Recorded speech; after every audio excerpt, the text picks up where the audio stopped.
Yeah, thanks very much, Andy. Pleasure to be back in the booth again to commentate Dust Till Dawn.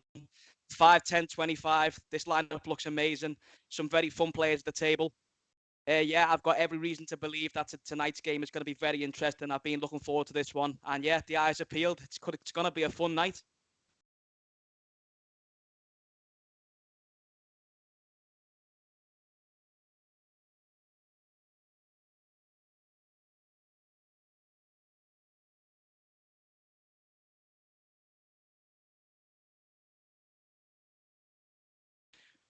Oh, it's a tough one. Right. I'm going to take a punt on Ged. Ged Ronan's the man. He's a very fun player. He likes to get involved. He's got a few tricks up his sleeve. Let's take a punt on Ged. Don't let me down, son.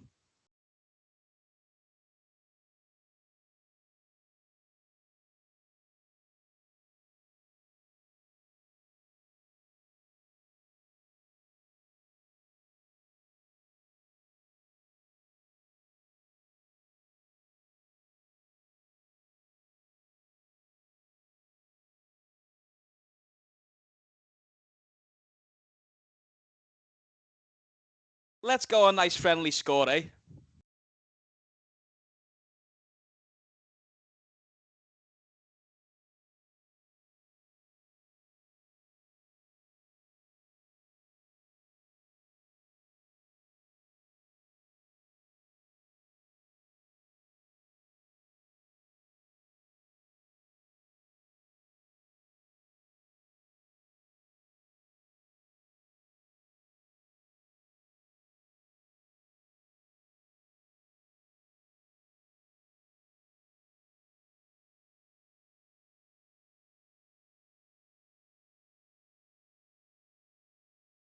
Yeah, and just to let everybody know as well, Jed actually owns his own bookmakers, Bet Jed, and I'm sure he'd have gave me 10 to 1 himself on actually picking him to win the most money today, so maybe I should have chose to bet elsewhere.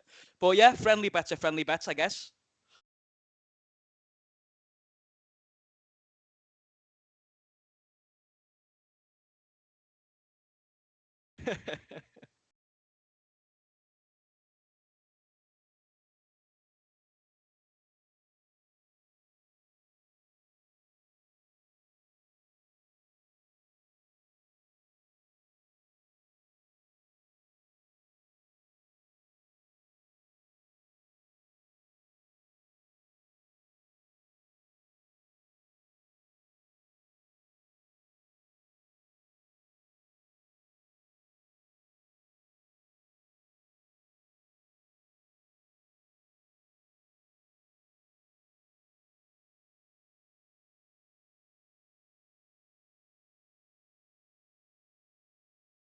Yeah, from what I've seen of a few of these players, Andy, a few aren't shy to get involved in any way, shape, or form.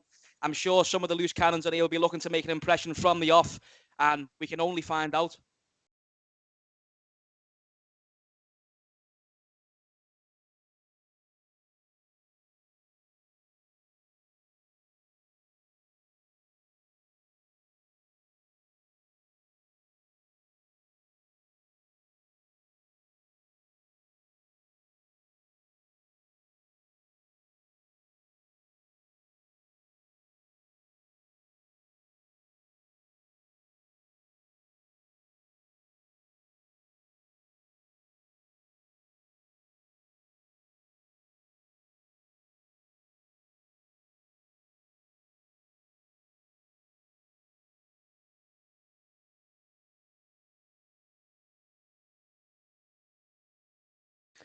Yeah, this is definitely the stream world getting set up again in Dust Till Dawn for the cash games. It's still work in progress. This is only episode 2 of the cash game series. Last week was very fun, and we've got every reason to believe that this episode is going to be even better. I feel like it's going to be a fun night ahead. Dust Till Dawn are working quickly to improve the stream scenario. I've not got a bad word to say about this club. It really is one of the biggest and best casinos in the UK. All player types are welcome. Yeah, the atmosphere is amazing. What can you say bad about this place? It's going to be a great night.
Yeah, definitely well recognised from Ged on the turn, understanding that the king is going to hit his range more than Tom's, deciding to delay c-bet there.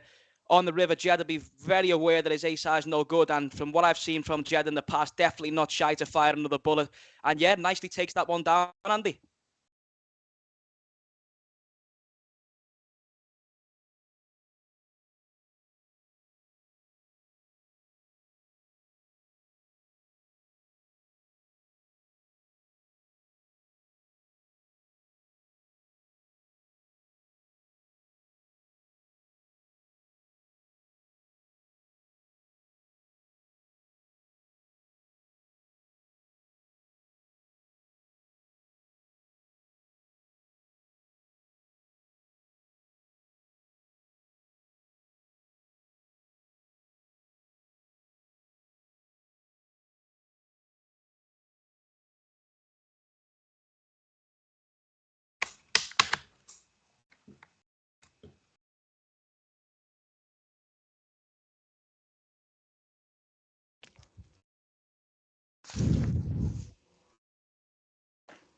Yeah, just to let you know, Andy, as well, it looks like Ged might be winning a little bit more than Hubert. I'll let you cash out for £12 in the side bet if you want.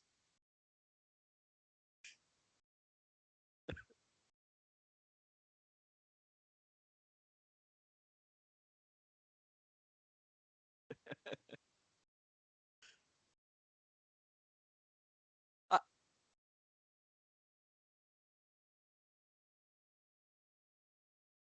yeah, we don't need to get into the rates on Bet Ged either.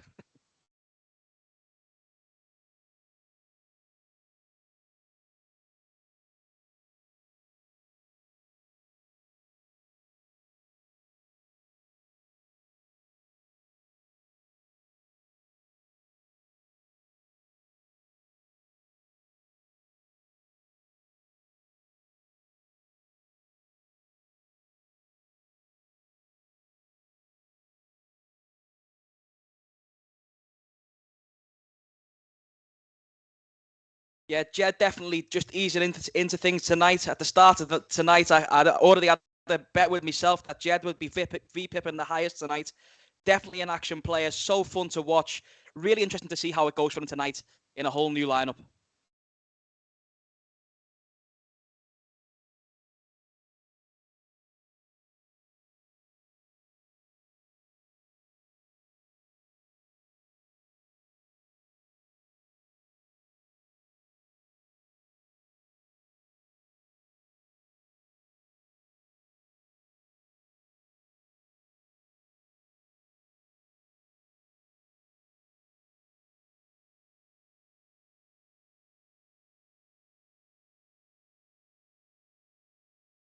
Who needs to think about making calls with gut shots when you know it's going to come in 8, right?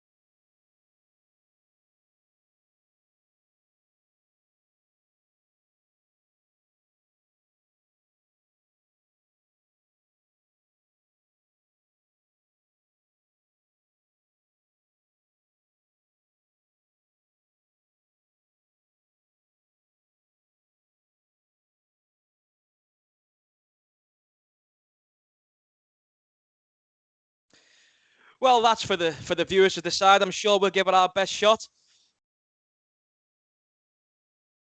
Anyway, I don't think that we'll need to put so much pressure on us in the booth tonight, Andy. We've got lots of action players here to provide the entertainment, but of course, we'll have to try and do our part as well.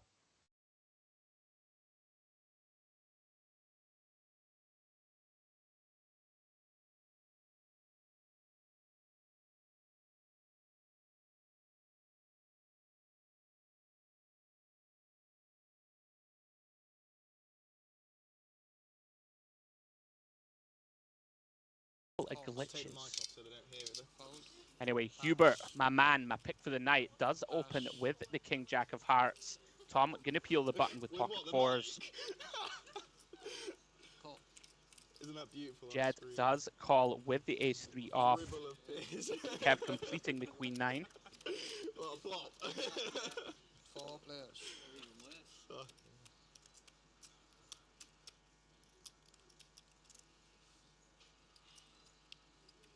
Jack. That's 50. Kev electing to donk here, Charlie, with just a gut shot. You can see there's a pretty decent chance that this works. Nobody really connecting with this board. Definitely Is going to float one. Definitely entering some dangerous territory here, just donking into 3 other players with nothing. However, Hubert decides he wants to see a turn card with his King Jack. And wow, Hubert going to get in a little bit of trouble. Although it is the 3rd spade on the board, Kev completes his queen high straight. Hubert with a very deceptively smart check back, a little bit of pot control with his turn 2 pair. Would expect Kev to go for river value here, Charlie. Yeah, after the turn goes check, Kev is always going to expect that he's got the best of this. And Hubert is probably going to be a little bit in love with his 2 pair, and you wouldn't blame him, Andy. Yeah, part of the problem of floating like this on the flop is that, of course, once we connect with this card, it's going to complete a lot of the draws of Kev, but Hubert does pay it off. And Kev, with a nice start, picking up a pot of £755, does get paid by the 2 pair of Hubert.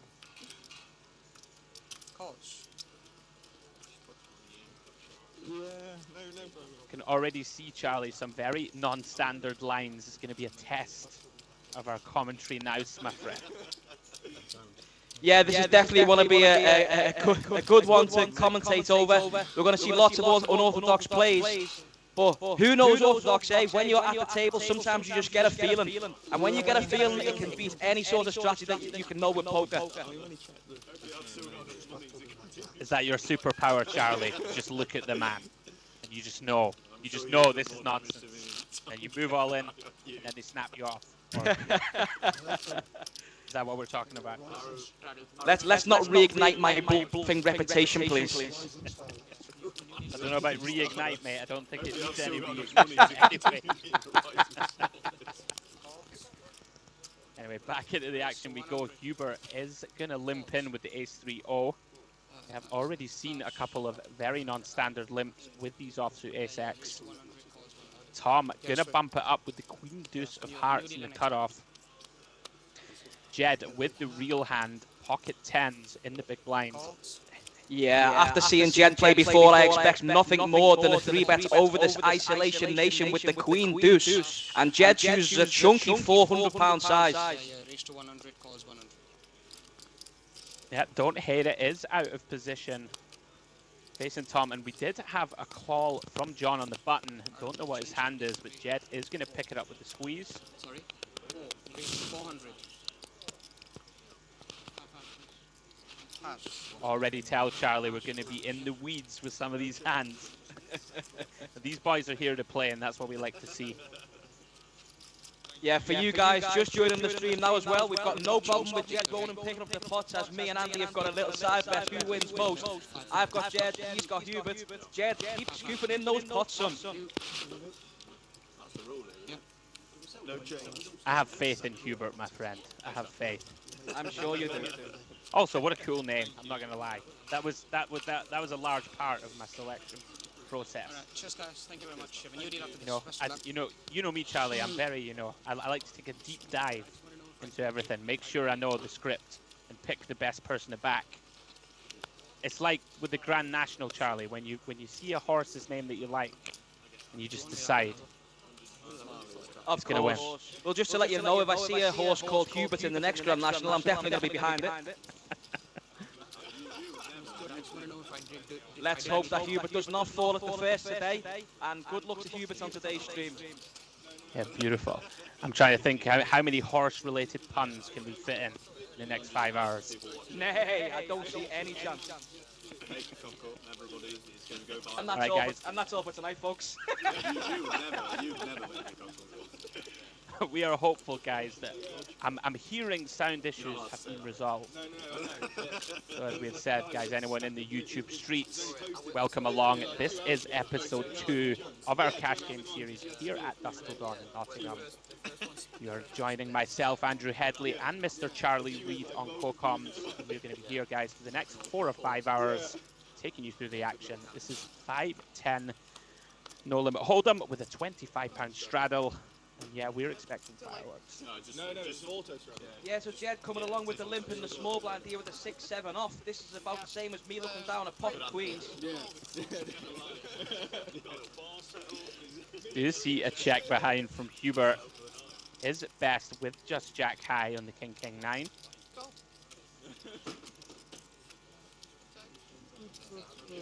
And Ged decides to trap here with his flop pair of kings. Not any good cards.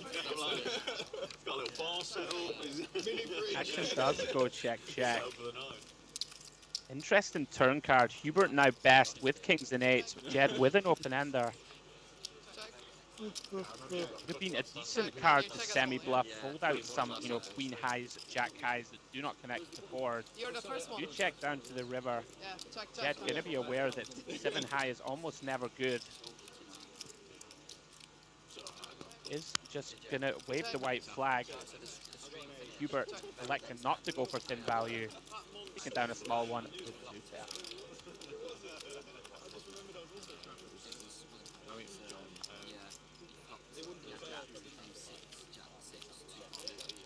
See, guys, there the cumulative winnings graphics.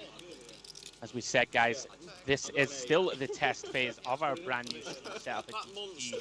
Lots of little graphics and the like being added, Charlie. Love to see it. Give us another couple of streams on all cylinders. Yeah, of course. It really is a pleasure to be involved with this. And yeah, all I can say is that the action is going to be plentiful in the coming weeks. And it is all continuing tonight in the 5-10-25 live at Dusk Till Dawn Casino, Nottingham. John raises, that's what I call, and I call. So it's 4 next turns to 4 and it goes all in. I end up calling. All right, back into the action. Nik with the ace-10 of hearts. Gonna make it 75 to go. Ged gonna get out of the way. Kev, as we saw on last week's stream, Charlie, not afraid to get in the mixer. Does call with King 8 of diamonds.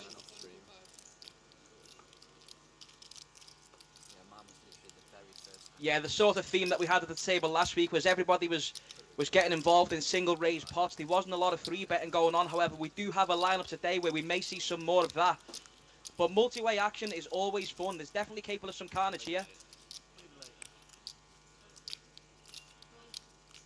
Yeah, flop does come Queen 6, Deuce, 2 clubs. All players with. Nik is still good with just ace high. Does decide to check back.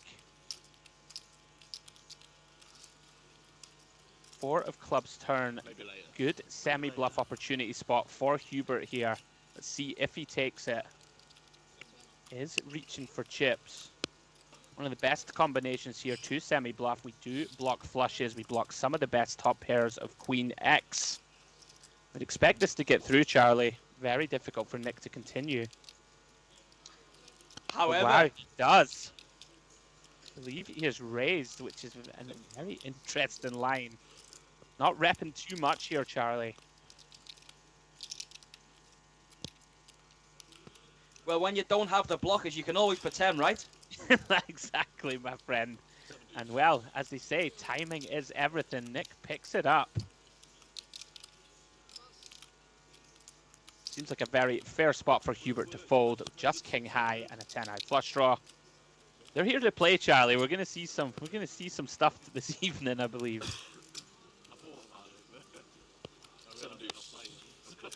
Every reason to keep your seatbelt fastened for tonight's live stream. Action is beginning to get underway. Would it have worked if I just made it 600? Don't know, I believe you. gives us an opportunity to give you a little bit of information on our players. As Charlie had alluded to earlier, Ged Ronan, this is his first ever streamed game at DTD, Charlie. So making his debut, and he is the owner of his own bookies, Ged Bet. We have Mr. Tom Garment. He's a local at Dust Till Dawn. Just had his first child, Charlie. Not that he needs our congratulations, but I believe we should give it anyway. Congratulations, Tom. Congrats. He's a senior sales leader in a software company, Charlie. There you go.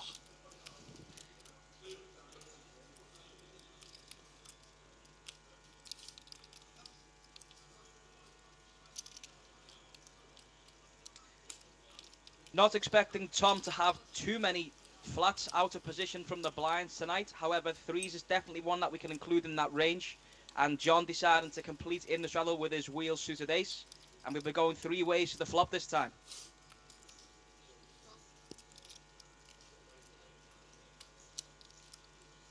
Yeah, flop is ace 9-8. John flopping best with top pair. Kev looks like he's going to continue. He's going to go ahead and bet his middle pair of nines. And wow, that is a very big bet. Goes with pot.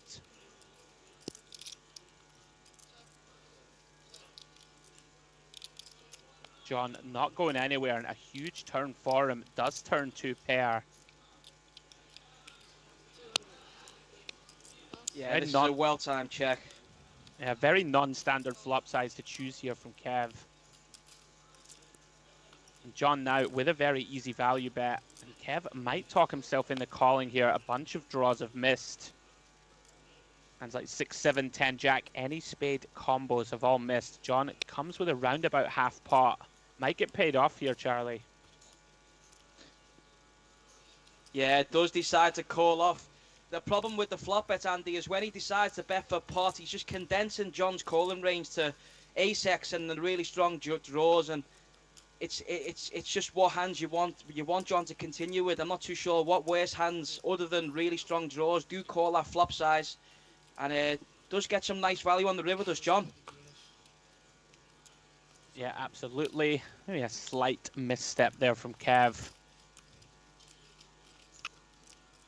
You're almost turning your 9 into a bluff in some respects when you go pot.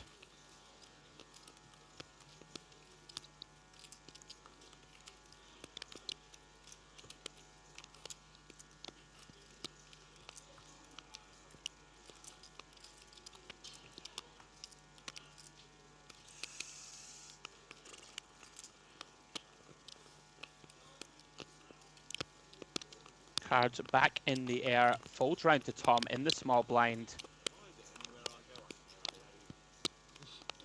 John in the big with 9-10 is going to complete. Nik gonna check back from the straddle with the 6-7.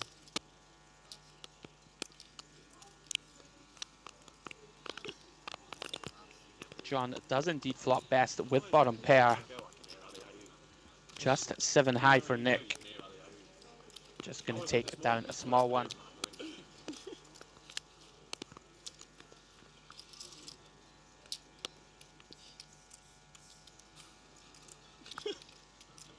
So Charlie, I've been hearing that you yourself are in the cash game streets very often these days, my friend. We met at Dust Till Dawn a while back playing tourneys. Don't tell me you've gone to the dark side.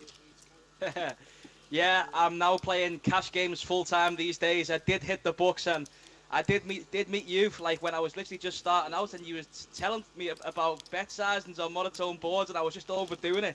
And I thought, what's this guy talking about? Let me do my thing. But yeah, here we go. We're playing full-time these days. We're just loving poker, and it really is nice when it's like this, you know. I'm sure you've had that love one day yourself. You might still have it, but it's tough. You've been in the game for a long time, right? Are you inferring that I am a withered old regular now, Charlie? I do have the power to get you kicked off this stream. Tread very carefully, young man. No, only kidding, my man. Yeah, yeah, still got a lot of love for the game. I tell you something, this lineup of players, they've got love for the game. We're going to see some chaos, I think. For sure. So Hubert has limped with ace-jack. Very interesting. Tom electing to ISO the button with the suited wheel ace. Nik coming along with queen 10 off. Hubert, definitely a wild card, Charlie. It's going to be interesting to see how he approaches things here.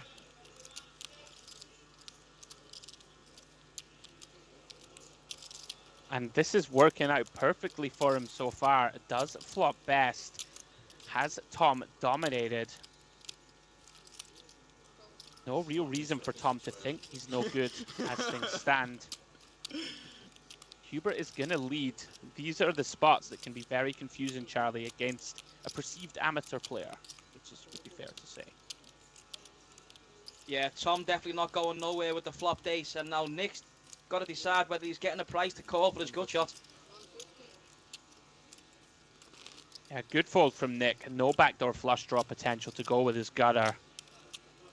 Turn is the 10 of hearts, which may slow the action. Hubert does check. Tom's decision here, Charlie, really rests on either betting small, look to kind of get the showdown, or check back. You wouldn't imagine he's going to turn this one into a bluff. Does check behind. Check. River is the king of diamonds, so Hubert is good.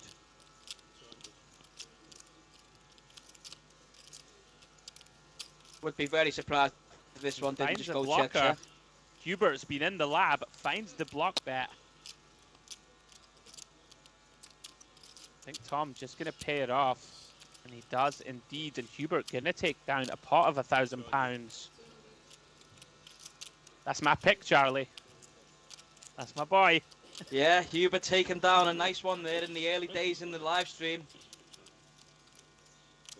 As you see, everybody's VPIP very high. We're expecting lots of multi-way pots. If you are just joining us, guys, welcome along in the YouTube streets. This is episode 2 of the cash game series at Dusk Till Dawn. 5, 10, 25 no limit hold'em. Myself and Charlie will be here for the duration of the stream.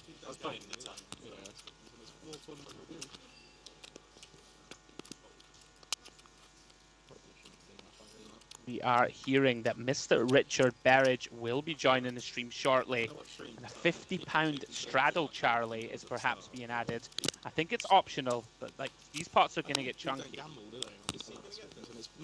Yeah, these players will not be shy to raise the stakes, and it's definitely more fun for the people at home watching. And yeah, it's going to be interesting to see how the dynamics change over the course of tonight. Very excited for the rest of this one.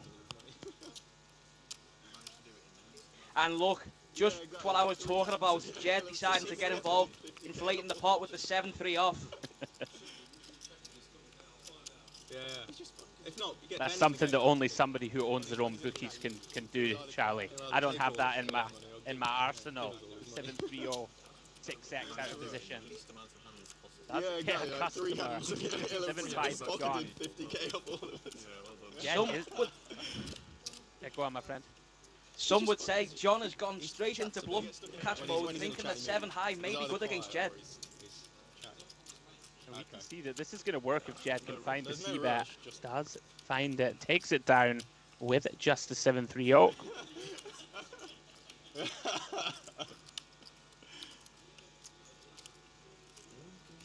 you get stuck in traffic? Worth noting that board texture did suit the aggressor pre-flop, but I'm not too sure whether the Ged did care about that or decided he just wanted to take it down with the 7-3.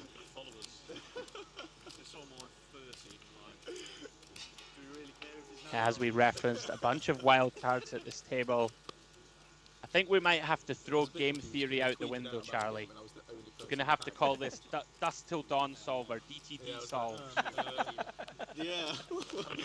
There's already been several spots where I was having to dig deep down into the back of my mind to know what was going on. Yeah, good luck running any of this into a sim. You'd be better off running away. This is definitely a Ged premium, Andy. Ah, the old 7 deuce of diamonds. I wonder if they're playing the 7 deuce game. Does open to £80. And Kev with a very pretty looking ace jack of clubs. Is it going to 3-bet here? Looked like 240. Makes it 220 to go. Now, Charlie, you claim to know Ged's style. Is he the type to defend as wide as this? I can kind of guarantee one thing, those cards are not going anywhere near that mug. Either more chips are going to be going into this pot pre-flop, or we'll be seeing some crazy moves from Ged. Look at the presence straight away. Something's going on inside there. £25 cap. It's just a matter of time, and does Ged decide that it's time to get involved now? Look at this, pink chips are going in his hand, and we're going to a flop, out of position, with the 7 deuce. Strap yourselves in, ladies and gentlemen. Gonna be fun. Ged does make the call with just 7 deuce of diamonds. Both players brick. 10-9-3 rainbow. You said it was £8 grand. Kev, of course, is best. Kev said, Perfect timing to say, don't try this at home, but what do we know? Both players flop nothing, and Ged might have some spider senses going on at some point in his hand. fair enough. Business, isn't it? Business is business. Both really fun players to watch. We've seen some of Kev on last week's stream. Competent player, was involved a lot during that night. And Ged, the loose cannon himself, always excited to be involved in the action, coming along with the 7 high. And already there's been a delay with this hand. I'm starting to get nervous about what's about to happen over here, Andy. Yeah, I believe we are just waiting for our graphics to catch up.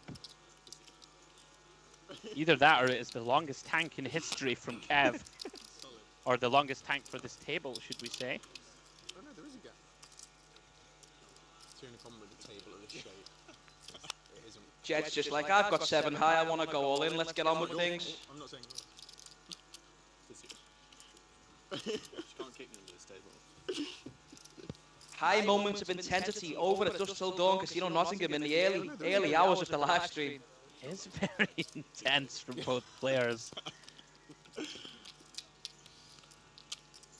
I believe Kev did bet. Perhaps Ged was in the tank all that time, Charlie, considering some shenanigans. Kev does take it down with the C-bet.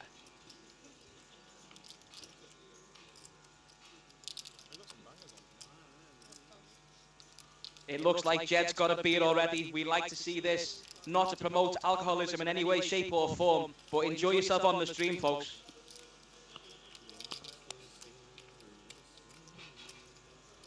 Yeah, absolutely, guys. Please drink responsibly. I mean, it's a 5-10-25 cash game, Charlie. You got to have a couple of beers, right, if you're in the mix. Of course. You know yourself that I myself like to occasionally practice red wine run good, baby. Yes, if people were aware of the powers of red wine tonight, Dusk Till Dawn will be making several on the bottles. It's real, mate. You've witnessed it. It's a real phenomenon. Yeah, I can definitely get behind the strat. Apologies, guys. Thank you for making us aware of the echo. We are working on it.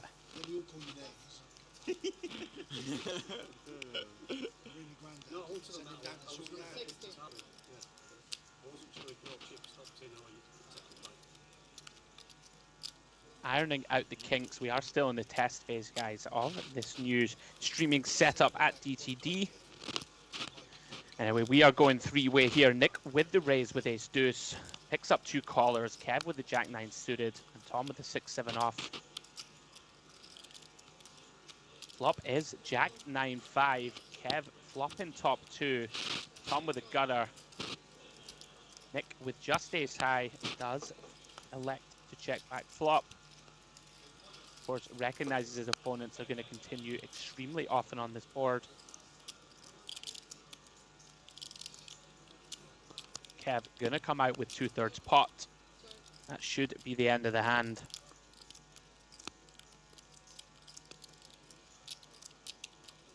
You never know with this lineup, Charlie.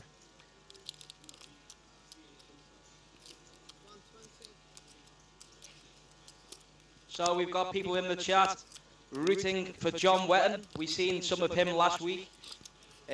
Interesting to note that his favourite hand is 6-4 suited, so we might see him get out of line at some point with that hand in tonight's stream. Definitely things worth bracing yourself for. Lots of action could be ahead tonight. How come nobody ever answers aces, Charlie, for their favourite hand? I never understood it. You know, consider me a boring old fart, if you will. But you know, favourite hand, of course it's aces, right? You look down at the first ace, you get that little sweat, you find the second one, and then you get stacked. It's a magical time. Yeah, my favourite hand I like to call is the winning hand. Good advice. Drink responsibly, try and win hands. Look at the knowledge we're imparting here. From dusk till dawn. Yeah, Ged, Ged back in the mix, raising the Queen 9. Kev's been constantly in the mix. It does find another 3-bettable holding. Ace Queen of clubs, gonna bump it up to 230 on the button. We seem to quickly be developing a classic nemesis confrontation, Charlie. Ged against Kev, round 2. Yeah, they could have a few battles through tonight. Me knowing Ged, he's definitely not one to back down, and some of the things he picks up at the table, he just knows when the time is right. And look at this, he wants in with the Queen 9 off. It does make the call.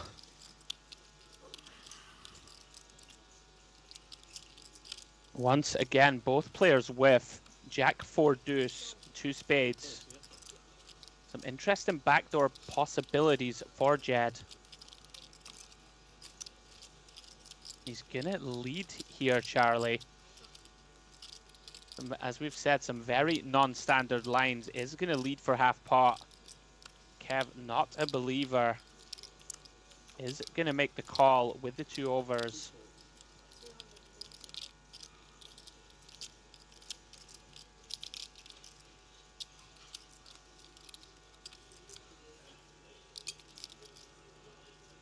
Turn is a brick, the 7 of clubs. Can Ged continue to find aggression? It does. Check it over the Kev.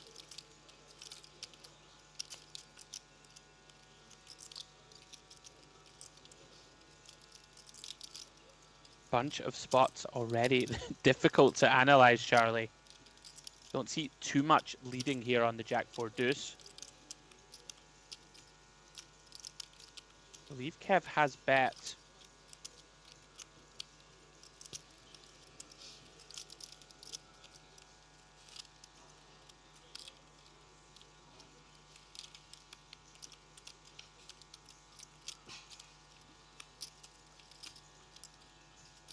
Does take it down.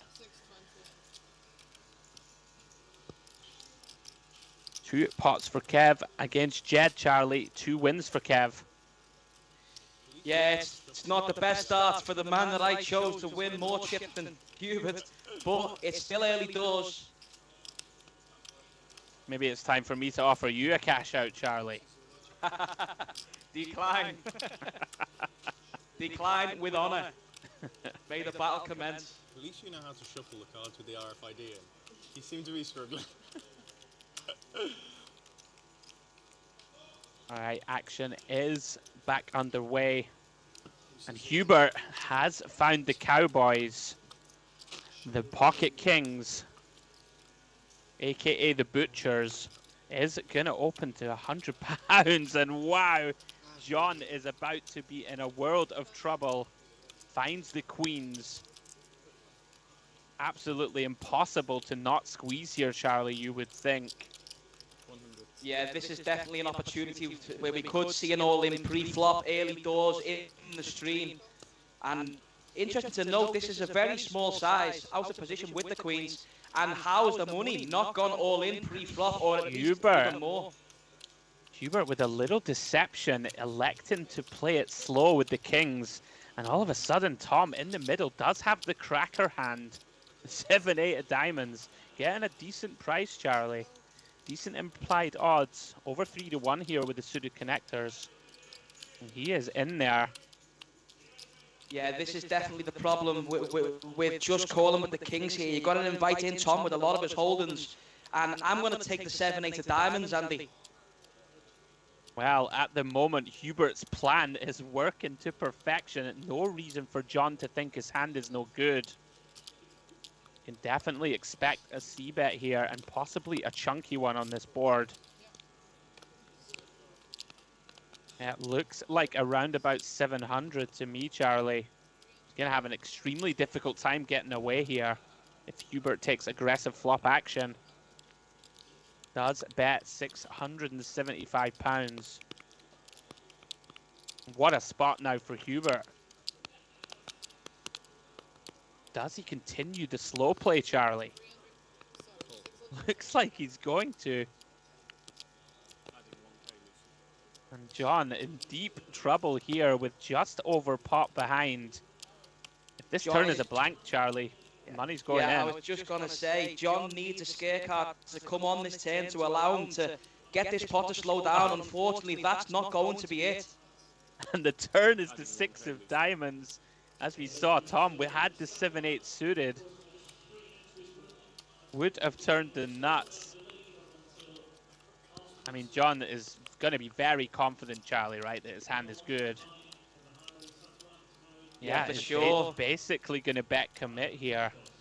Can't really blame him against the likely range of Hubert. Of course not, Andy. With the stack to pot ratio just over 1, there's not many ways out here with an overpair to the board. And now, what does Hubert decide to do? Does he call or does he move in the lot? It does look as if he's counting out another call. Typically here, you will expect your opponent to be committed. He does just call, Charlie. This pot is massive, 5.6k in the middle. Hard to think of almost any river card where they don't get the rest in. Even on a 7, Hubert unlikely to have many 8x in his hand. Jon probably has a value bet here for around about a 5th pot.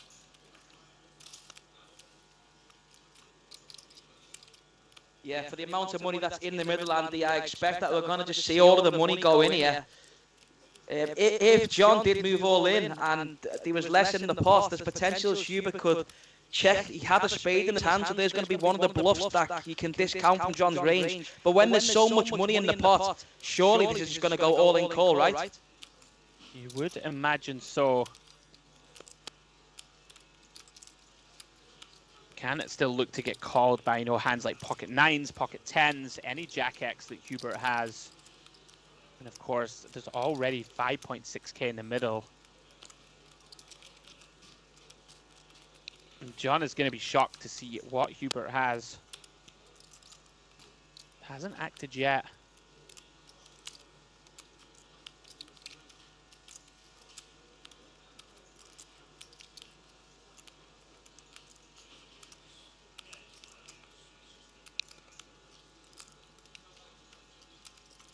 Deep tank here from Jon.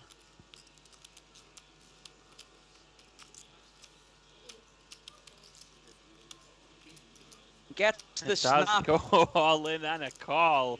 And Hubert is going to win a massive pot. Just a shade under £8,000, Charlie. It's got to be said, the line worked to perfection. You can see he's a big chip leader early at this cash game. Wow. What a hand, Charlie.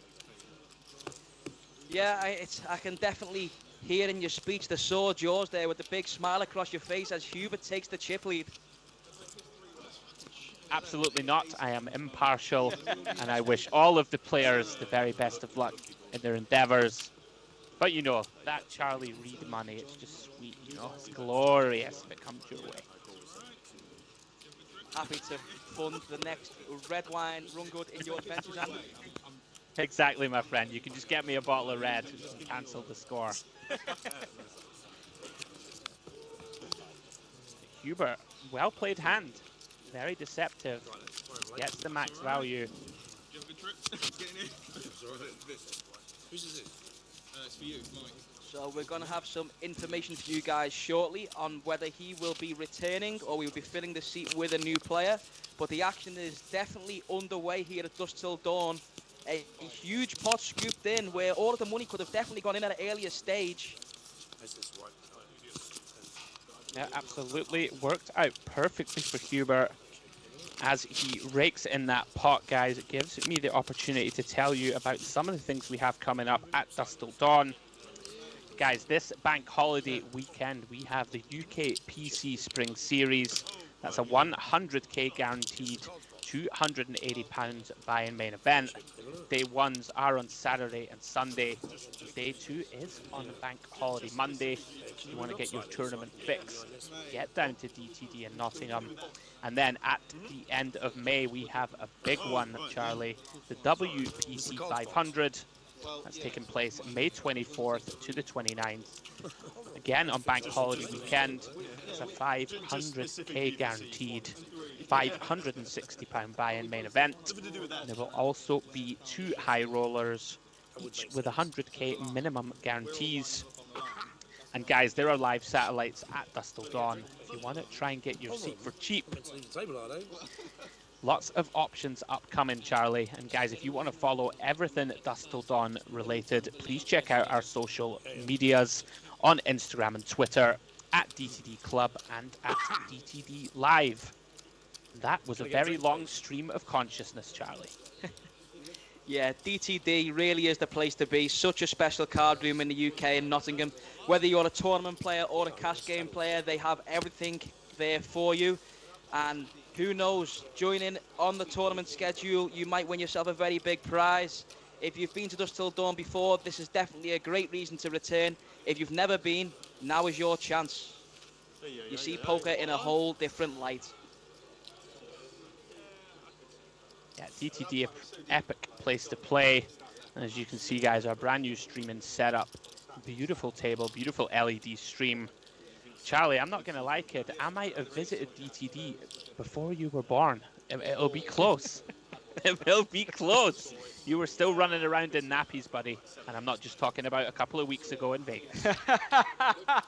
So do you know exactly which year it was you first visited DTD? Oh, I don't actually know, man. Probably, but it'll be for sure more than 10 years ago, maybe 15. Right, well, I was born 23.5 years ago, so I was probably learning how to spell my own name. Dearie me, not much has changed. Right, back into the action.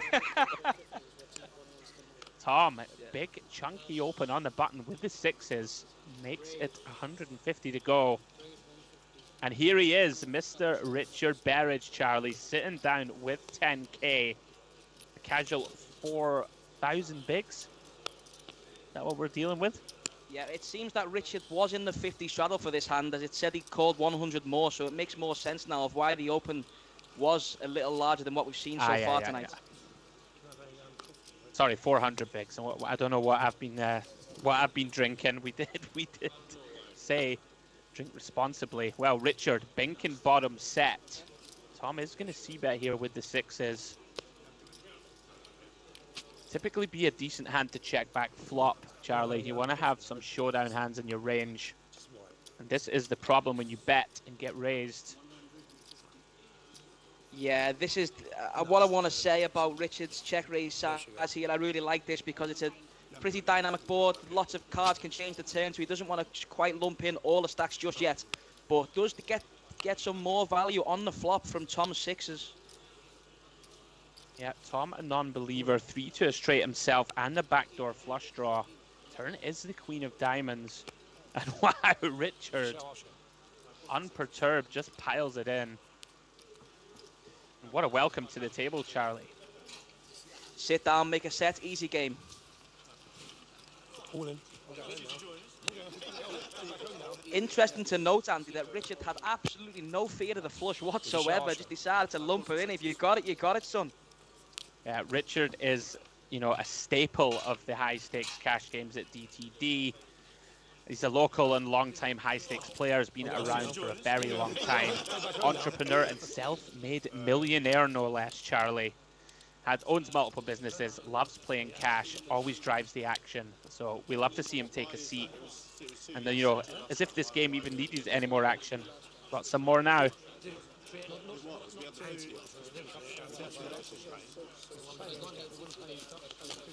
That's what I mean. They're not going to say no.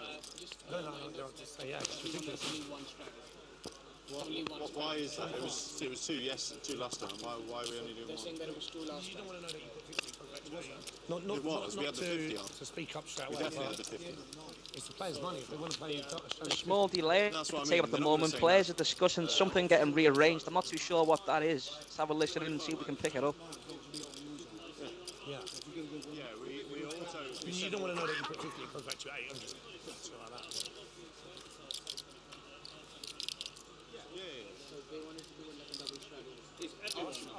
Yeah, optional double straddle. 25 mandatory. I believe they are just we also discussing said the all- new £50 optional straddle, Charlie. As we said, Mr. Berridge loves the game, wants to pump up the stakes. I think just making sure that all the players are on Ask board. the people watching what they would prefer. Yeah, interesting to add as well. Richard said he's happy to do what the viewers would want. So let's get the 50, the 100, the 200 on, right?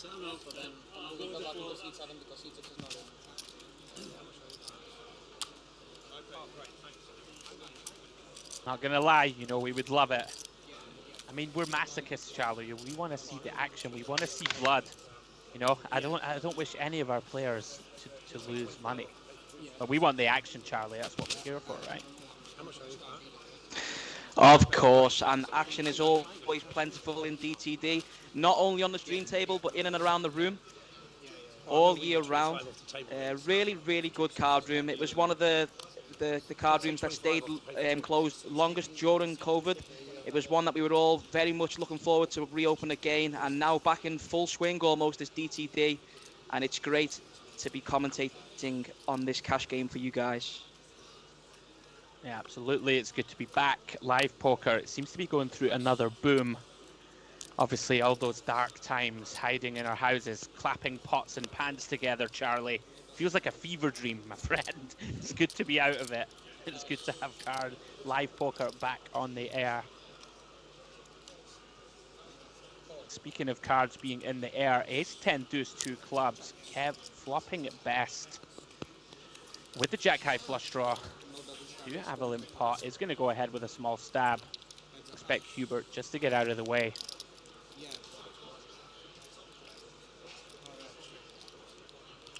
You guys can see there, Richard with 10.6k in front of him, bought in for £10,000. Hubert, my pick, doubling his stack up to 8.1k early doors. Kev on 5.2, followed by Nik, Ged, and Tom, bringing up the rear with 1.8k. Guys, if you are just joining, welcome along. This is episode 2 of our cash game series. Myself, Andrew Hedley, and Mr. Charlie Booth. We'll be covering this 5, 10, 25 action the next 4 or so hours, Charlie. Didn't even need to be at the table. Yeah. Sort of said seat 2. You can't call him that. I think it's just been check folded all the way around until I turned up. You walked into the building, a man got So sacked. time for As Ged you to get walked in, involved like, again, it would nothing seem, until with the you King walked 9 in. suited. What size Didn't does even need he to be at the elect to table. go for here? Coming in for the £80 raise. Kev coming along with the 7-8 suited. Round 3 of Ged versus Kev. Saw earlier in the stream, Kev was getting the better of him early doors. Does flop best once more. Ged with just king high with backdoor straight and flush draws. Kev with middle pair.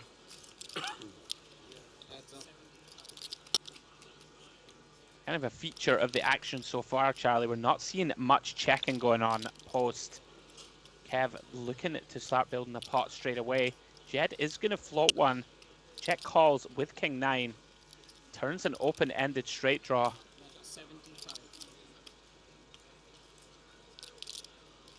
You would expect Kev to check back turn here. Not a great card. River does pair jacks. Kev does have the best hand. Can Ged find the bluff, Charlie? Ged definitely not shy to bluff, but maybe you have to be a little bit cautious in the spot, as Kev did bet the flop and does have some Jack-X in his range. Yeah, is also going to have some 10x, Queen 10, 9, 10 and the like that stab flop and go for a bit of pot control. And Kev going to snap it off. Bet of 140 by Ged. He is going to show that his 2-pair is good. It's 3-0 to Kev, Charlie, by my count. Yeah, Ged definitely can be a dangerous player, just warming up still. I do expect him to be playing some bloated pots and showing some very aggressive lines at some point in the stream. Maybe just easing into things for now. And yes, a nice snap call from Kev there with the best of it. Yeah, definitely going to be click and call there versus a block bet on the river. Feel as if the action is going to start kicking off. We do have a £50 optional straddle now added to the game. Gonna end up, Charlie, with some very big pots here, you would imagine.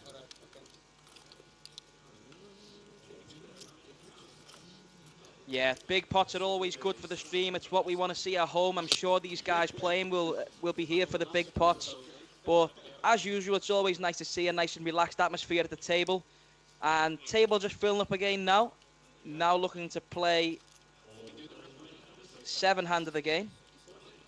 Yeah, he's just probably buying. Yeah, and we do have a reload after being stacked in the unfortunate cooler against Hubert with the queens.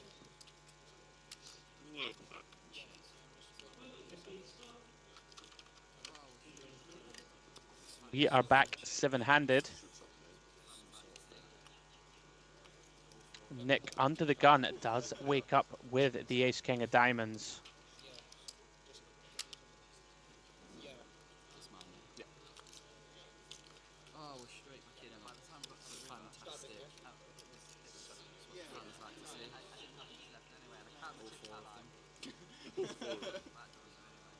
Just referencing that previous pocket queen's hand. Nik makes it £80. Yeah, by the time we got to the river, it was I didn't have much left anyway, and I counted my chips out like. Illustration there of how much Richard likes to get involved in the action. It does make the call with the 8-6 off. Yeah, it's irrelevant. Yeah. They are going to go heads up. And I was at the point where like I could see your stuff and you were either so deep. Yes, 80. Hearts, dash. Once more, both players brick. Jack, Jack for rainbow. Yeah. Pull the straight through. Yeah. Nik going to come in for around about half pot. I got lost. I got lost in there. Does get it through. No, yeah, sorry, no, I misread that. Yeah, I would have been happy. Yeah.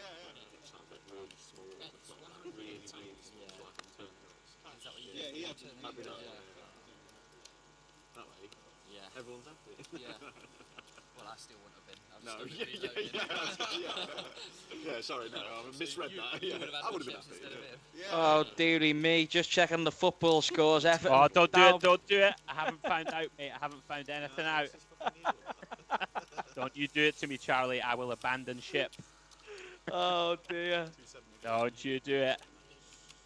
Might be a bit of a live tell there, given my reaction. That's all right. Nothing to do with me.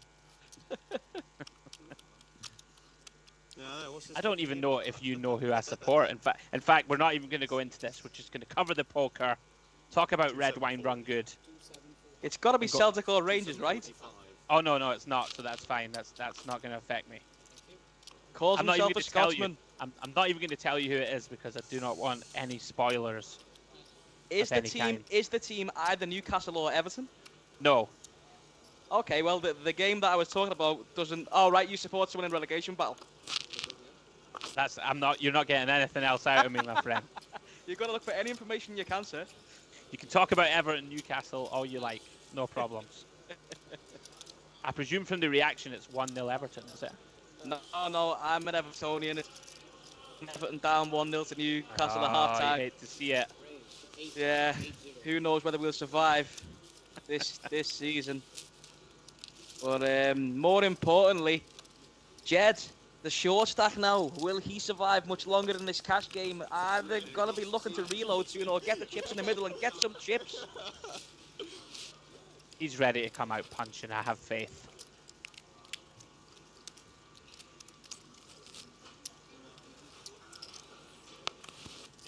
I reckon a minute. Let's get this up. Apologies, guys. Yeah, go on, mate. Just keeping an eye on what people are ordering from the waitress. I don't see any Prosecco around the table yet. That's something that we need to get changed pretty quickly. Don't think I'd trust my car overnight. Maybe we should send some bottles over from the booth, Charlie. Kick the action up a little. Of course. Double vodka.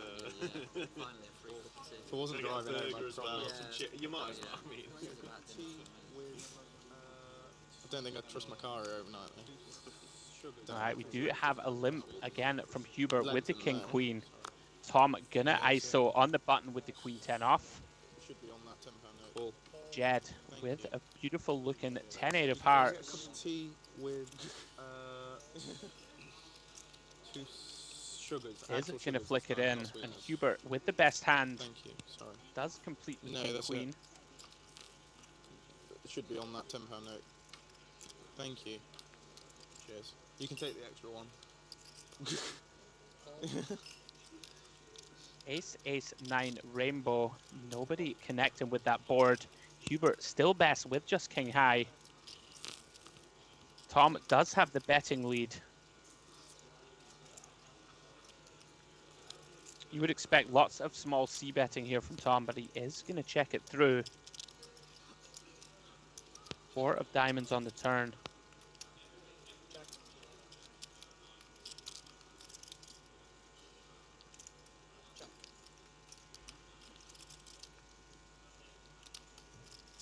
Gonna go for the old delayed C-bet, Charlie. It should get the job done. Yeah, Tom's saying here, if you guys don't want it, I'll take it. And from the holdings that we can see, it looks like it's going to work. Pretty difficult for Hubert to continue with his king high. Yeah, well-timed bluff from Tom. Takes down a pot of £540. Want to show the quads then? let you catch up. But never mind.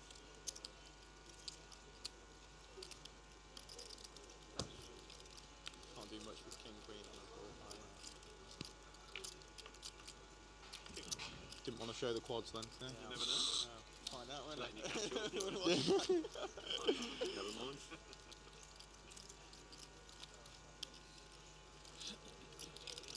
Can't do much with king queen on a board. So who's everyone rooting for today then? We've got a couple of Jon Whetton fans in the house. Yeah. You never know. Find out when. Who's everybody hoping to see win in today's cash game?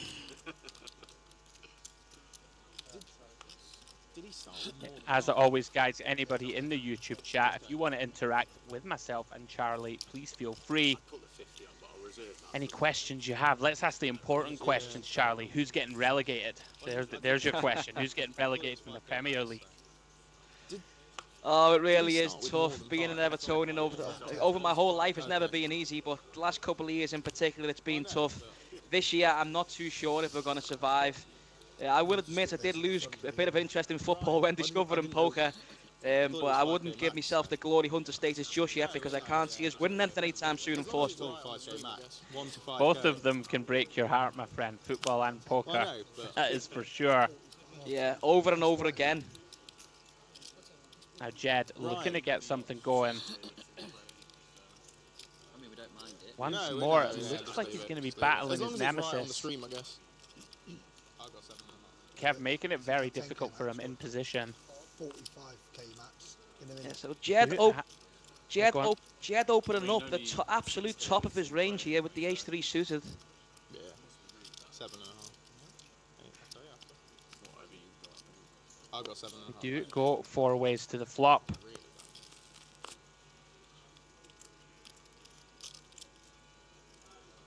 bad. And that flop is a big one for Nick. Flops, trips. This could be chaos, Charlie. We have trips for Nick.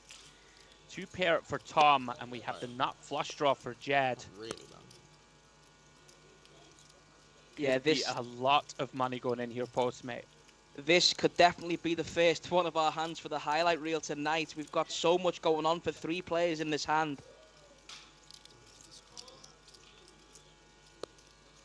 Nik deciding to fast play the trips. Yeah, I like this at an aggressive action table where players are going to put a lot of money in with their draws. Good to just start getting value here with your trip queens. Time to discard that. Two behind you, baby. Ged in a very interesting spot now. Can't imagine he ever folds the nut flush draw. Does elect to just call. Bait.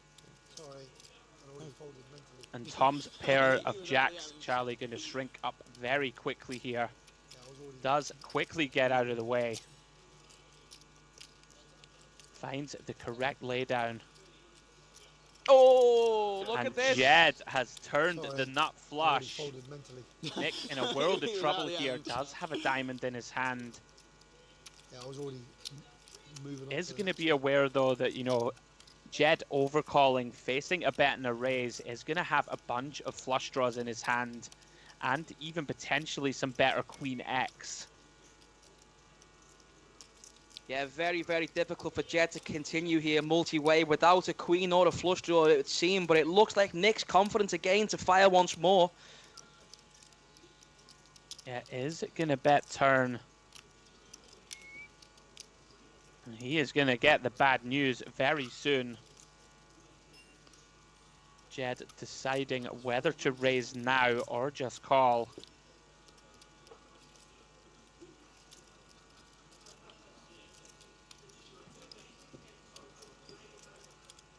Slides out a tower of black chips. Does it just make the call, Charlie? Nik looking to boat up on the river. Oh, He look at does! this! Oh, the river is the 9 of spades. Thank you. And Ged, you are in a world of trouble now, my friend. Thank I don't see really any universe where this doesn't get in, Charlie. Got some Yeah, blinds. unfortunately, Jed's going to have no way out of this. What's gone on here? Can you put it on the second shelf? It can't have gone check. It's What? Thank you. It's gone check, Andy. No. Oh, is it wobbly? Oh, you got. Oh, that's right. What? Oh, What's you happened didn't here? notice the 9. Thank you. Oh, no! Oh, Nik was setting Got his some own blinds. price on the turn to check back. Oh, Wow, what a result that is for Ged. Wait a minute. Ged didn't win the pot, right? What's going on here? I'm not sure what's going on. Ged did win the pot. Right, okay, we must have had the graphics out of there. We're assuming it didn't okay. come a 9 on the river and it's just gone check, and Jed's ace-high flush being best. Went to full house accidentally over. My head was about to explode, Charlie. I'm like, he's checked it back. Yeah, that's definitely something to get us on the edge of our seats all over again and let the action commence. Make the 10. Nik looking very frustrated there to be beaten on the river. Ged raking in a very nice pot of just over £2,000. He needed that one, Charlie. It's been a very rocky start to the stream for him. Yeah, momentum definitely, I believe, is a thing in poker, and that'll be nice for Ged to scoop up a pot and now get things started again. Did look at first like he may have missed some value with the ace-high flush, not setting it on the turn, and everybody received the bad news that there was a boat on the river, but then Ged scoops the pot, so I'm assuming there's the graphics out of there. Ged stacks up the chips, and we move on to the next hand, Andy. Yeah, absolutely. Compulsory, yeah. Always That means interested I'll in these spots. He's checked back the second nuts. No, he hasn't. It's okay. It's okay. It's okay. We've got a graphic No, error. no, it doesn't. It doesn't. I've straddled twice then. When Ryan was like, sorry. It's compulsory. It's not optional. It's compulsory. It's a compulsory straddle. So Okay, what we're some saying other is, stuff coming up for you. if you at Dust perch Till in the Dawn. button, you've Just got to buy. keep you aware while the No, dealer no, it sorts the doesn't, it pot. doesn't. We have the DTD 100, When Ryan was like, which is it's 100,000 guaranteed, £120 buy-in. That is Dust Till Dawn's monthly event. Next runs the 3rd to 8th of May with the added sweetener of 20 times 500 seats guaranteed for the WPT 500. Nice little sweetener there, Charlie, for people who make a deep run. Bit of extra value. And the APAT UK Championships, they are returning to DTD May 17th to 21st. And these championships include a 50k guaranteed £120 buy-in main event. That's small blind, big blind. And there's a bunch of mixed games in the mix as well. Stud, PLO and the like. Guys at Dusk Till Dawn, there are games for all buy-in levels. Something for everybody, Charlie. Cash tournaments, WPTs, monthly 100Ks. It's all happening. Yeah, like anybody would need a reason to come and check out what's going on at Dusk Till Dawn. But yeah, lots of good events coming up. Cash game action around the clock. Whichever stakes you're looking for, 1, 2, 5, 10, 25. Something for everyone at Dusk Till Dawn Casino Nottingham.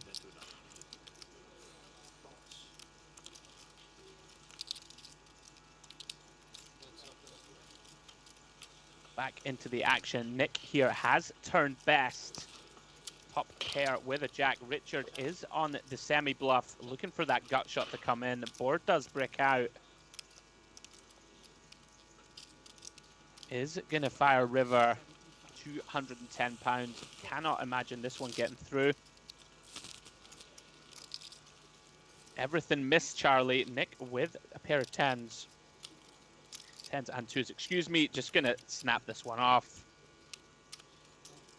Yeah, absolutely. Nik recovering some of the money that he just lost in that big pot against Ged. Yeah, pretty tough to come all the way to Nottingham to fold 10s and 2s with a jack, Andy. I'm not folding it in this game, let me tell you. Absolutely not. Action definitely brewing here in the 5, 10, 25 at Dusk Till Dawn Casino Nottingham. Don't go anywhere. Are we going to get a 10k pot, Charlie? That's the big question. I'm going to say yes. It's going to happen. Yeah, I think in a couple of hours we're going to definitely see some pink chips getting scattered across that table. Couple of plaques as well.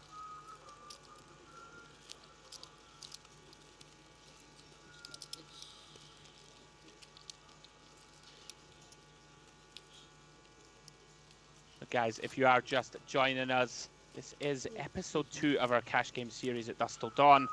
Welcome along, everybody in the chat. There's a bit of love for you, Charlie, in the chat.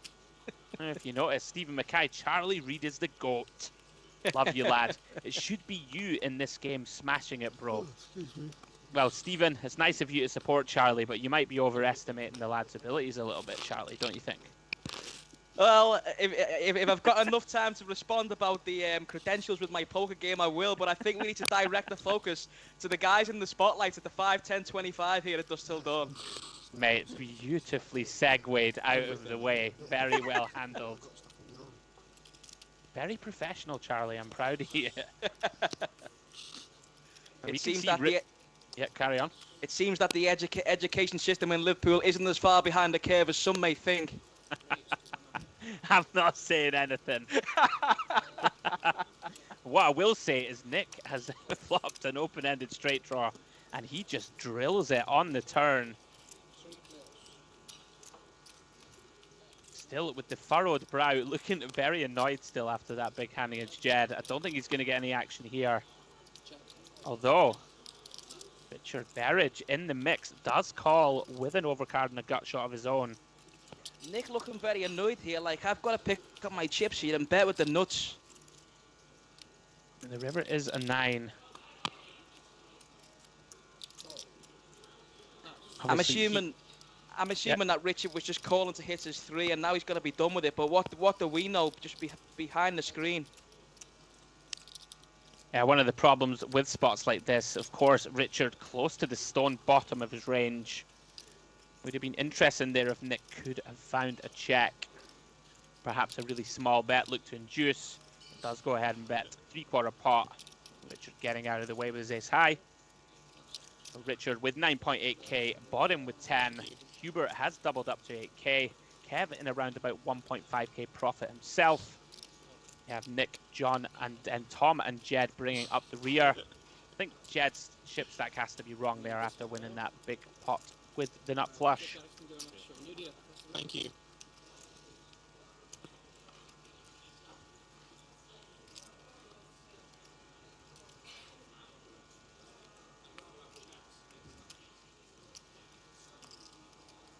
Nice to see that we've got Evelina joining us in the chat. Liverpool's best dealer. Shout out to Evelina. It's a coffin in your ear.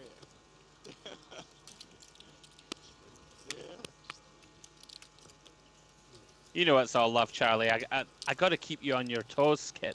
Got to keep you on your toes. Of course. I expect nothing less. You see, this is an issue some players have. Like, when you put a target on your head, you have to be very thick-skinned. And they're some of the superpowers I have developed over these very few years I've had in the game. He's got the rhino skin, the lad. You'll love to hear it.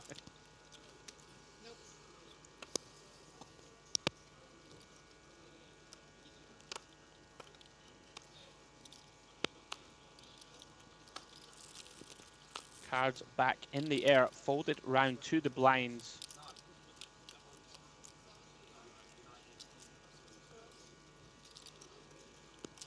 Tom looks like he is limped. Excuse me, looks like a raise to 75 and a call. Waiting on our graphics to catch up. Queen 7-6 with 2 hearts. Flop goes check, check. Turn is the deuce of diamonds. This is the real test of your card, of your announcing skills, Charlie. When we don't have the graphics up. Checks to the river. Gonna go for a little bit of value here. Could be value, could be a bluff. Mostly representing King X here. Does it get called? That looks like a bunch of paint.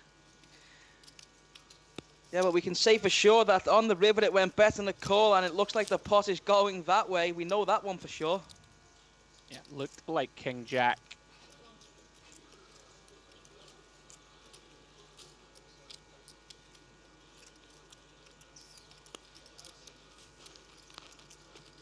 Hopefully our graphics will be catching up again very shortly so we can track the action over at Dusk Till Dawn Casino. Action has been brewing so far in the game.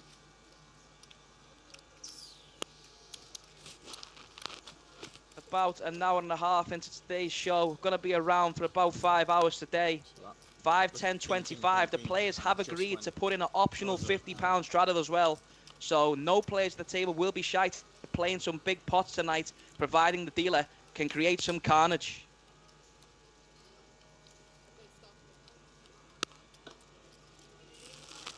I'm sure some of these players will not be relying on the dealer and to be looking to make some moves for themselves.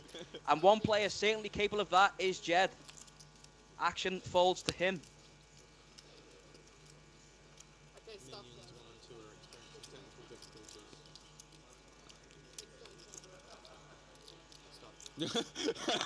And it looks like we're just pausing here just to pick up the cards again. Something wrong with the table sensors. Here we go. We can see the cards again. We're back. Yeah, as we said, guys, earlier, for anyone just joining, we're still in the test phase of our brand new setup here at DTD in Nottingham. There's always going to be a couple of little glitches in there, Charlie, but we're sharpening it all up. DTD this next year or so, guys, looking to bring infinite streamed content. We have some of the biggest cash games around, and of course, all of our tournament action. Rome wasn't built in a day, Charlie. Going to be a couple of little hiccups along the way. Yeah, very much a work in progress here in DTD. There's advancements being made by the week. And we have been informed by the club that they've invested in some new chairs. They've been using the new tables since WSOP.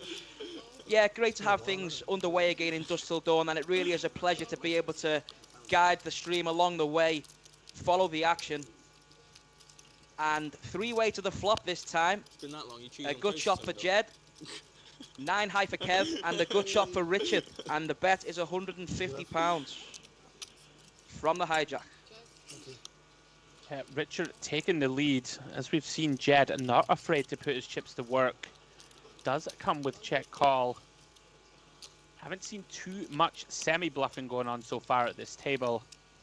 Somewhat passive post. Richard does turn an open-ended straight draw, and if We know he likes aggression, Charlie. It looks like a very good spot to fire a second barrel. And of course, target some 8x of your opponent, some heart draws that can potentially fold river. Even Queen X getting put in a difficult spot here with the turned over card. Doesn't come with a roundabout half pot. And Ged here with just 7 high. Very difficult to continue here.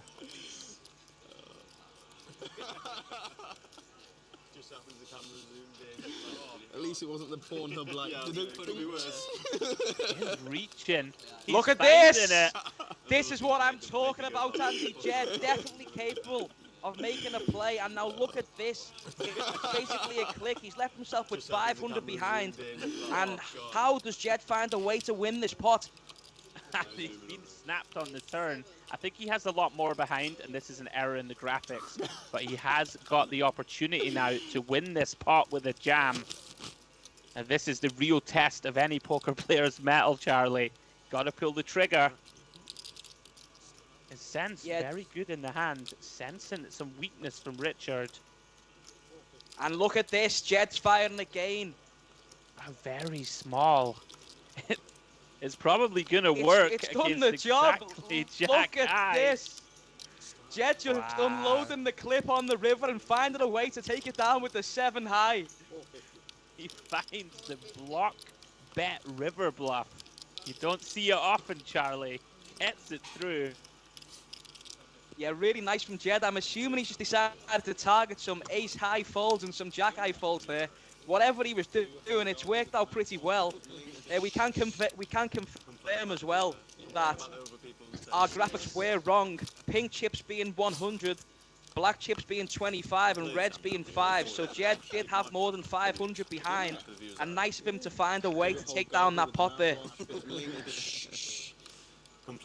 Working out beautifully, as you said, Charlie, targeting some of those kind of jack highs, jack 10, jack 9, some sort of heart draws that will not be able to call river. Beautiful little block bluff from Ged. He is finding some momentum, Charlie, now after that tough start. Very interesting hand. Now Tom in for the raise, £250 with Queen 10 of hearts. Guys, there is an optional £50 straddle on. So likely a 3x. Nik in there with ace jack. And Richard, is it going to squeeze here? Sensing some weakness with the King 9 of hearts. Like to see this, Charlie. We haven't seen much 3-betting so far. Not seen too many squeezes. This is the type of aggressive action you want to see in these deep stack cash games. Yeah, and it's going to be interesting to know what the players pick up of this very small size here from Richard. I was expecting to see something in the realm of 600 to 750. Yeah. However, does elect for the 400 3-bet size. Yeah, one of the problems with such a small size, you are going to get 2 callers quite often. Although on the plus side, you do take the betting lead. King 9 of hearts, one of these hands that does perform pretty well as a squeeze.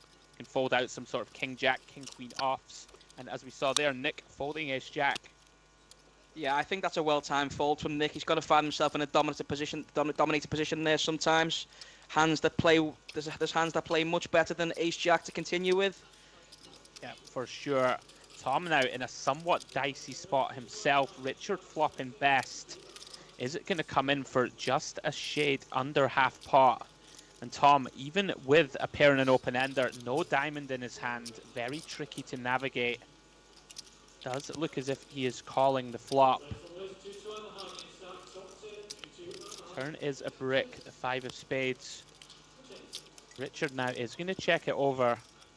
Very wet board, and both players not going to be thrilled about the overall strength of their hand on this texture. Yeah, I like the check from Tom. Hoping to just be best. Does look as if it's going to go check, check, river. Richard going to win a pot just under 2k. Tom with just about enough showdown there, Charlie, just to check and hope he was good. You know what we say about the monotone boards, Charlie? Remember what I told you? Yeah, the monotone boards are in, no need for big sizings. We have to be very careful when we are playing deep stack. We want to choose small bets on these boards or do lots of checking. I was known to have blast-off sizes back in the day, but we've tried to render that these days. Hopefully that's something for you guys to take away at home. Absolutely. Would have been nice to see some pressure put on there with the Queen 10. Like Andy did say, he did have just about enough showdown to not have to turn that one into a bluff. But definitely going to show up with more combinations of flushes in that spot, with the King, Jack and 10 discounting possible flushes of the 3-better pre-flop.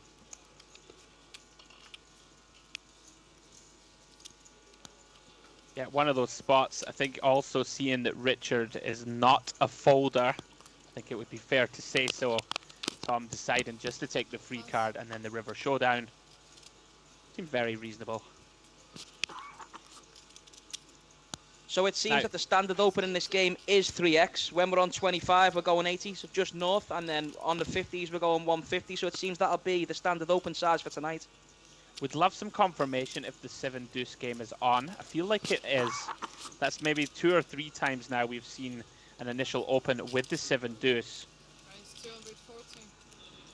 For anybody relatively new to poker, often players will play the 7-deuce game, where if you win a pot with 7-deuce, every player at the table has to give you additional money after showdown.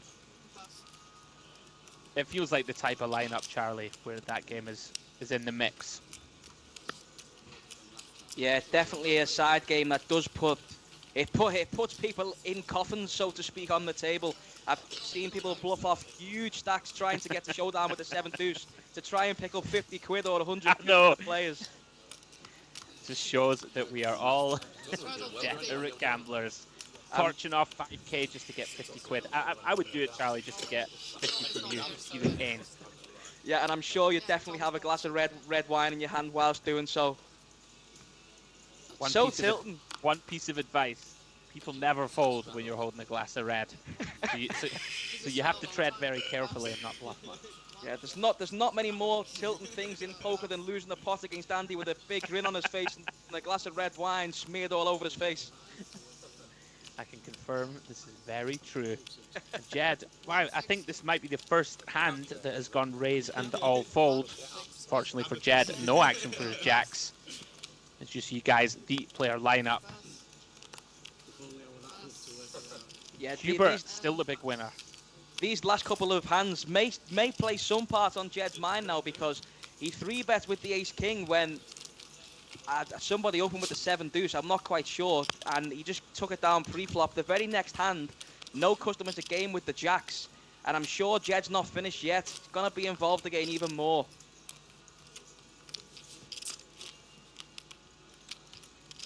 Queen 10 off from the low jack for Nik, elects to limp.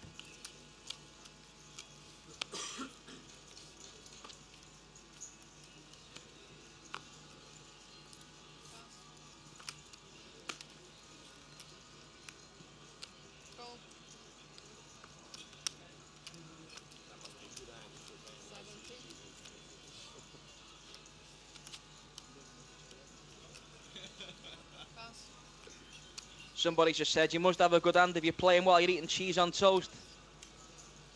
Definitely the guy who's eating cheese on toast is going to be less likely to be bluffing.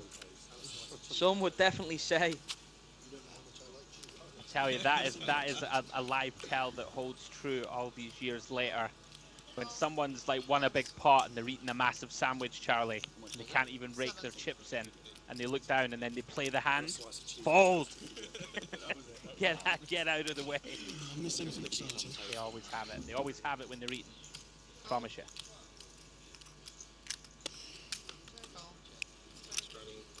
Once again, one of these boards that everybody has missed pretty much. Kevin with the bottom pair is out front. Can't know it in a multi-way scenario. Still good with the pair of sevens. Is going to take a little stab now. Look to clear out some equity. This one should get through. Hold on to your hats, Richard. Does call with just pocket fives. Not afraid to put his chips to work. Richard trying to find one of the 2 remaining 5s in the deck, or maybe he has some other plans. We're about to find out on this river card. Yeah, wondering if he had some shenanigans in mind. Kev now, rivering 2 pair, is going to go for thin value. And wow, is Richard going to pay this off? Can't pay this one off, Charlie. Oh, wow. Flicks it in with just a pair of 5s. And sometimes, Andy, if you don't believe them, you've got to just call. How often does that work, Charlie? Let's be honest. Yeah. On this spot, yeah, not very much. But we move.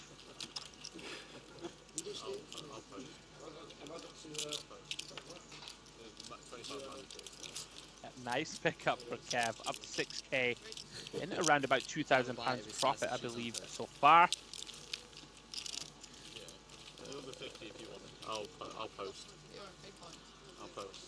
Yeah, it seems like we are having a little bit of an issue with the graphs here, saying about Ged's chip count. We will try and get that updated soon for you. Yeah, definitely got a lot more than 2.8. Another 50 if you want to be interested. He got 25. Everyone happy? As the example series, so it's technically. Outraged. Who's this guy? I think he is. Yeah, so I'm standing. So I post a big blind. So Storm's on 25. they rattle behind the scenes. Got you. Everyone happy? No. I'm outraged. Who's this guy? I think he is. I've got £5. 5 and 25 is. Technology just not keeping up with it. They rattle behind We the let scenes. you guys listen into the table talk. It's the operator. It's not, Do have a raise £280 from under the gun. Blame it on Sean. Time to test the theory, Charlie. Kev's eating. He looks interested in the hand.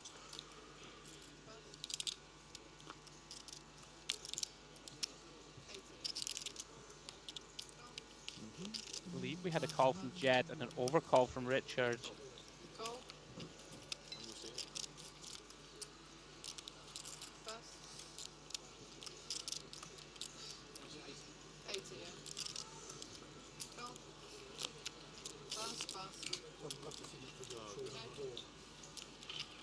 I'm not seeing it, no?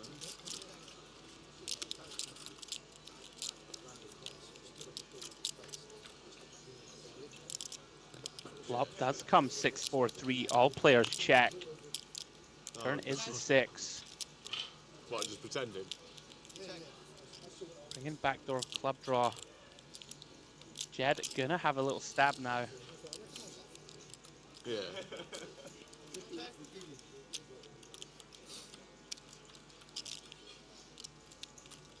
Apologies for the little dip in the graphics. 120.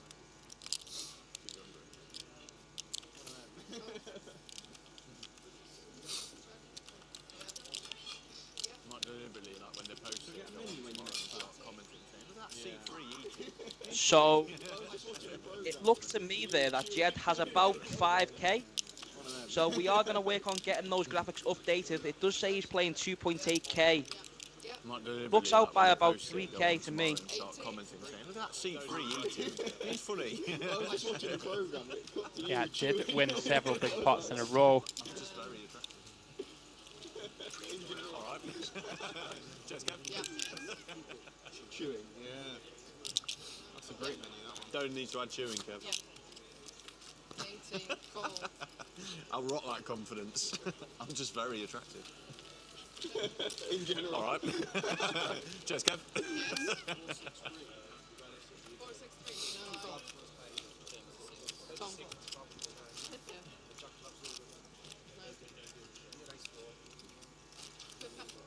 Check. Nice one. 463. So for those of you just joining us, welcome to the 5-10-25 cash game here at Dust Till Dawn Casino Nottingham. Episode 2 of the cash game series here. Stream World is getting underway again in Dust Till Dawn. Definitely a work in progress. Some improvements that need to be made, but we are getting there. Really nice to be able to commentate over the action for you guys, myself and Andrew Hedley in the booth. We've got an action-packed lineup here.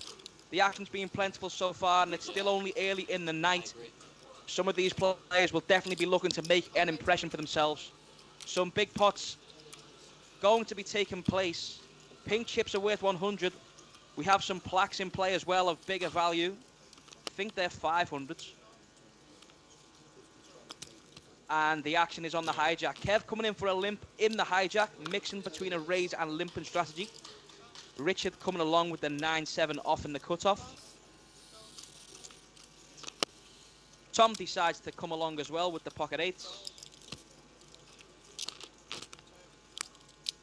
Jon completing with the 9-4 off. And Nik happy to take the ace-7 5 ways to the flop.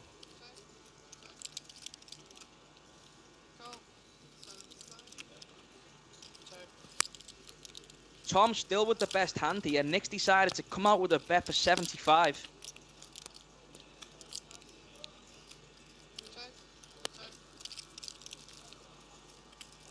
And enough to take the pot down, representing the queen. And here's tonight's chip count so far. We do have a slight error. Ged Ronan is actually playing about 5.5k. So we will update that for you. He is winning tonight. Hubert with a healthy 4k profit so far. Lucy. Nik 2.5k up as well. Sean's like hyper-focused eyes. So far there's already been some big pots taking place tonight. Plenty of players still yet to make a statement. I'm sure we're going to be seeing something from... Sean's like hyper-focused eyes, trying to count them from over there. Yeah. 4-7-20.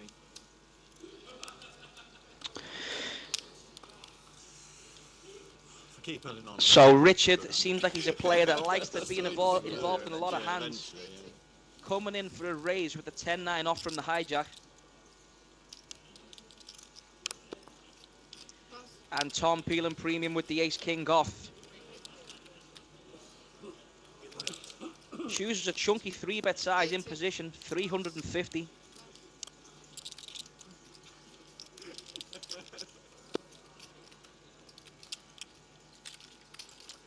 And Jed's looked down on the suitor king. Decides to get out of the way this time.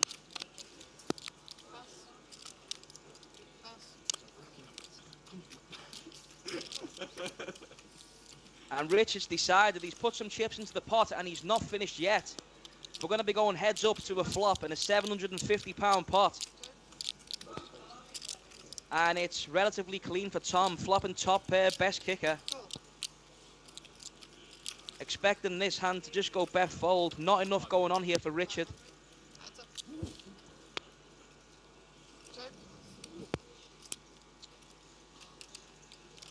Tom takes it down. Sorry, 500. Nothing much for Richard to continue with. As we predicted, Charlie, though, he likes to drive the action. Extremely dangerous player, especially when he starts connecting with the board. Completely unafraid to get in the mix.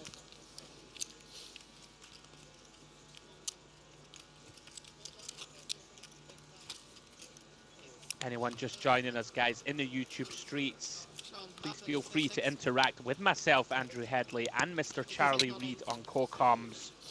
We'll be happy to interact with you guys. Any questions you have about the table, about the players, about life in general, Charlie. If anyone wants to ask you about what your star sign is, Charlie, you'll be happy to tell them. Also enjoy walks on the beach, small chihuahuas, anything else? Yeah. You know what? My star sign literally only ever gets mentioned in like family parties, and then I've just got my mum's friends crying like, "Oh, you're a Capricorn, really?" I'm like, "Give me a break." Oh, a Capricorn, eh? See, like this is where I'd like have to pretend to have any idea what that means. Yeah, me too. I couldn't even tell you myself. Now, Nik with the ace-5 suited. Oh, it's such a beautiful hand, but he is going to get out of the way. Quick fold from Nik against the 3-bet. We always just want to see the action, Charlie, don't we? Ace-5 suited facing a 3-bet. See, in Solver World, Charlie, you can just shove there, mate. Any amount you want, just rifle it in. Get it in. So everybody's enjoying the action so far at Dusk Till Dawn, especially me and Andy. If the action here is not enough for you, Goodison Park's looking at shambles tonight. Everton now 4-1 down. Oh no! Deary me. Hate to see it. It's a controversial strategy. Oh, See if it pays off. Maybe we should get Sean Dyche down to Dusk Till Dawn, Charlie. Stick him in this lineup and see how he does. He left on his butt. Yeah, if Sean Dyche in the lineup, we It's might need to find a controversial. different co-commentator. I'd like to take a few chips off of myself. Oh! Bold move, Carl. Yeah. We went deep there, Andy. Let's forget about Everton. It's game over. Let's get back to the poker. Listen, it's just the Capricorn in you, my friend. Don't worry, everything will pass. It's all good. John opens in the action with the Queen 9. Did see John get coolered in a huge pot early doors against Hubert with the pocket queens. Kev once more in the mix on the button with the Jack 9 of spades. Is dominated by John, but does have position.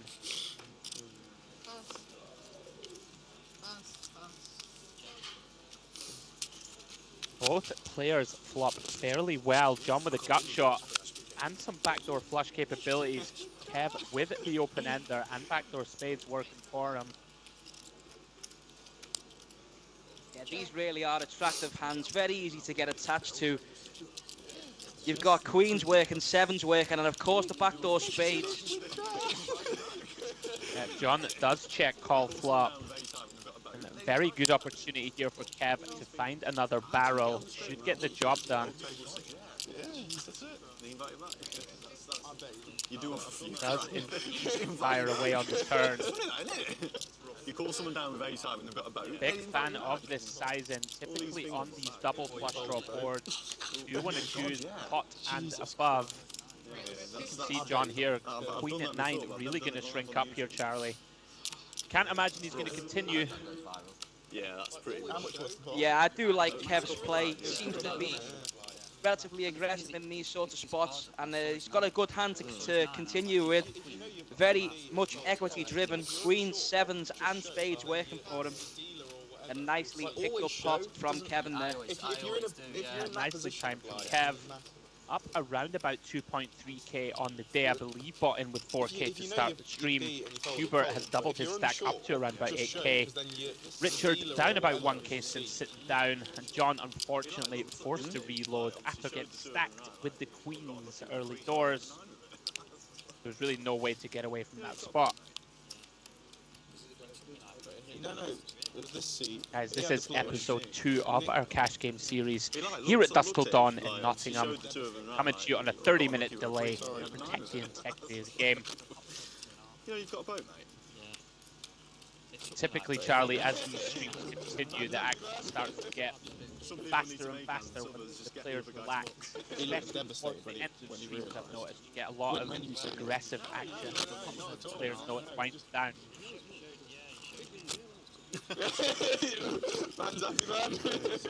Some people need to make hands, others just get the other guy to muck. No, not at all. No, we just.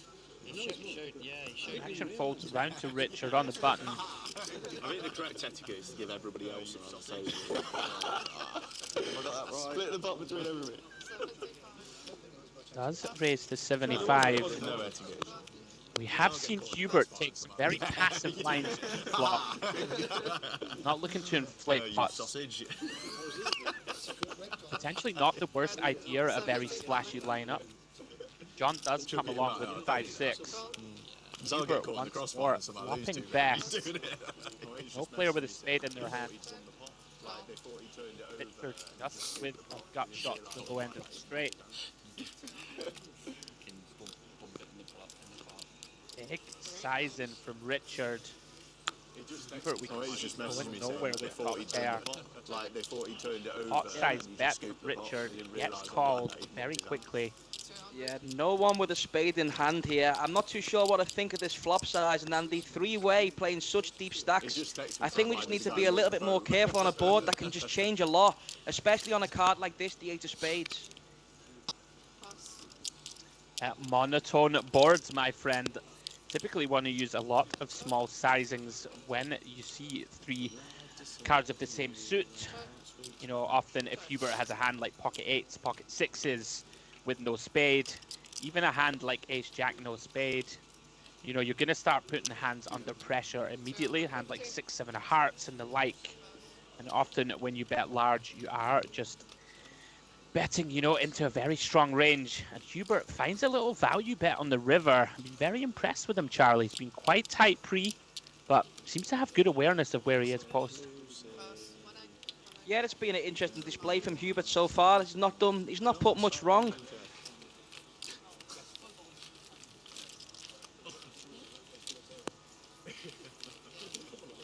As you see, our VPIP's very active table. Is that alright, considering we're Which one? We knew it would be, Charlie. Lots of players who like to get in the mix. We're not playing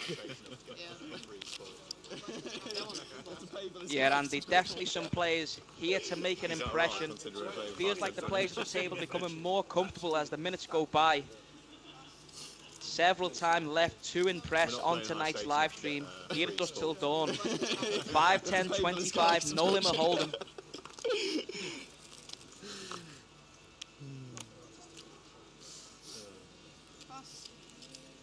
Ged here with Jack 10 in the straddle is going to defend. Richard in the mix once more with the offsuit ace rag.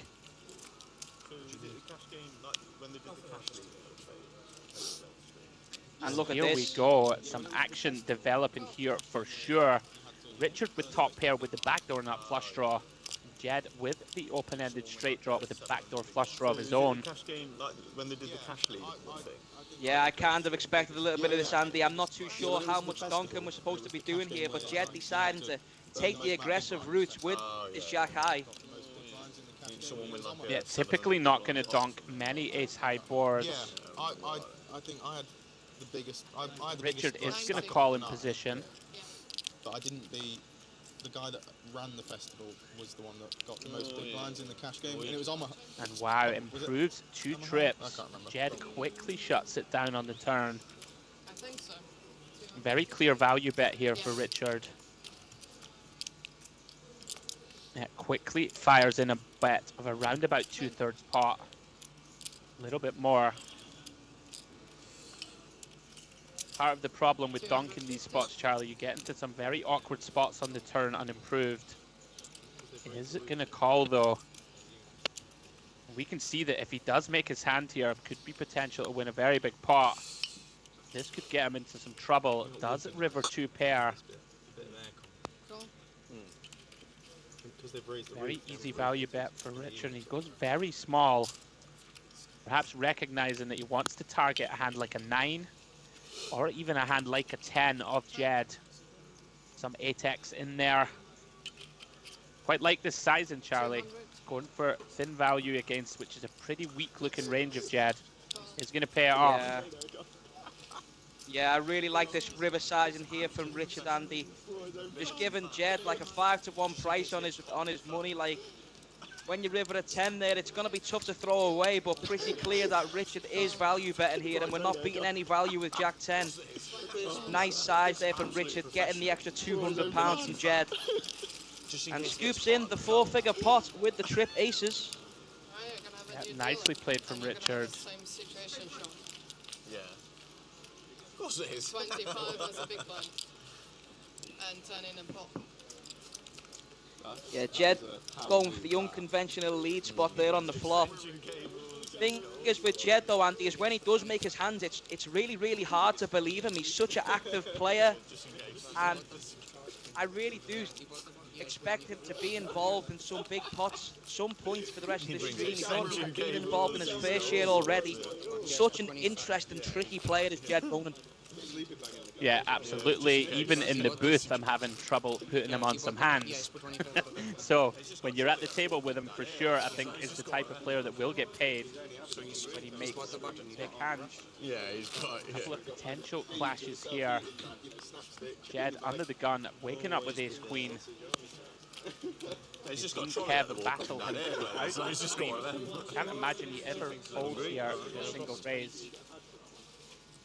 Yeah, it's also worth noting, I seem to remember a conversation over a couple of beers with Ged Ronan in Bratislava about how can people understand what his cards are when he doesn't even know what he's got himself most of the time. Two things to live by.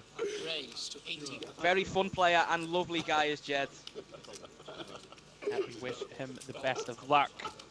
Be very difficult to play against that player type, as you know. And it's hard to range players, Charlie. Not a lot of fun.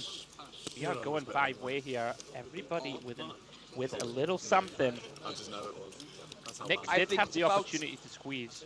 I think it's about time for cooler flops to start happening. Have we managed to find one here? And we have. We've got top pair for both Ged and Kev. Both with reasonable kickers as well. We could potentially see this pot become quite inflated. Wow, Ged finds the flop check. Jon with the very loose continue here with just a pair of kings 5-way. Ged has set this up perfectly. A blue Peter badge? Typically a raise here, Charlie can play well. None of our opponents very likely to have ace king. And we do block a hand like ace 3. Does go with check call. Yeah, I actually like this flap from Ged on the flop, deciding to stay polar as the under-the-gun raiser. When he does raise this board, he's going to be given credit a lot of the time, having pocket aces and pocket kings heavily in his range. Kev unperturbed, going for a value on the turn. The card or the VX. The card's still in there. He's in terrible shape here against Ged.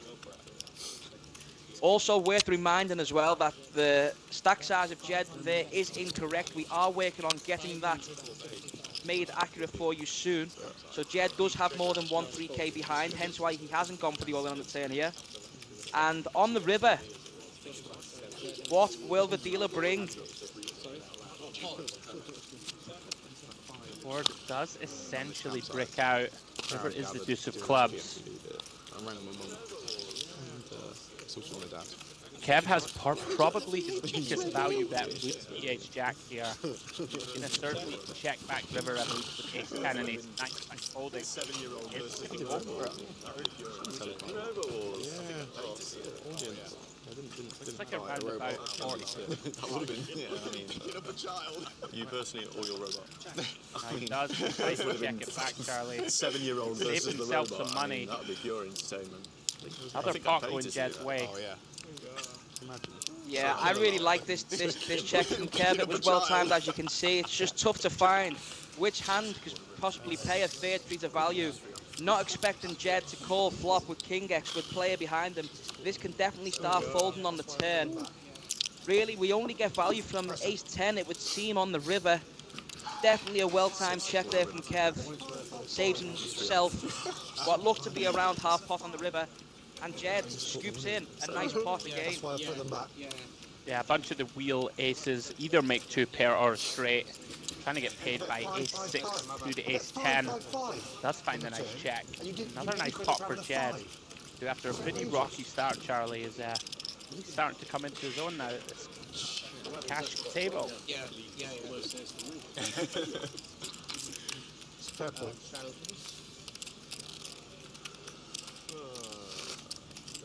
We're good, yeah? That was demanding. Yeah. Please. You've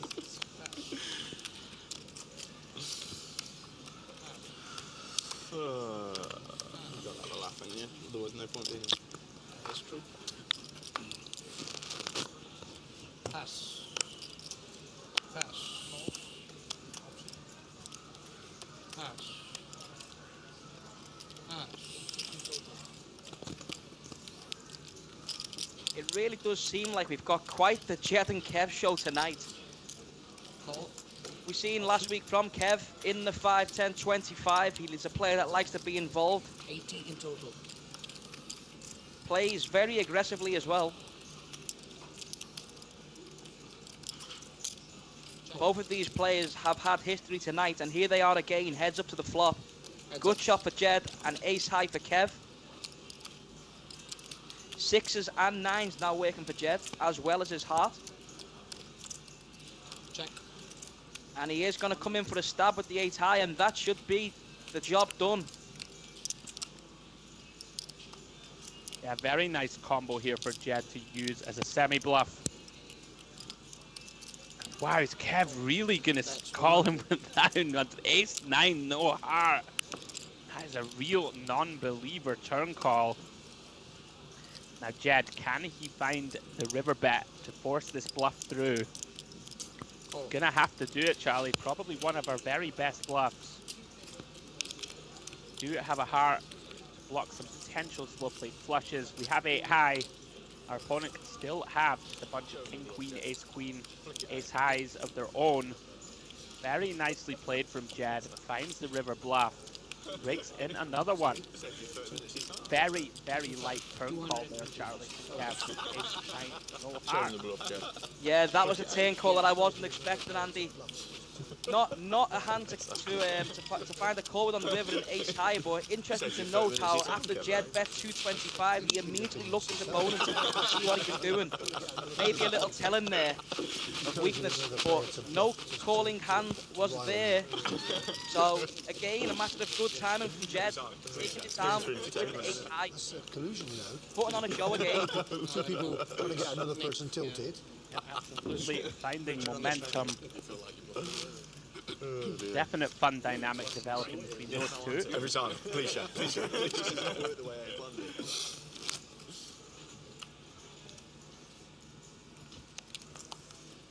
Now you make me feel like you bluffed me earlier. Great. Now I'm tilted. This is not work the way I planned it.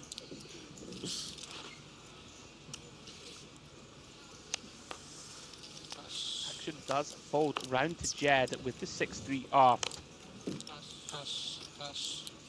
Kev with another very playable looking king 10 of spades. And you know that Richard is going to be in there.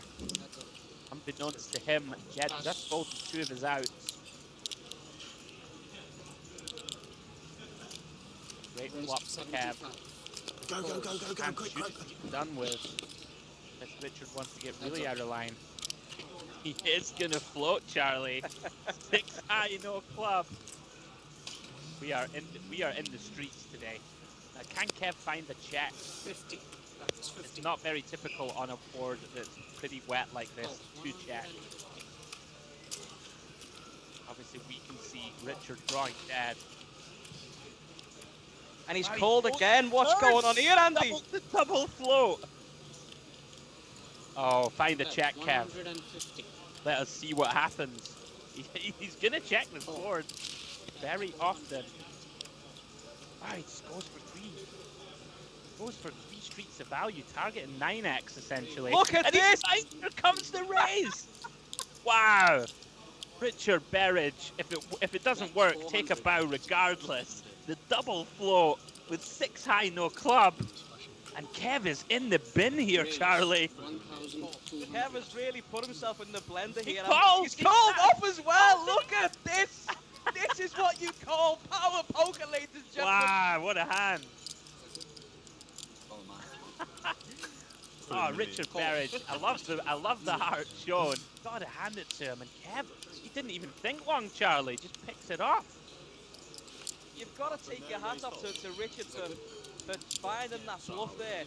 But Kevin, he's bet polar on the river. He's bet so big on the river. It makes it so hard for your opponent to bluff. But Richard's decided that 6-3 is a good one to go with. What happened there? Raise fold. Wow, what a hand. Yeah. Fair play to both players. Richard, max heart. He won the hand. The double float with the 6-3 off. Yeah, I mean. And when you least expect it, Andy, just like that, a sizable pot again from nowhere. Yeah, hand of the stream so far, for sure. Quick. Can't believe how quickly Kev called that off. Blockers are a thing, Andy, right? I mean, they are a thing. But, you know, usually you take a moment. Fair play. Both players in there with the heart. It's like a razor thin river value bet also from Kev. He manages to induce Yeah, definitely an interesting player is Kevin. We've seen him on last week's stream. I'm assuming we're going to be seeing him on much more of these 5, 10, 25s. Impressing me with the things that he's doing. He's aggressive, and when you're inducing things from the 6-3 just like that. It seems likely that they may have a bunch of history there, Charlie, behind that hand. May have played a bunch together. And Richard now has set up this aggressive image, wakes up with the queen. Great spot here to pump it up. 450, Richard.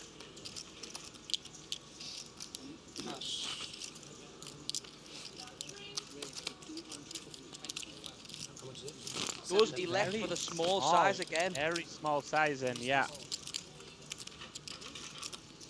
Yeah, typically out of position like this, you're going to want to size up considerably. And unfortunately now, may end up going 4-way. Not sure about this from Nik. Very, very weak holding to continue against the squeeze. Is in there, and Ged, of course, going to complete with the 3s. We are going 4-way. Action is brewing, Charlie. You can feel it kicking up a notch.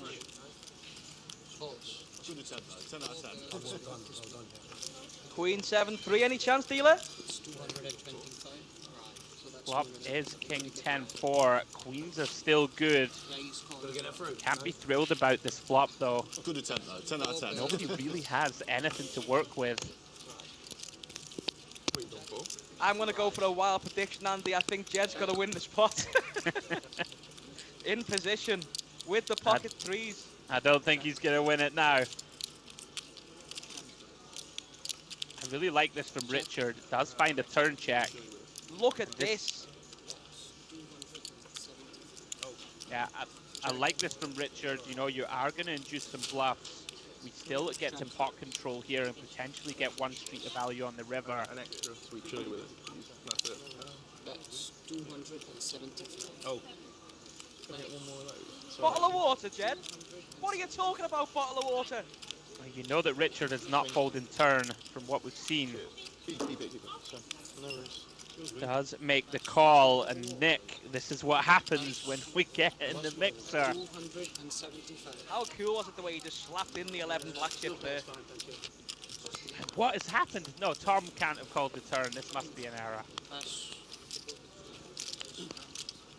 If Tom floated the turn here with 8-9 of clubs, might be time to end the stream. Yeah, we can see he's not in there. And Nik gives up river. Richard rakes in a nice one. We're earning our money tonight, Charlie. Some super complicated spots to unpick. Yeah, definitely some interesting hand selection there from Nik to lead on the turn 4-way, but worth a punt, I guess.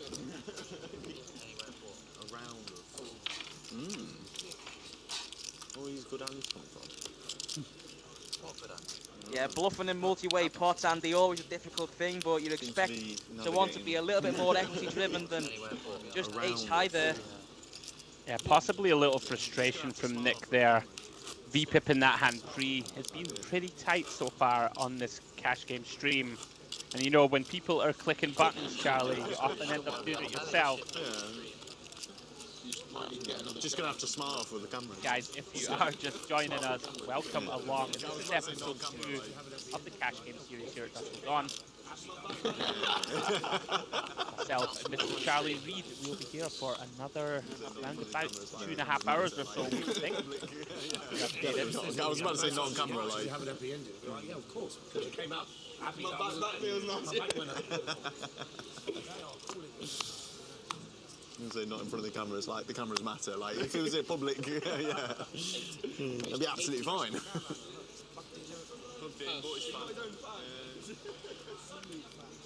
They are calling Gonna have to give a shout out here, Charlie, to Ali in the chat. Castle, we love you, buddy. Great comms, lots of love. Mozart. I don't know if you played with Mozart, Charlie. Absolute gentleman. Great guy. Very stylish, Charlie. I'm gonna have to put it there. He's always very well put together. Puts me to shame. I'm not good with a lot of names. I might recognise the face. We've also got another comment in the chat there from Uncle Peter asking about GTO strategy. I don't know which 30 a lot of the things come from we're seeing tonight, but it probably wouldn't be GTO. Lots of fun things going on stream tonight at Dusk Till Dawn.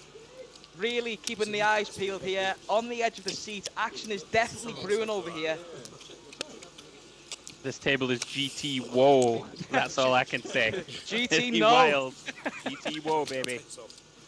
Do have a couple of hands clashing here. Jon with the Queen 10 up against the King Jack.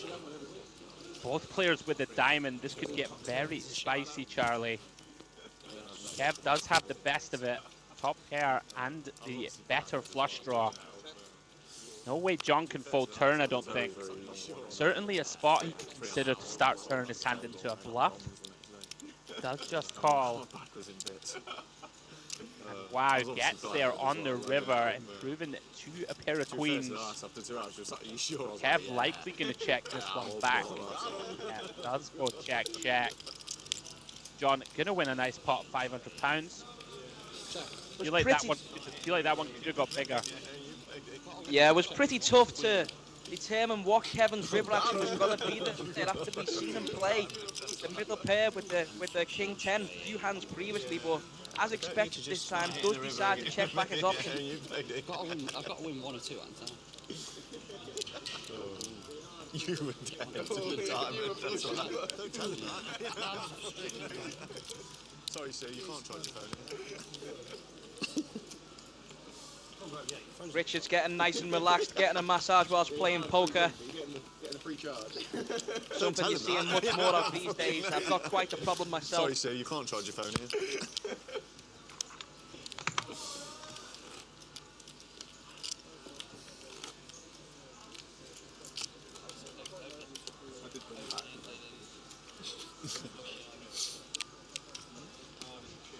Always good to see a nice chemistry within the table, and they seem to be having like, conversations together. Everyone's having fun, settled in now. Yeah, we knew that this was going to be a fun lineup. It's very typical that we see this on a lot of our streams, Charlie. People a little bit nervous in the early going. You know, you don't want to make a fool of yourself, right, and punt it off on stream. And then, you know, a couple of hours in, a couple of drinks, relax yourself. You can see these guys really enjoying themselves. Great to see. And Kev is busting out the big guns. He's got the mobile fan, Charlie. The mobile fan. I'm not going to lie, Kev, I wasn't expecting Kev to just bring that into the mixer.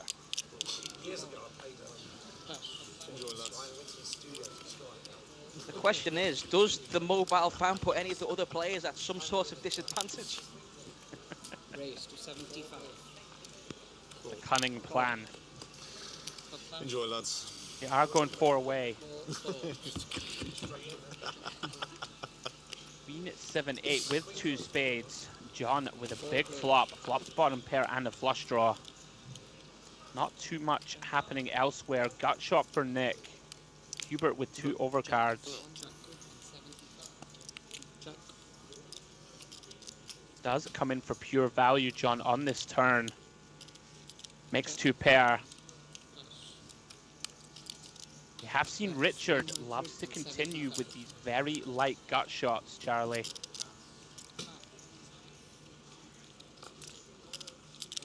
Yeah, I like the size that Jon's elected to go for here again. Can't go too big. So many cards can change this board. Nobody decides to contest though, and he takes that one down. Lovely run out for 7-5 of spades. I feel like Jon got the massage fold equity there out of Richard. First time we've seen him fold any type of draw. He's enjoying himself too much, Charlie. Yeah, he's just like, I got ace high, take it down. Oh no, sorry, that's you.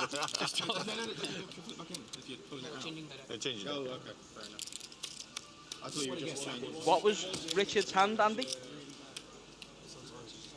I had ace-9, so he did have a gut shot.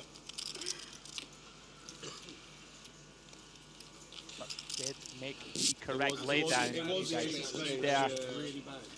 Richard with 8.6k out in front in the table chip counts. Did buy him with 10k. Hubert had a great showing so far, Charlie. I think this is his very first appearance on stream also, and equipping himself very well, up to 8.2k.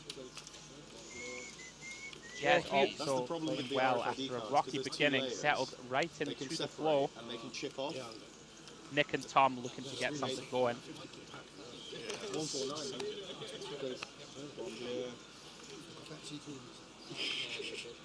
Okay. Pass. And here we go. I think we've got the very first walk that we've seen on stream over the 2 episodes of the series. Pass. And pass.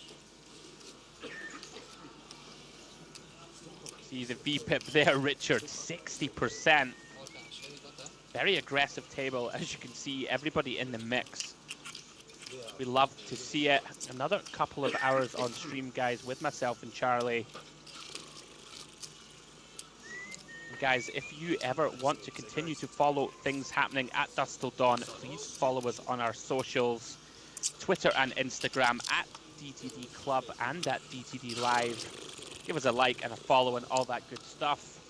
For all the upcoming scheduled events, you can find all the information there. Yeah, we have infinite things upcoming. Lots of tournament poker in the mix. And the cash game series is going to become a regular staple of our streaming portfolio. I would have got you as well. Oh, shit. 9 deuces, yeah, great, here you go. I don't like them cards. Them cards. Let's file a formal complaint, please.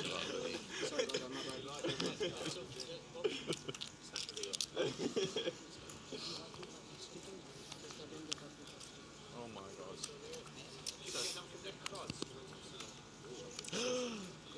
You like the best cards? Don't take the ace of spades out.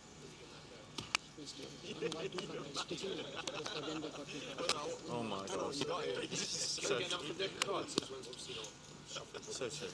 Just take the ace of spades out. Going for a deck change. Let's see if we'll get that new deck card. So clear. Third time lucky. I think you might be flushing. Yeah, they I prefer them anyway. You have to change the space. I couldn't even... You're 2 pair. Thought you had 2 pair. I was going to say, we did not even see the flop yet.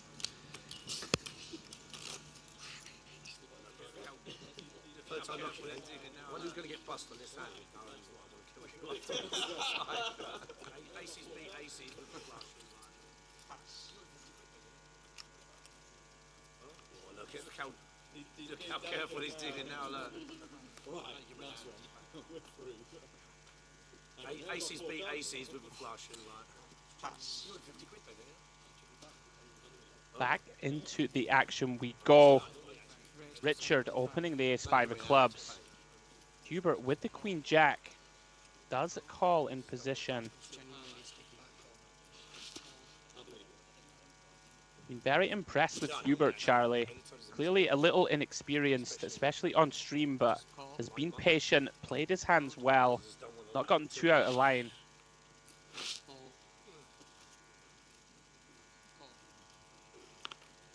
Jed does make the overcall.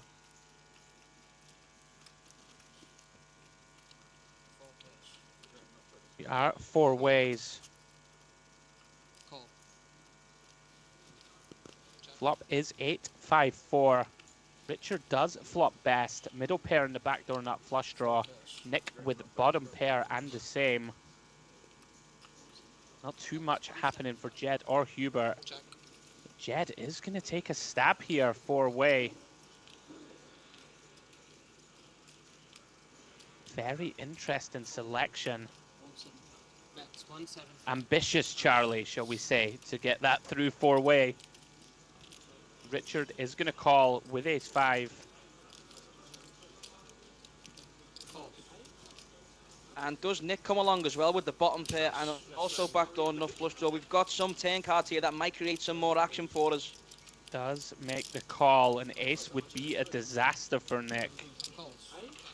The turn is the 8 of hearts. Lesson Nik learned. does turn the nut flush draw. 3 pairs. Richard going for a little small stab here, kind of looking to freeze the action. Try and take this 5 to showdown. Very easy spot for Nik to continue. Ged now, after that ambitious flop stab, does just get out of the way. Cool.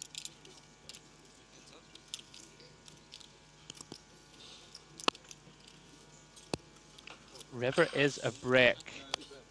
Would expect check, check a good amount of the time. Does indeed go check, check. Richard gonna take down a nice one. With 2 pair, 8s and 5s. Too bad. Closing on a 10k stack in front of himself. That he bought in with originally. Followed by D. Oh my god, eating in stream. Hey, next, you make a mistake with the ring. Yeah, no mistake. A couple of players just ordered some food. Gives us a quick chance to just talk about the food available at Dusk Till Dawn, Andy. One of the better restaurants in the UK you find in casinos. They do an amazing spicy chicken pasta dish, which we spoke about a lot last week. I was not gonna lie, Charlie. I was not expecting the conversation to take such a turn. You were talking about it a lot last week. It must have been a dreadful game. What's going on? The game was Talking good. about the spicy pasta. The game was good. I was surprised that nobody ordered it throughout the whole course of the game.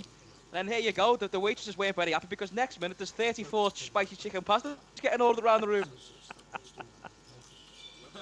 We've gone down the rabbit hole, guys. We have gone down the rabbit hole. Which is a bit. Pick a subject. I'm sure we can talk about it. Yeah, we've gone from red wine to sports betting all the way around to spicy chicken pasta. This is what we get at Dusk Till Dawn, guys. Stick with us. Now John raising to 175 with the Jack 10. Ged loves these. Thought he was going for it again. Did see him fire off with 7-3 earlier. Yeah, Ged is very balanced in the time he takes when he has good hands and bad hands. Always a good thing to not give away too much information to the opponents at the table. Richard really splashing around in there as wide as King 7. Looks as if it might pay off on this occasion, and here we go. We've been waiting on an action flop. This is it. Everybody with a piece. Kev with the big draw. John firing away here with what is basically the worst hand in terms of equity. Is it going to go back call? Richard with the quick overcall with top pair. Shall we go for the 9 of spades, Andy? Let's do it.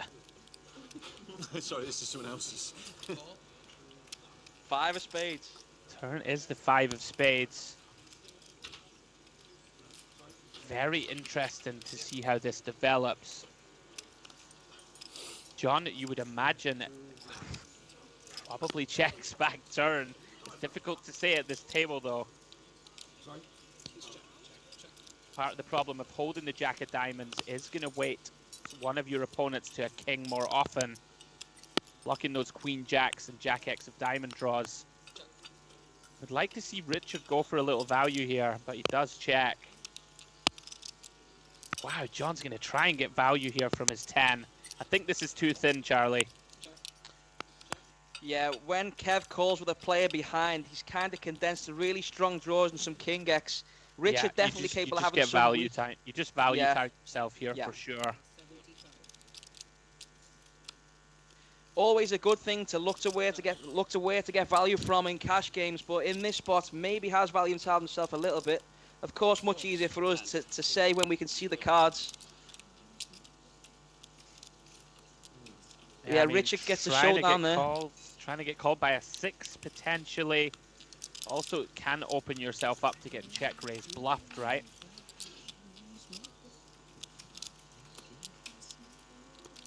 Yeah, would have been chopping with other 10x as well.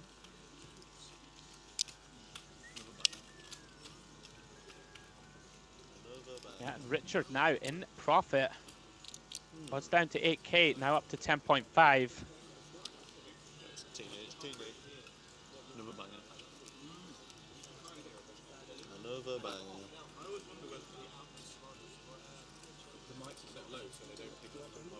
Shout out to Peter Crow in the chat. He says, to be fair, you can't beat the spicy chicken pasta. See, I told you it's a topic everybody wants to talk about. Let me tell you, when Hubert ships the old win most money, you can buy me a chicken pasta. It's only fair, Charlie. Oh, now you've done it. Yeah, you're right. Why do the microphones keep going out the ass?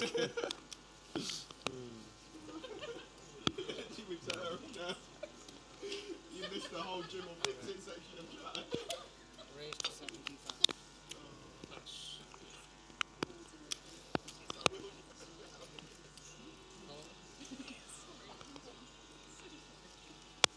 Jed again with that stern presence, just weighing up his options, deciding what to do. Does come along with the queen jack off in the small blind. And we're going to be heading three-way to this flop. Lots of broadways out there.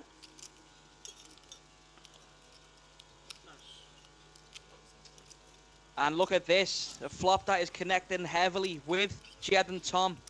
Could potentially see some fireworks here, Andy. Yeah, part of the problem with these overcalls, with these sort of offsuit low broadways, you know, you are going to be dominated a lot. And we can see here, Tom has Jed pipped. Nik just firing away here with just ace high to an extremely coordinated board. Somewhat surprised to see it. And Jed gonna take the aggressive action. Might actually get Tom to fold flop here, you know. Not a great spot here with King Jack facing a bet and a raise. Yeah, again, this is another example of the aggression that Jed's capable of showing with his high equity driven hands.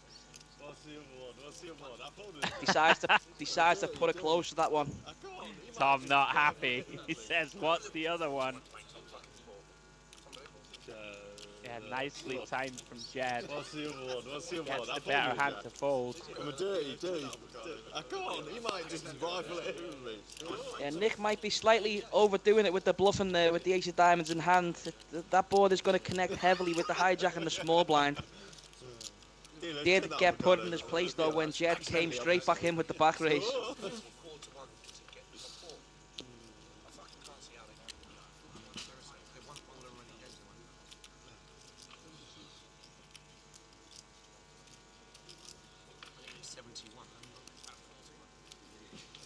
Really can't mind folding with King Jack there though, right, Andy? It's very, very tough to continue three-way, especially when Jed's shown such form of aggression on the flop. Instantly bluff catching and lots of bad turn cards as well. Really like getting out the way with the King Jack there, even though it was wrong on that one occasion. Yeah, I like folds. This is one of those spots. Also, you know, from watching the stream the first few hours, we haven't really seen any flop raising from Jed. That might be the first occasion that we've seen it, and it's multi-way, extremely wet board. If we're not behind already, we can certainly be facing a huge draw. Yeah, I like fold from Tom. Looks good. Very difficult to continue there without at least two pair. Yeah, he could ration his fan out. Yeah, definitely coming into his comfort zone now is Ged Ronan. Does like to put pressure on when he's very equity driven. Very, very capable player. Tom with the King Jack suited comes in for the 3x. Nik once again lands on call. I think the play at the table overall, Charlie, has been a little too tight pre. Not much 3-betting going on.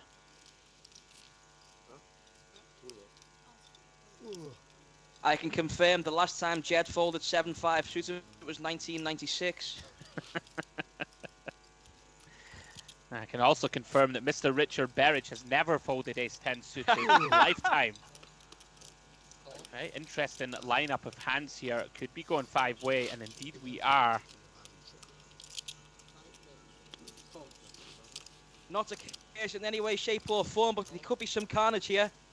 Let's see what 839 does. Charlie, with the commentator's curse, everybody essentially bricks. You would expect this to check through to Nik pretty often. Yeah, gonna start going for value here with our overpair to the board.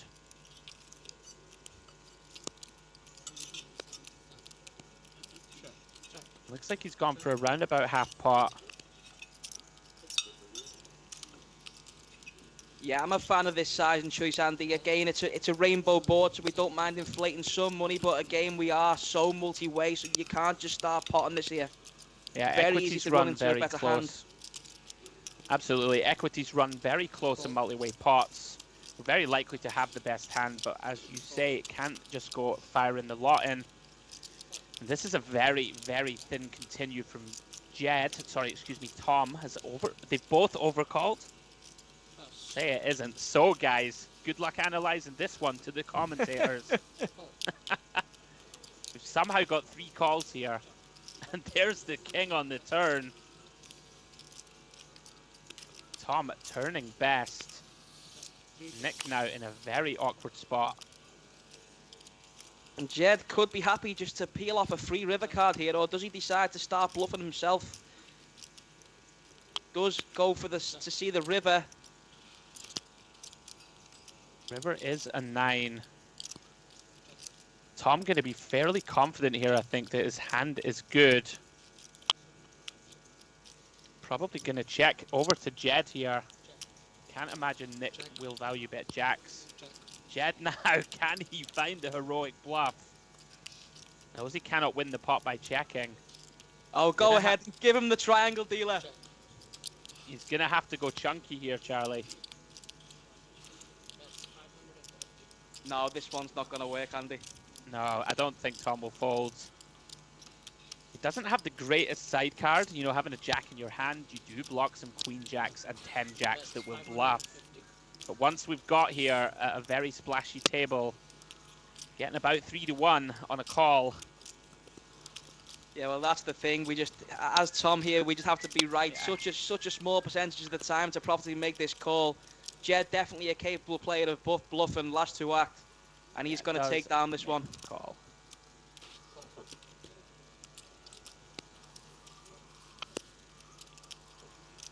Yeah, just an interesting feature on rivers here when we are bluffing. A few times Ged has chosen a small size, and of course when this 9 connects, we're going to go very polar on this river. Mostly betting 9x or bluffs. Would have liked to seen, Charlie, the old overbet river. It makes me feel better about himself. Tom picks it off. It's a nice pot. Thank you again. Takes himself up to 6.1k.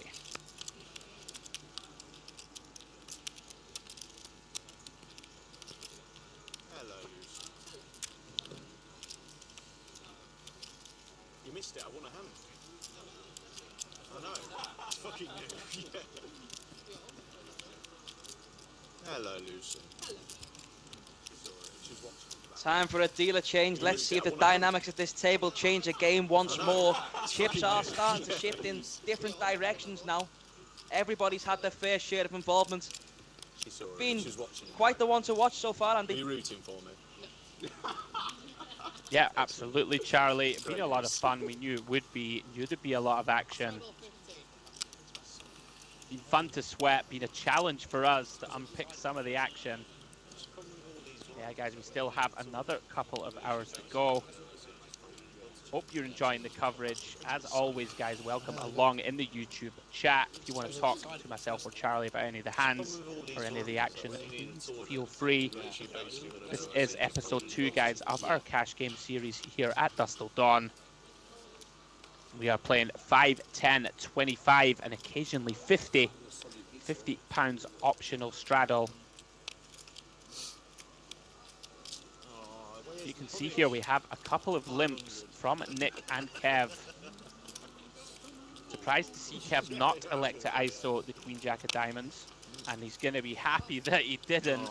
This is trouble for Nik. 500. Has not gone his way at all so far. Cool. Not too care, but Kev with trip jacks. That's right, Kev, it's under there. Yeah, what are we thinking on this flop bet from Nik's holding 4-way here, Andy? I think we should check in general here. Not going to do too much betting, especially with the sort of weak ace-X.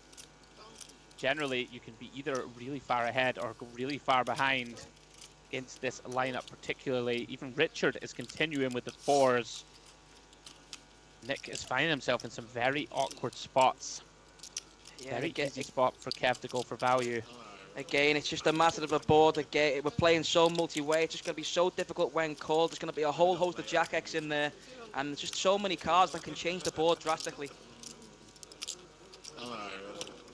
It does check call. River is a brick. Maybe they'll play it over the YouTube stream. May convince himself that he has to call this off. Spades, of course, brick out. Kev with a very easy value bet. It's just about how greedy Kev decides to be here, because a lot of players aren't going to find a fold with as strong as ace-X. I'm going to play it completely different now. It comes with around about half pot. Can't imagine Nik will fold this. You'll know that I probably lost more money to that fucking song. Is that what I wanted it? I'm really aggressive now. He knows his hand is no good though, Charlie. Anyway, I can win it. Yeah, Nik definitely bluff catching here with the ace-5, getting a decent price, but it seems pretty clear that Kev's value betting here, and with ace-5 we just don't beat any of that.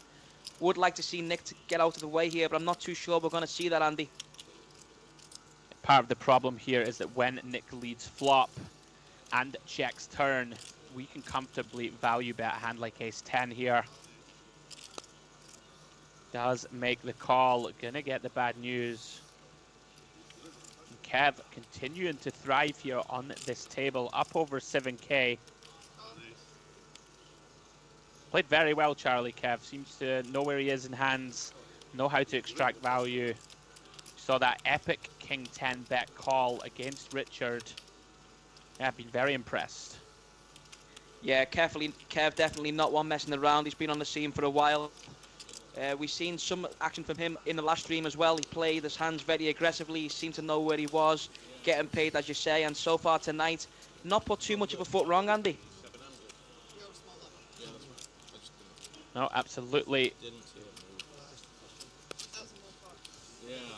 Oh, better for the camera. Why do they play these 700?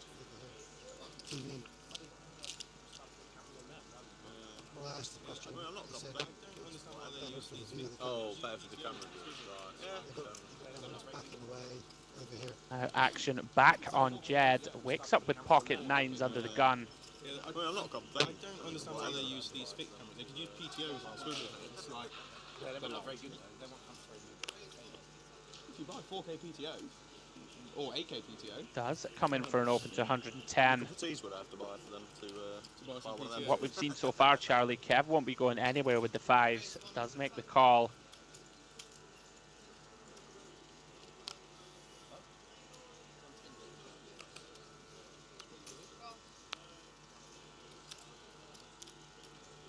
Richard is in there, Charlie, splashing around with the 8-3 of diamonds. 110, you said, yeah? Yeah, Richard certainly came to play today, Andy. He likes to play lots of hands. He likes to be in the mix. And 8-3 qualifies for him this time. Sorry, I'm Yeah, we are going to go 4-way. Jon completing the 7-8 off.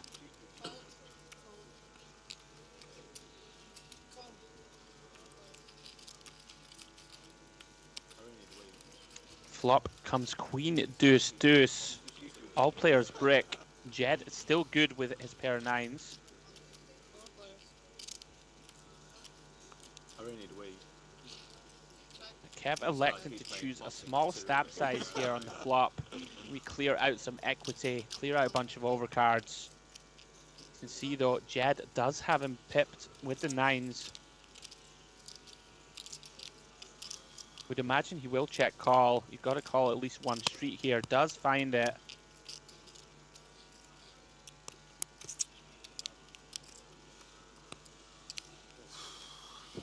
Turn is another queen. Good card for Ged. He will be happy to see it.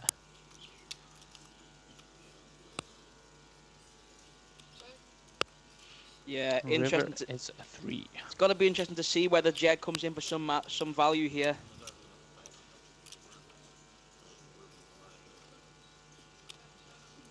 It Yeah, does maybe go missed one there. check. Potentially missing a spot of value there as Ged. When Kev takes a really small size on the flop, he can be doing it with a hand like he has. 4s through 8s can take this as well. Yeah, certainly some potential for a very kind of small blocky size on the river. Look to target some of those hands, some ace highs. But on the flip side, you do allow your opponent to potentially bluff if they were betting the flop with a hand, you know, like a jack 10 of clubs, wrapping around the queen. In any case, Ged does take down a small one.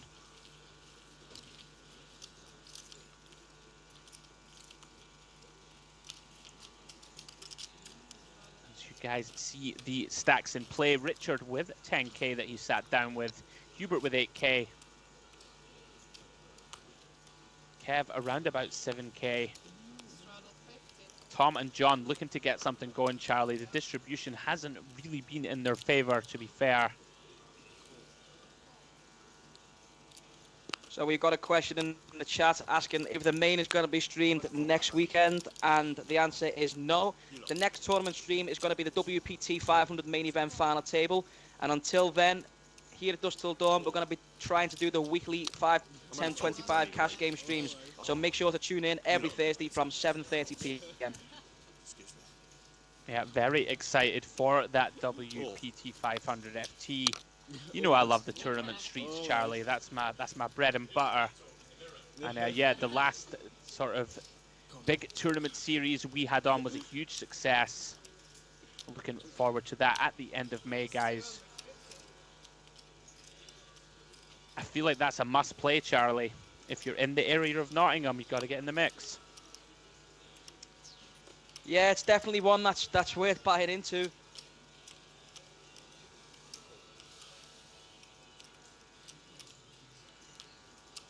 Yeah, and if you're interested in that, guys, that is May 24th to the 29th over the bank holiday weekend.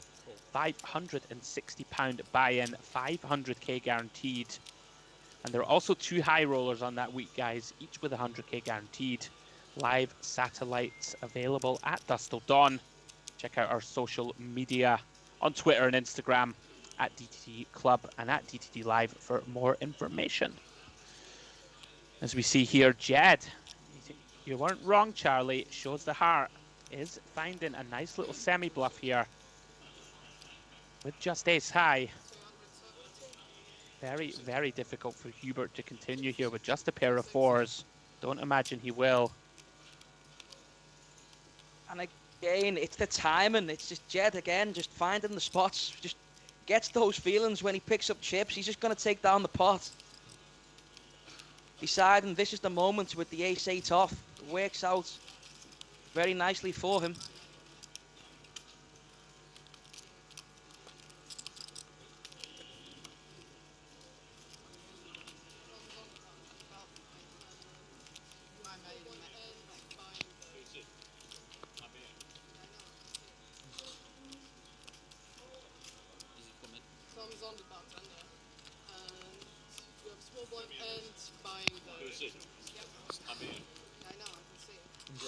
Short though. It was win.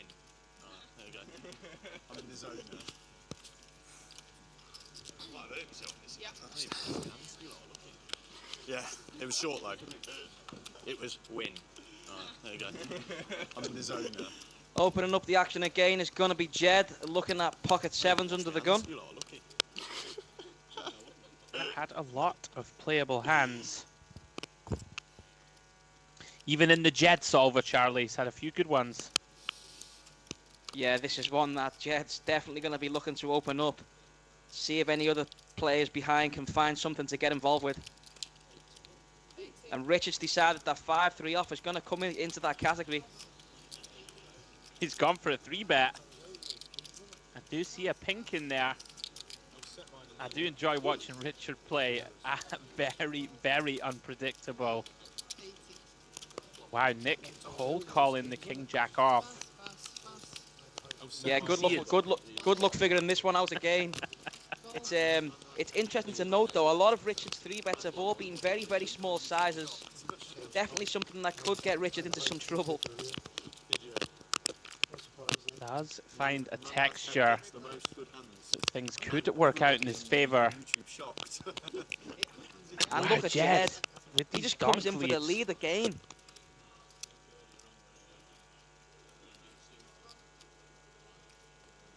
We are in the weeds once more, Charlie, my friend.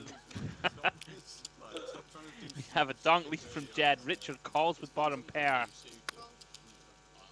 Let's just imagine these cards were face down here. We'd have a really tough job of figuring this one out. We really would. Stop trying to do stupid shit. Think of shit. Ged does improve a gut shot.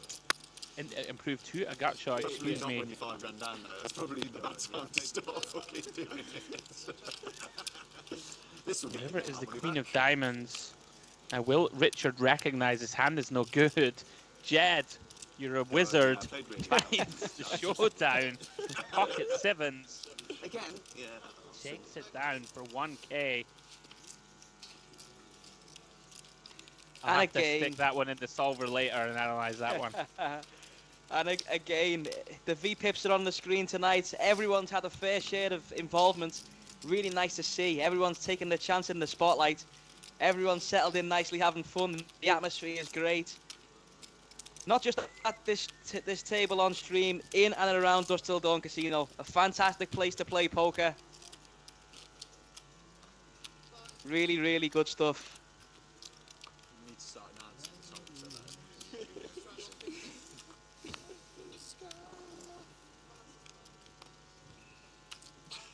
Now then, Charlie. Time to reference the YouTube comments.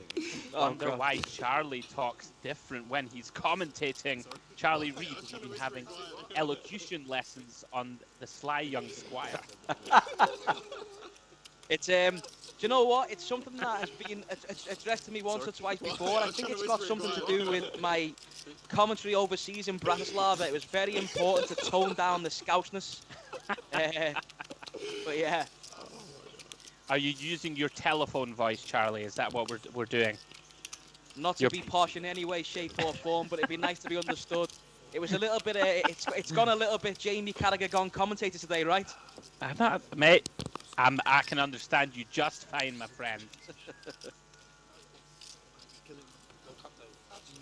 Daniel Hodson there. Don't listen to the haters. Daniel Hodson there in the chat, commonly known at home as the Seagull. The Seagull? Okay. Scooping everyone's chips. I was going to say, does he swoop in and steal your chips? Well, I'm glad he doesn't take a shit on your head. Anyway, I'll tell you that much for free. Oh, right. He probably has once or twice before, but anyway, back to the action. Many apologies to our loyal viewers for that. We have gone on a few tangents this evening, I would have to say.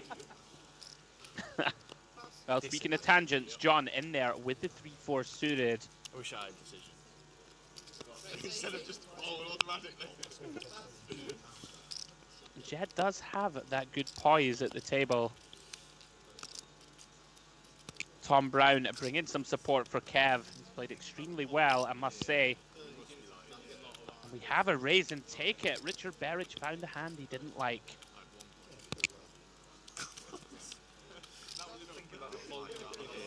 It must be like, goes through there, man.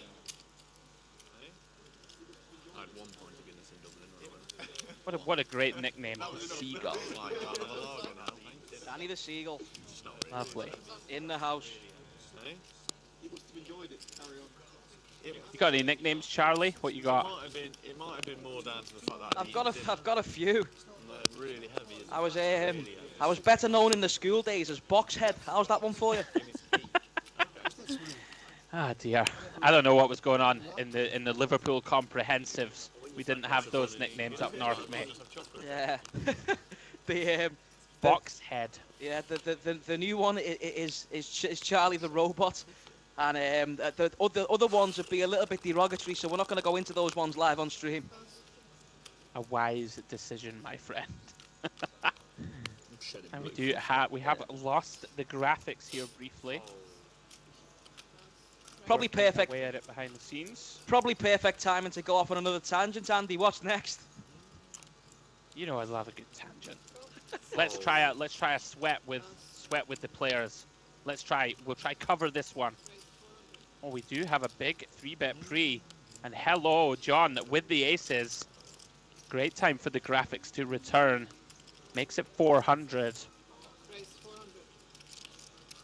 And we know that Richard is in the mixer with the baby-suited connectors. Something's telling me this is going to be the cooler one. Oh no, you can feel it. You can feel it coming. A Kev with 8-9 off. Really the first time he's been in there with a mediocre holding. I believe we have 1200 in the middle pre. Oh, and wow, there's potentials. Top set for Jon. Can he find a way to set this trap? I believe he's checked it over to Richard. Oh wow. And look at this for a card. Kev turns an open ender.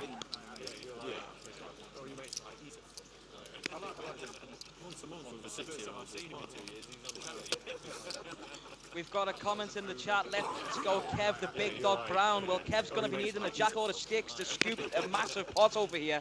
First time I've seen him in 2 years, and he's on telly. Have lost the chip stacks, unfortunately. Not entirely sure how deep we are. Wow, 1100? Kev just put forward. Is that a raise is the intriguing thing.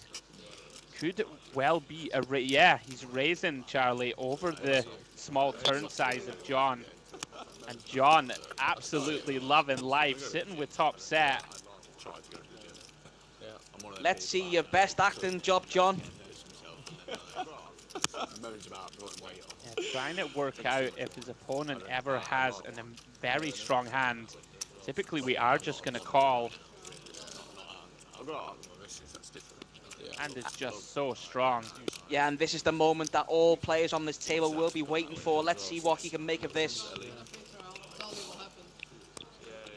Top set, aces, the nuts on the turn. Oh yes, they're still there, Jon. Yeah. We can see the unimproved Kev might have to go for this if Jon just calls.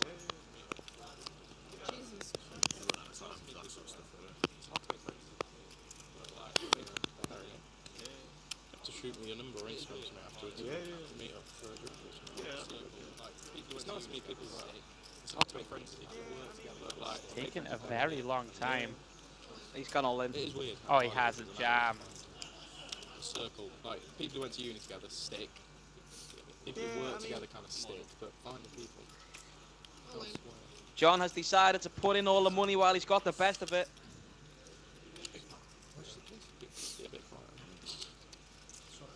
Kev asking for a count over here.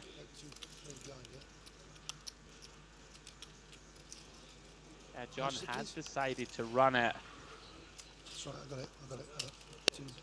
About 2-3 behind, yeah.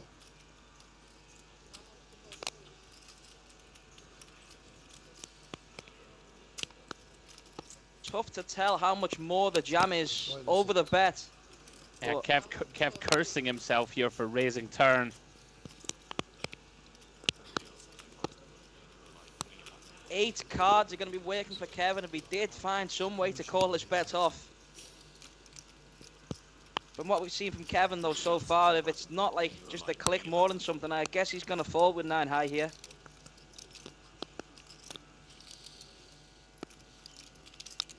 Yeah, really the first misstep we've seen from Kev all evening. An ill-timed turn raise, unfortunately for Kev. And temporarily the fan not making him feel so cool there, Andy. Interesting decision from Jon to jam turn. I mean, I guess if you do think your opponent has a hand like a set of 7s, something like this, then fast playing certainly can be an option. You know, if you think your opponent doesn't have many turn semi-bluffs and is going to be weighted to value. It's easy for us to say, Charlie, right? We can see the cards. Easy for us to say, just call. you know, against some opponents, it does make sense to jam fast play there. Make sure the board does not get any wetter. It's like one of the things I say. So, you know, you can end up losing value on a spade river or the like. 15. Peter Picks Crow. up a nice spot. Peter Crow saying in the chat, good luck in Vegas, Charlie. One time deep run in the main. Thank you very much, Big Pete. Appreciate that, mate. No bet on the Pete, you need to wish me luck too, buddy. Come on, share the love. What happened to the if skill was the only thing involved, you'd win every time thing, Andy? I believe that was actually Philip Hellmuth that said that, Charlie, and not myself. Have you never been referred as the Scottish Philip Helmut before, no? I can confidently say I have not.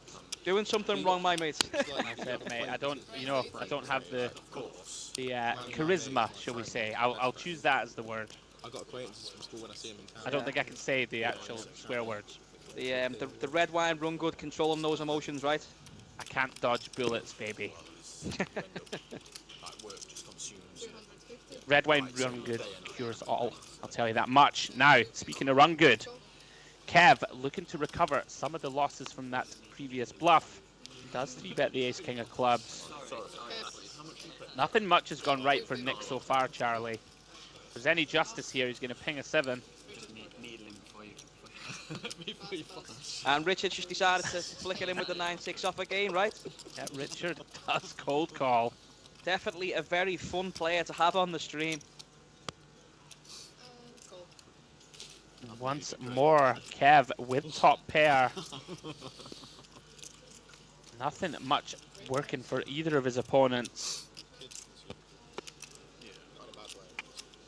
Typically just going to see a small size C-bet here.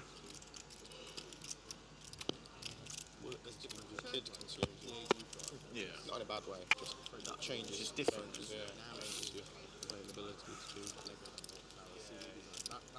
Yeah, I really like this size and choice from Kevin here. Unfortunately, he's not going to have anything that's going to be able to continue with him.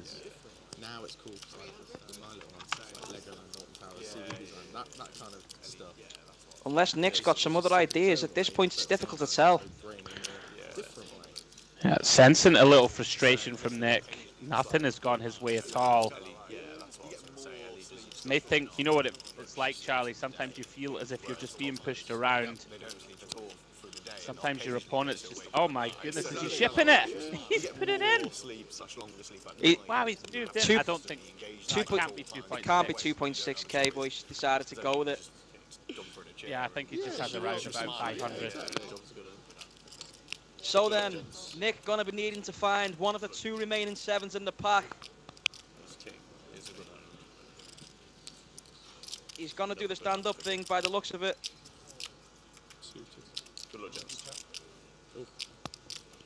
Yeah, and the board does brick out. Another pot going to Kev. And I believe Nik is GG. Nothing really went his way, Charlie. Yeah, you've really got a feel for the lad. It was difficult for him. Not much going right for him.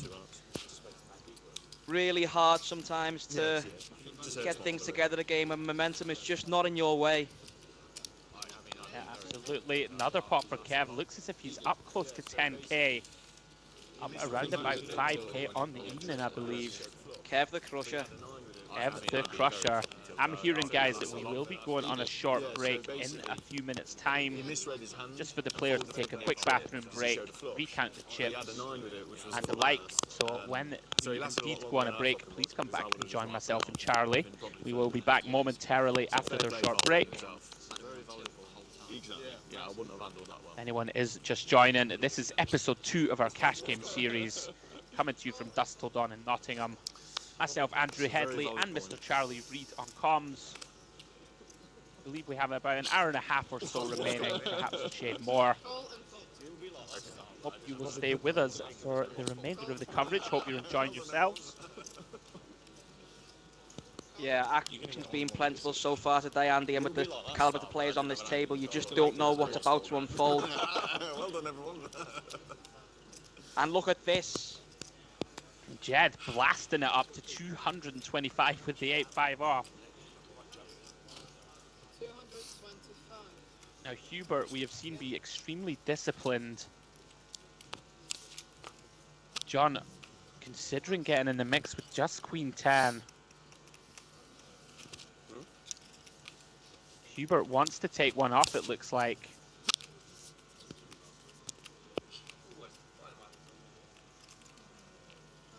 He's going to let it go. Yeah, disciplined fold from Hubert there. It's a lot of big blinds to put in, hoping to try and hit a set.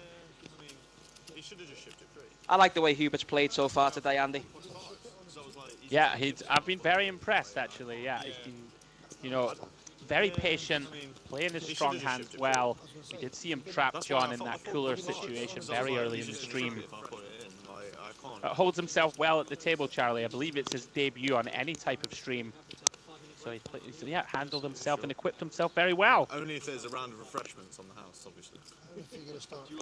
See there, Kev up 5k. I believe this is the short break, guys, that we had talked about. Oh, we still have another hand, I believe.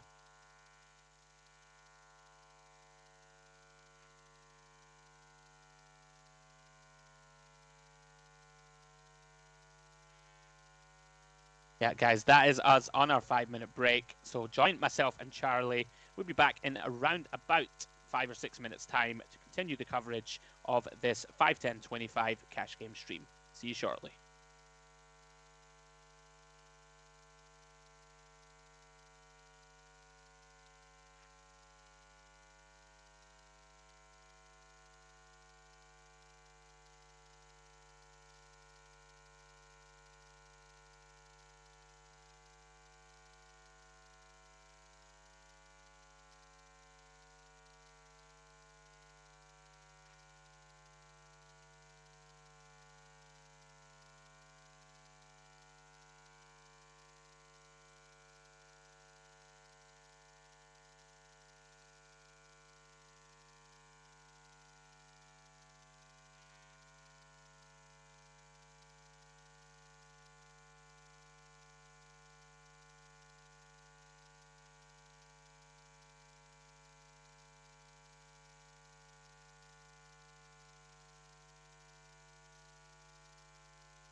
Is he coming back in?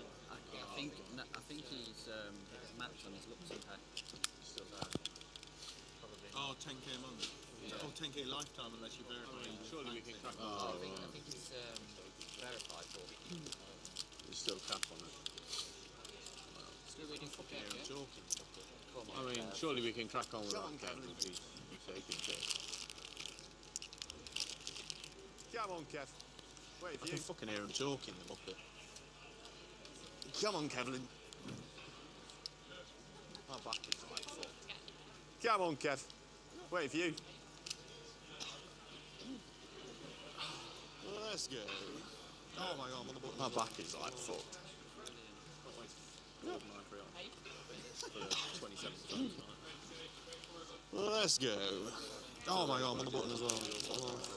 Brilliant. Can't wait to fold 9-3 off for the 27th time tonight. To a raise by Ged, who probably also has 9-3 off. How did you feel when you got raised? No, that's I know, yeah. Were you like Massive range about that three. High pocket there. How did you feel when you got raised when you had aces?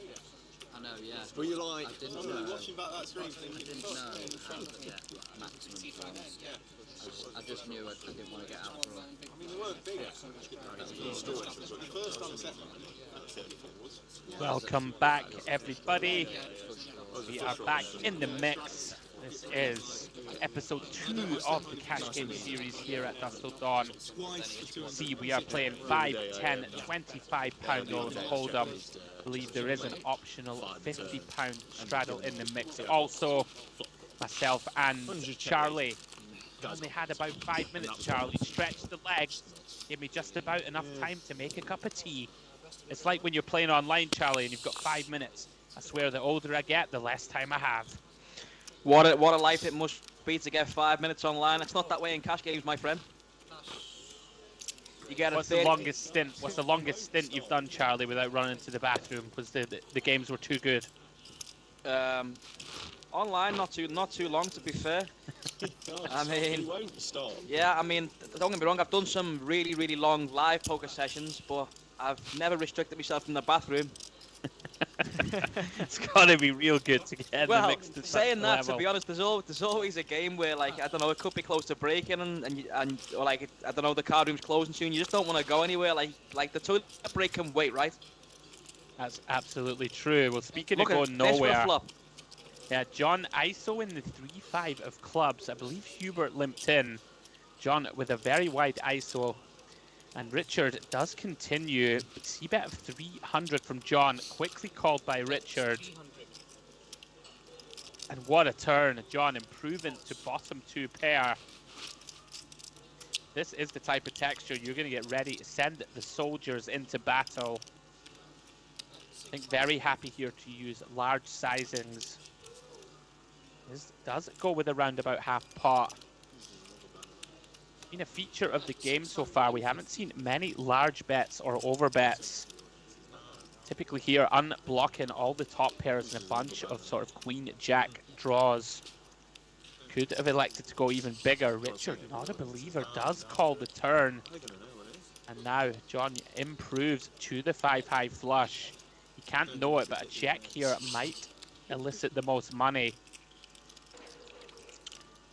And this is how you improve on every single street in that find the hand. check. And look at this. Oh. Richard not going to turn his 3 into a bluff. I like the check from John. This jack gonna connect with Richard quite often. Hands like king jack, queen jack, jack 10. We can get some bets out of them. Unfortunately for him, Richard with basically the bottom of his range. John picks up a pot of 2.5k, Charlie. Yeah, that was a healthy one there, Andy. It's a tough one. I mean, for Richard there, he's gonna expect John to fire with a lot of the hands that he is beating. So when he checks, I think it's time to start turning the 3 into a bluff. However, is gonna elect to wait for a better spot. When we just came back off break, interesting to note that John was talking about the hand he had before the break when he had the aces and he decided to raise on the turn, and he got no more further action. He said to the table about he didn't really know how to get all of the money in when he had the best hand, and he didn't really want to get outdrawn. So it makes a lot of sense. He just wants to protect the best hand, put in all the money while he could.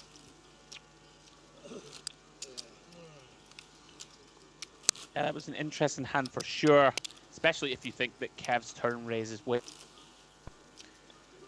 Obviously, easy for us to say just call when we can see that Kev just had 8-9 high.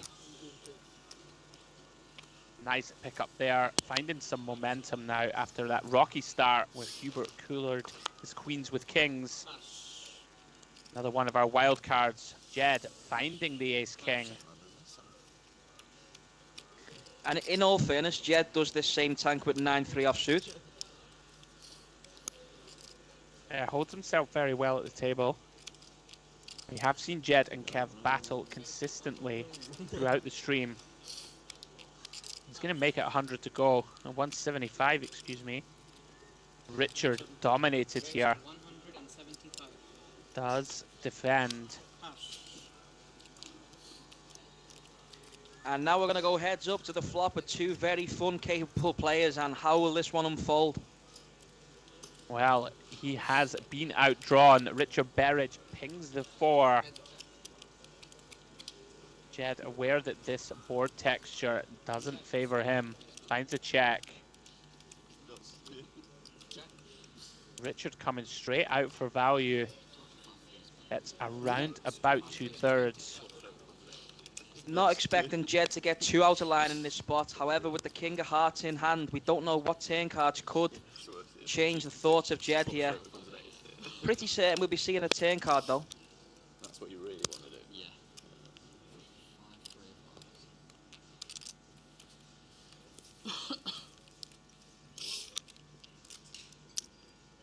And with this kind of body language, Andy, I'm starting to think that Ged might decide to just get out of the way on this one. Yeah, I would agree. He does find the correct fold. Well played, sir. He's in really bad shape.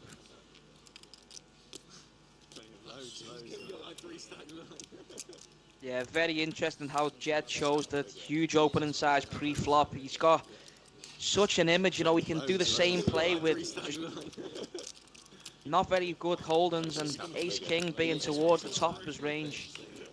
Just not a very favourable flop for him. Versus Richard in the straddle. If you're coming to me next, I've only got 3. You've got 3. Yeah, nice awareness there from Ged. Does get away without putting another chip in the pot. You can see, guys, we are playing 6-handed. Did lose Nik just before the break. We have around about an hour and 20 minutes left of coverage, guys. Hope you're enjoying it. Myself, Andrew Hedley, and Charlie Reed in the booth, covering this 5-10-25 no limit game.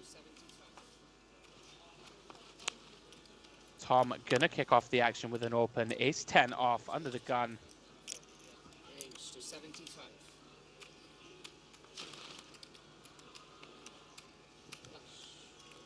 Range to 75 and then a fold, yeah.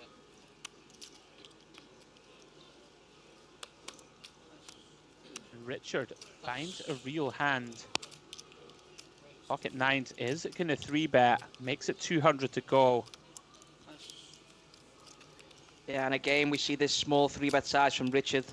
I'm assuming we haven't seen Richard with kings or aces yet, so I'm assuming he just chooses the whole small size across the board. He did use the small size with the queens earlier on. Yeah. Tom has indeed seen Richard splashing around, does elect to take a flop in position. Flops the best of it. Bottom pair with a gut shot. Very difficult player to range is Richard. Checks flop, now comes in for half pot turn. I think Tom with a pretty easy turn call here, still drawing to the nuts. Yeah, it's pretty to figure out what type of hands Richard's trying to deny equity from here. It looks like he's turning his nines into a bluff, but does decide to shut it down on the river. Yeah, Tom content to take his showdown, wins a pot of £830.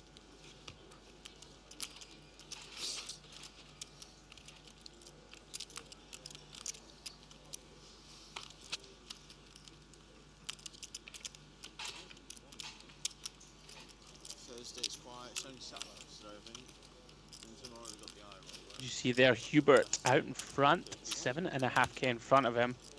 Thursday it's quiet. It's only satellites. So Looks to me that Richard has a lot more in front of him than 7.2. Festival, I think, UK pizza. Yeah, I'll probably got high rollers tomorrow and then the main event starts tomorrow as well. You don't really play too much. Not really. Yeah, I'll probably stick it in the 500 tomorrow. Why does he like them? I don't know. Got a little bit of flavour for it, you know. Yeah, 50, yeah. Which is weird considering I didn't cash any of them. I paid loads for them. Lovely Andrew Hedley.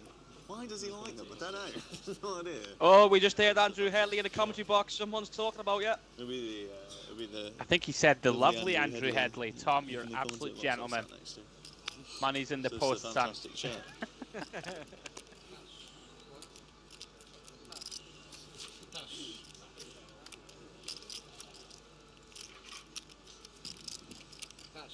Action round 2, Tom with the Jack 10 of spades.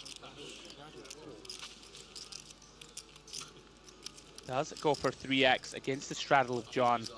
Content to defend the Queen Jack. Flop is the 9 deuce 4. Certainly the type of texture you can use some big sizings on the flop. Yeah, this is definitely a missed bet here. I was thinking the same thing, Andy. This is one of those disconnected rainbow boards where he can definitely use his 10s through aces advantage, but does decide to just check it over. Yeah, it does start semi-bluffing on the King of Spades turn. Interesting decision here for John. We do have a gut shot and we do block some of the better King X of Tom. Very nicely timed from Tom, picks it up. Finds the 2/3 size in, picks up a nice little pot. Oh no, sorry. Show me a river dealer, please. Yeah, go on. 10 I've got the nuts. Do it accidentally. Just flick it over it. 10 and I've got Doesn't need to be by the board. Come on. I had Queen Jack as well. Oh no, sorry. I've got 10 jack. Come on, just flick it over. Yeah, go on. Do it accidentally. Just flick it over here. Doesn't need to be by the board. Come on. Yeah, just flick it up. Come on, just flick it We over don't mind, somewhere Tom. else. We're all waiting to see what the next hand is, but Yeah, it's just fine. so- We'll just wait. so- That's it. But I don't. Yeah, just flick it up. Oh my god. If you snap me off for You queen, win. I'm going home. Yeah, I'm done. That's but I don't. Yeah, Not yes, if I'm it just- came a queen, though, right? I mean, if you snap me off for queen, I'm going home. Yeah. I'm done. Again, we can see a fair share of involvement there from the whole table. Everyone's had their piece to say so far in the stream. Still plenty of action to come in the 5, 10, 25 here at Dusk Till Dawn Casino, Nottingham. And as we welcome back Mr. Nik Conlan, he has reloaded back into the mix with a 3k stack. Welcome back to Nick. Ged now in the hijack with the suited wheel ace of spades.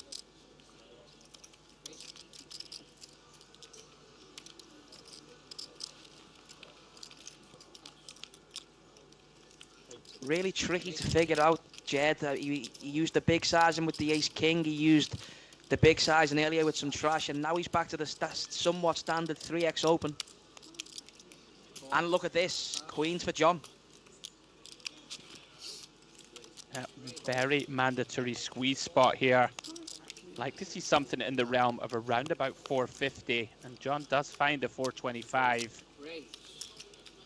Good to see. I've seen some squeezes be a little too small, especially at a table like this where players like to see flops. Put some meat behind the squeeze. And in Richard's And book, Richard. 5-3 off, definitely worth 425. Wow. He is in there. Don't get caught up. You're better than that. Tom wisely gets out of the way with the king 8 of clubs. Don't get caught up. Can we get a low flop for some chaotic action? Oh, there's one. Oh, and here we look go. at this. Get your This could be a seatbelts big on, one. guys. I'm going to call it, Charlie. Richard's going to fast play this. We haven't seen him do it yet. I can see him going for it. He's going to find himself in a world of trouble if he does. 470. And he does just call.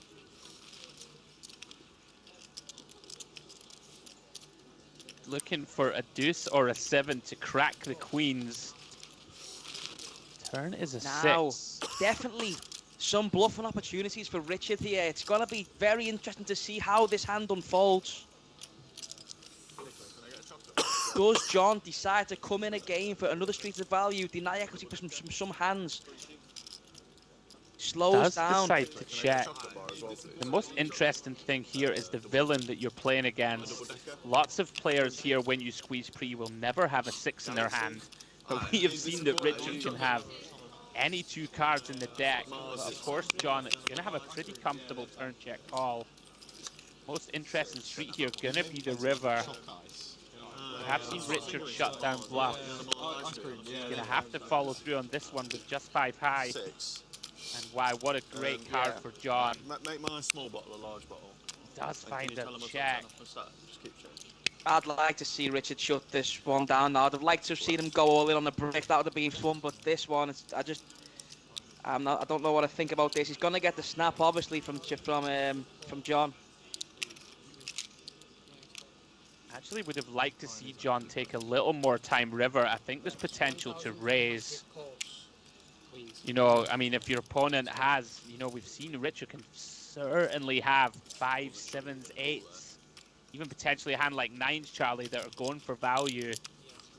And, you know, sometimes if they have the 1 outer, right, nice hand. Sure you were going to call there. Yeah. Although, if you think your opponent's weighted to bluffs, I guess call is also fine.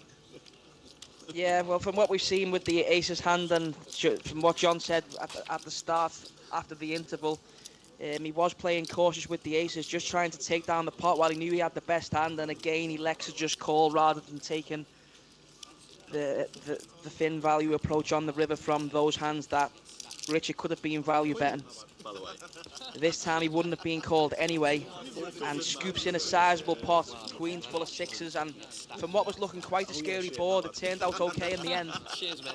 Yeah, absolutely great run out for Jon, and a wonderful recovery. Probably in profit now for the session, I would say. Or at least back to even after that early tough spot against Hubert. A Ged with the Queen Jack. We can see Kev right behind him with a monster. No, I'm nowhere near as bad. No, I was asking, because I knew if I put my money in, he was just going to go all in. Gonna have to try it out, Charlie. The big dog with kings. Seems a bit silly, especially with all these other people. Yeah, Kev, so the big dog Brown. What a great nickname. Kev coming in for the light 3-bet here. And look at this. Richard is now ready to play. Yeah, quite. Yeah, Richard, as we've seen, can literally have any 2 cards at any time. And Yeah. now what do you do if you're Ged? Have seen him get in the mix with these kind of offsuit low broadways a bunch the way. Yeah, in a 3-bet pot here, Queen Jack is definitely potentially crushed, but getting this price with the dead money in the pot, I wouldn't hate to come along here so deep. Does make the call. This is Sean's playlist, actually. Oh, and look at He this, is we gonna could be. get in some trouble. Yeah. Will we see Ged come for the lead again? We've not seen him lead the top pair yet, I don't think. Or will he decide to check the action on over to Kev? Yeah, in theory here, no leading for sure. Gonna check range. We can see he is in dire straits here. Richard having one of his outs. And the backdoor diamonds crushed by Kev. Holding the king of diamonds. This could get very expensive very quickly for Ged. Yeah, again, look, this is a fantastic size and choice again from Kev. Just really charging those Queen X in the ranges of the opponents. With the pocket kings in hand. One of the problems with coming along with a hand like Queen Jack off, when we get into these situations post, it's very tricky. Gonna go into check call mode. Ged doesn't know it, but needs some sort of a scare card. This will be one of them. It could slow down things a little. Both players have a diamond in hand. There could be potentially some carnage on the river. I'll do this instead then. Yeah, Kev can go one of 2 ways here. Typically, we want to use either around about a 3rd pot. You know, try and keep getting value from a hand like queens, hand like pocket 8s, right, with a diamond, hand like ace-4 suited. We have these hands in really bad shape. This is the problem now for Ged. Improves on the turn to a queen high flush draw, and if you're gonna call pre-Charlie, very, very difficult to fold turn here. Yeah, Jed's got a decision to make now, Andy. He wants to know whether this diamond's going to be working. He wants to know whether he can hit a queen or a jack. Really in a difficult spot now on the turn, and this is, as you say, one of the problems you're going to face when you do decide to proceed to a 3-bet with this kind of holding. Interesting here, similar body language to the last time when he folded the turn. We'll see if he can make a very good fold here.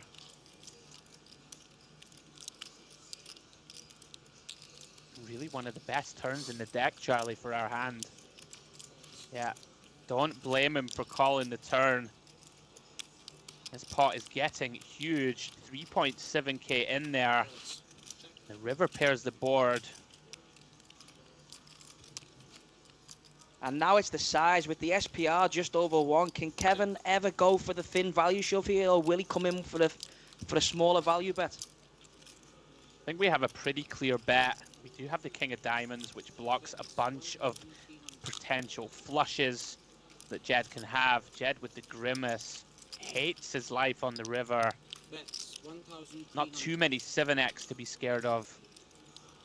If you are Kev, I mean, okay, Ged could have a hand like 6-7 of hearts or 6-7 of clubs. Really nothing else in there to worry about. And that king of diamonds, a very key card, blocking some flushes. And this is a very nice choice of sizing, I think, from Kev, recognizing his opponent has a queen a lot of the time. Don't want to scare that away.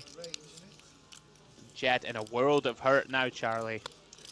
Yeah, Kev's elected for around 35% on the river. It looks like he's value betting, and Ged understands this. He's not beating much value with his queen, but with so much out there, does he decide to flick it in and bluff catch with his queen jack? Yeah, very interesting spot. Does indeed have a decent bluff catcher himself. Yeah. Makes the call. Very tough decision. Holding the queen of diamonds himself, blocking some flushes. Unfortunately for him, gets the bad news, and Kev wins a very large pot. Very nicely played from Kev. 6.3k. Nothing worse than you call it, as you say. He's played probably best on the table, Charlie, I'd say. Got to be up there. Very impressive performance from Kev Brown. Yeah, and I've seen several hours on stream now from Kev. He's not put too much of a foot wrong, and again he's managed to get 3 streets from his handy in the 3-bet pot. It's a board that some players might not manage to find as much value as he did. And yeah, again, it's just compliments to Kevin for how he's playing in this session. Unfortunate run out there for Ged.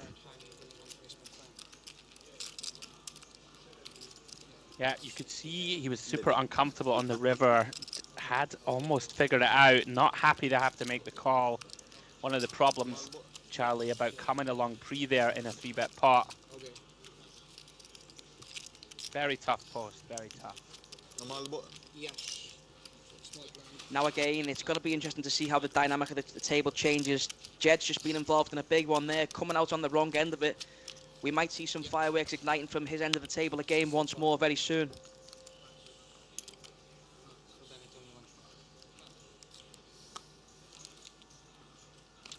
Really fun dynamic in live cash game poker when the chips are shifting to different ends of the table. It can really affect the play on the table. Let's see how Ged responds in particular to losing that one. Yeah, one of the first setbacks for him for sure. See how he responds. Certainly going to respond with aggression here with the ace-queen.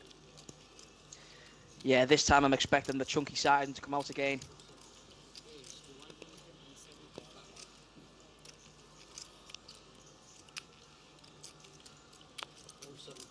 Raised to 175. Does indeed pick it up pre.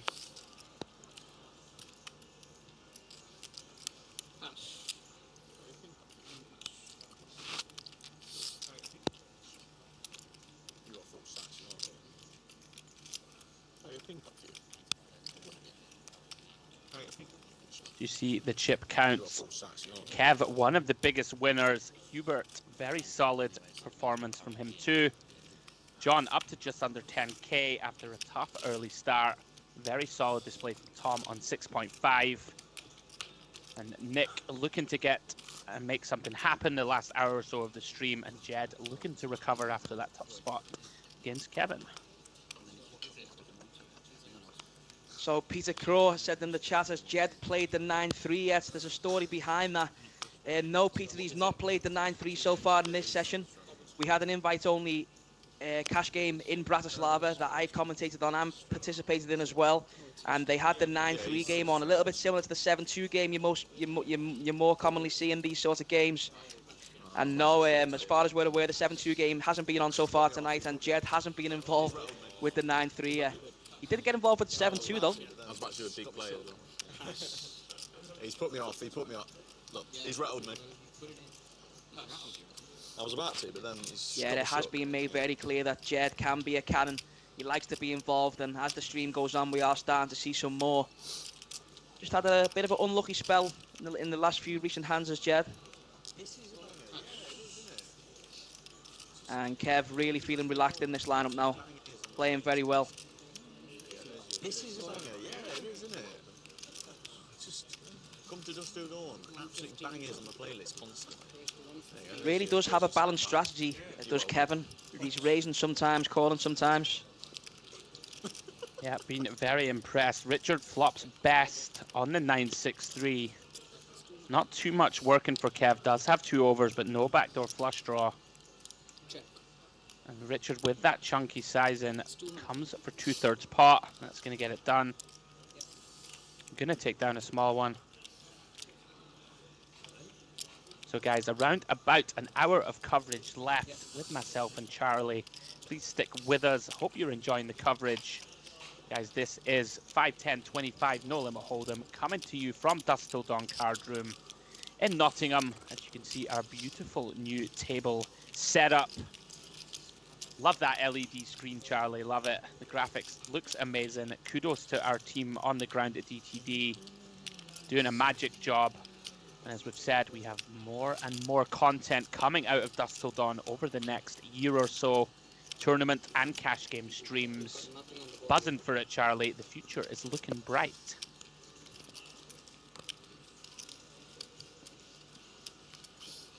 Speaking of bright futures, Tom, you've woken up with the Cowboys. Hubert, we really haven't seen much out of him for quite some time. Has been very patient. Hasn't wanted to inflate any pots. Does come in for a raise here, and Tom with the Kings does decide to 3-bet to 250. 250.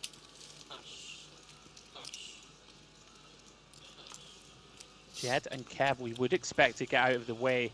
Richard, we know, not afraid to cold call. Oh, the 7 deuce of diamonds. And it goes.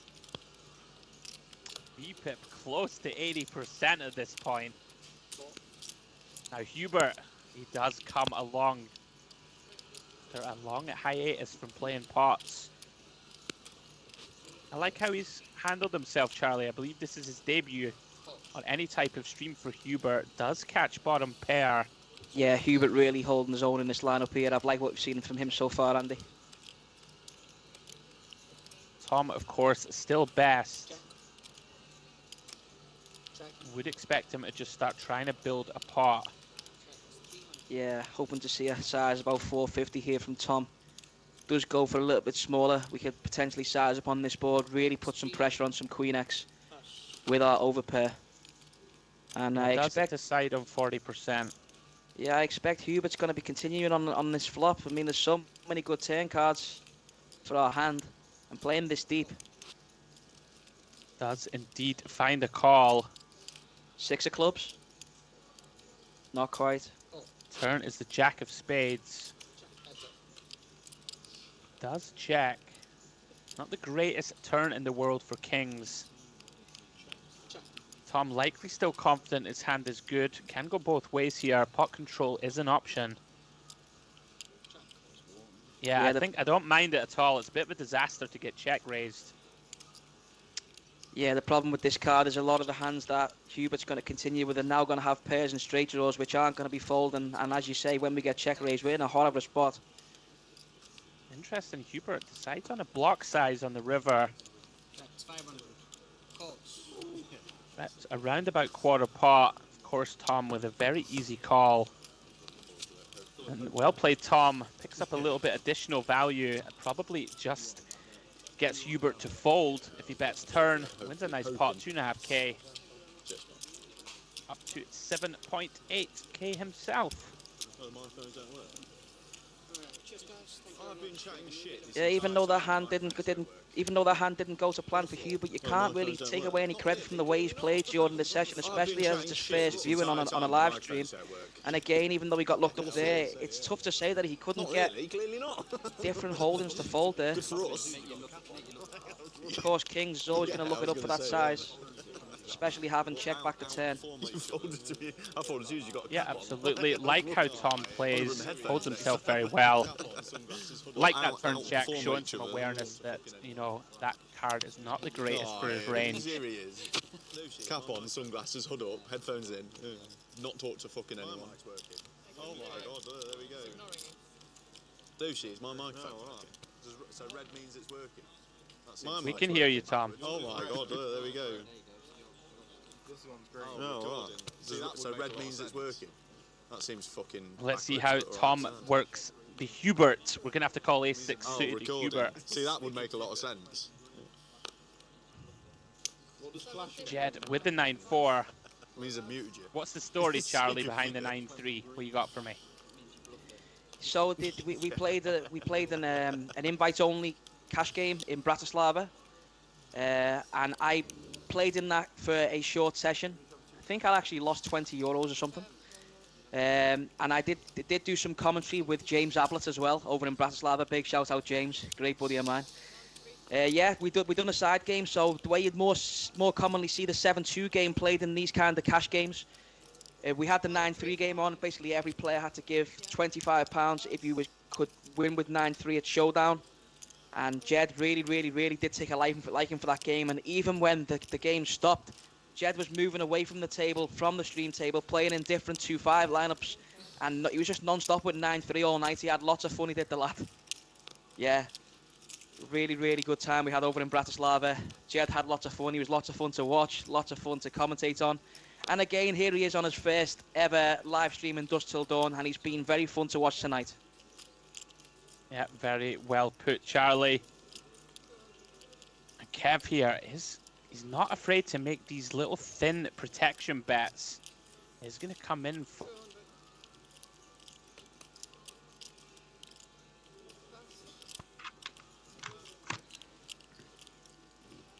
Very awkward spot.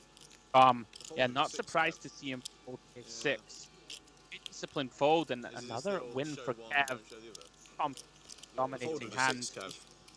Yeah. Is this the old show one, don't show the other? Yeah, but I expect we've been impressed from what we've seen from Kev today, and me and Simon were also impressed with what we've seen from Kevin in the last stream game. Kevin is just a guy who loves to play poker.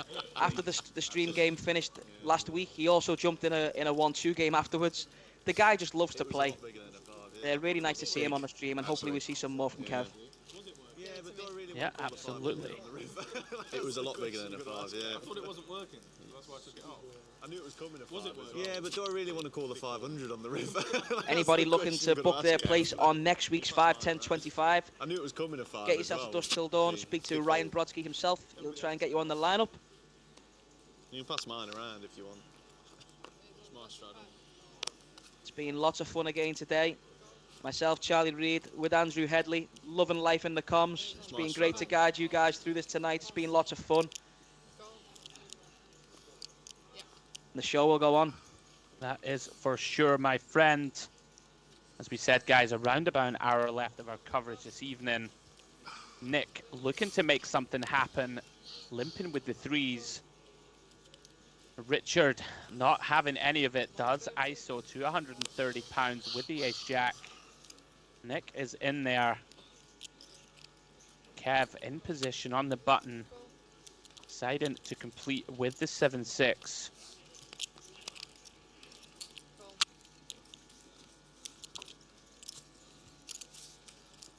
Look at that for a flop. He Pretty good does for the 6-7. indeed flop best.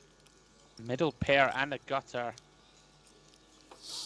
Couple of potential ways to play this. Could check, but as we've seen from Kev, likes to use these equity denying bets across a multitude of boards. 225. And Richard, the non-believer, does snap call with just ace high.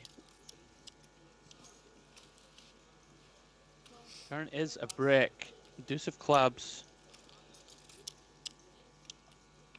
I've seen throughout that Kev has a very good sense of where he is in hands. Gonna check this one back. Bit of pot control. Imagine this just goes check, check.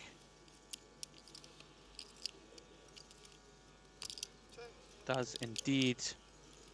Kev gonna rake in another pot. Really has not put a foot wrong, Charlie. Yeah, Kev's definitely been one of the highlights of today's stream. He played very well last week as well also. He's definitely got a revised strategy. Feels like it works for him. It's tough to criticise how he's played today, Andy. Well, everybody's lost their knack when they said the microphones don't work. Absolutely. What's the point chatting? Yeah. I'm not going to chat to this guy I don't like now. 5, 10. Everybody that I know that's watching is like, the audio is really bad tonight, and it is teaching. Stuff isn't matching up on screen for what's happening. I'm just happy to be playing, you know. It is teething, you know. I'm just happy to be here. I'm just happy to be playing, you know. Yeah, exactly. I'm just happy to be here. Smiling. Cards back in the air. Ged with the 8-4 off.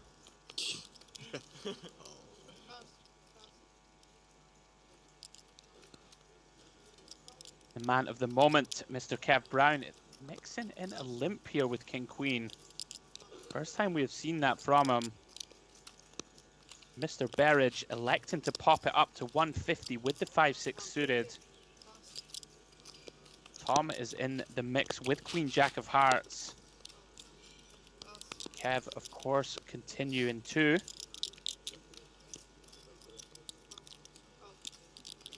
Richard does flop best. Bottom pair. Tom with 2 overs and a gut shot to go with his backdoor flush draw. Yeah, this is one of those boards where we usually see Richard use the chunky bet sizings. I would like to see a check here, but he is going to go ahead and bet.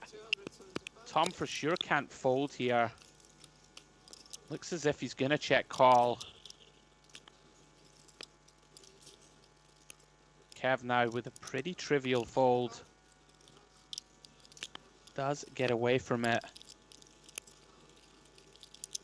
And again, this is one of those hands where if Tom does make his hand, he could see Richard just blasting off into him. And wow, look at this card, Jack of Spades. Richard improving to a flush draw. Has around about 3x pot. Tom improving to top pair. Gone for the small size, around about a third. Tom will be debating whether he can ever raise here. Obviously never going to fold. Yeah, this is a spot where I'd like to see Tom just call. It's difficult to find where we can raise and get worse hands to call, and we definitely don't want to get blown off this top pair and the gut shot. Getting this price. Love to see the just call here from Tom. I'm inclined to agree. River is a queen. Another spot here where Richard must recognize his hand is no good. Could go for this one. Does Richard fire? And who knows whether this is going to work, but the guy's not shying. Very quickly, without any shadow of a doubt, fires into the pot. It's going to get called, I think. Difficult to see the size in, but I believe it's... Yeah, just a third pot. Tom snaps it off with top 2. Wins another nice pot. Up to 9.3k. Yeah, when Richard decides to go for the third pot on this board, we still actually beat some value hands with Queen Jack. It's not one we're ever going to be folding for this price. Yeah, It looks as if Richard has had enough. You lose him from the stream. Very entertaining to watch, as always.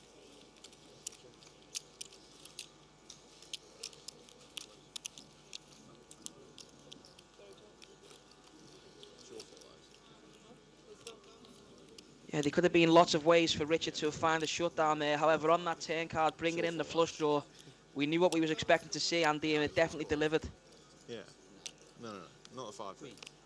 Yeah, absolutely. Always fun to cover Richard whenever he's on these streams. Non-stop action, one way or the other. Super dangerous player when he's making hands. How much you winning? To lock that up? After the flop. After the flop. He's unlucky with it. Jed back in the mixer with the king queen. Gonna make it £80 to go. He's unlucky with the river, really. His night's not been going his way anyway. Jed back down to the £80 open, back to the standard opening size. From what we've seen so far of his pre-flop ranges tonight, he seems to use the standard opening size with his medium strength hands and then use the chunky sizings with his really strong and trash. This is another banger. As you see, players sitting with some very deep stacks. You had a chocolate bar and you started winning. Tom, John and Kev all sitting with close to £10,000 in front of them. So I had a chocolate bar show and started winning. Yeah. Well, step one. The secret. Look out for me vlog, lads, next week. Back down to six-handed now, so of course under the gun would be the effect of low jack. I expect to see Kevin open the ace-4 suited here. Life's short, but it's a good one. The amount of like sweets he was having, I was like, oh, I'd have had like sugar rush. Does mix in the limp, as he has been doing throughout the whole stream. But I just mean like just the amount of sugar in one go, I'd be like buzzing my tits off. Yeah, pretty easy ISO here for Tom. Like to get this type of hand heads up in position. You can see that is not going to work. Nik again takes the passive route. We really have not seen much aggression from him pre. Certainly a spot that you could 3-bet here against a limp and a button ISO. Does elect to just call.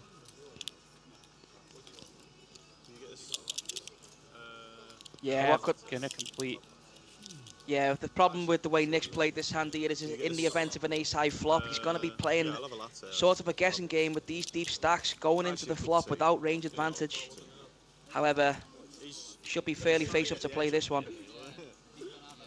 Wow, and he's coming with lead. We're in the weeds again, Mr. Reed. He's trying to get the edge on me. Yeah, I think we're best to just sit back and watch the action unfold. It's going to be pretty hard to break this one down, Andy. Yeah, literally. I might stand up, to be honest. There's no way I can win. But the game is a game of timing, and it looks like he's going to take it down here.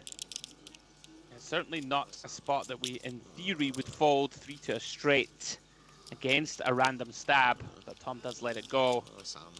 Difficult to criticize that too much. Don't have a spade in our hand against a player that it's very difficult to range him. Don't hate fold at all. Yeah, it's definitely a spot where Tom's going to be leading some of his 9x and some of his 8x and some of his jack 10s and stuff, and all of those hands Tom's not doing very well against, to say the least. Yeah, can you put 27 sugars in it? No, don't do that. It's his tea. Tea, no sugar. Very disappointed to see the table ordering tea, Charlie. I don't. Yeah. Final hour of the stream, guys. Come on, give us something. Give us something to work with. A couple of Jaeger bombs, a bit of champagne, you know? Oh, the thought of the smell of Jaeger bombs is just making me sick right now. How many left?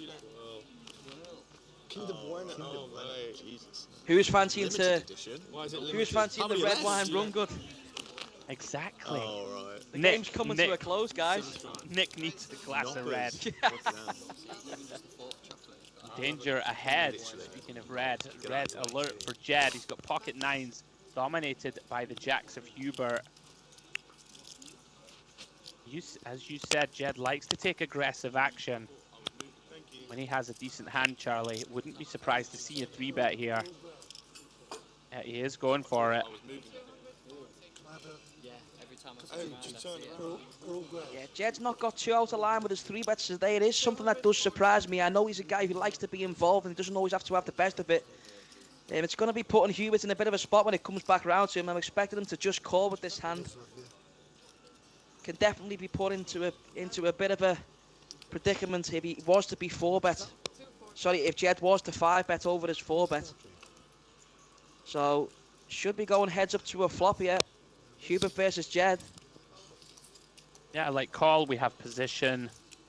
We have over 100 bigs in front of us, and look at this. To get it in free. Flop is 2, 3, 4.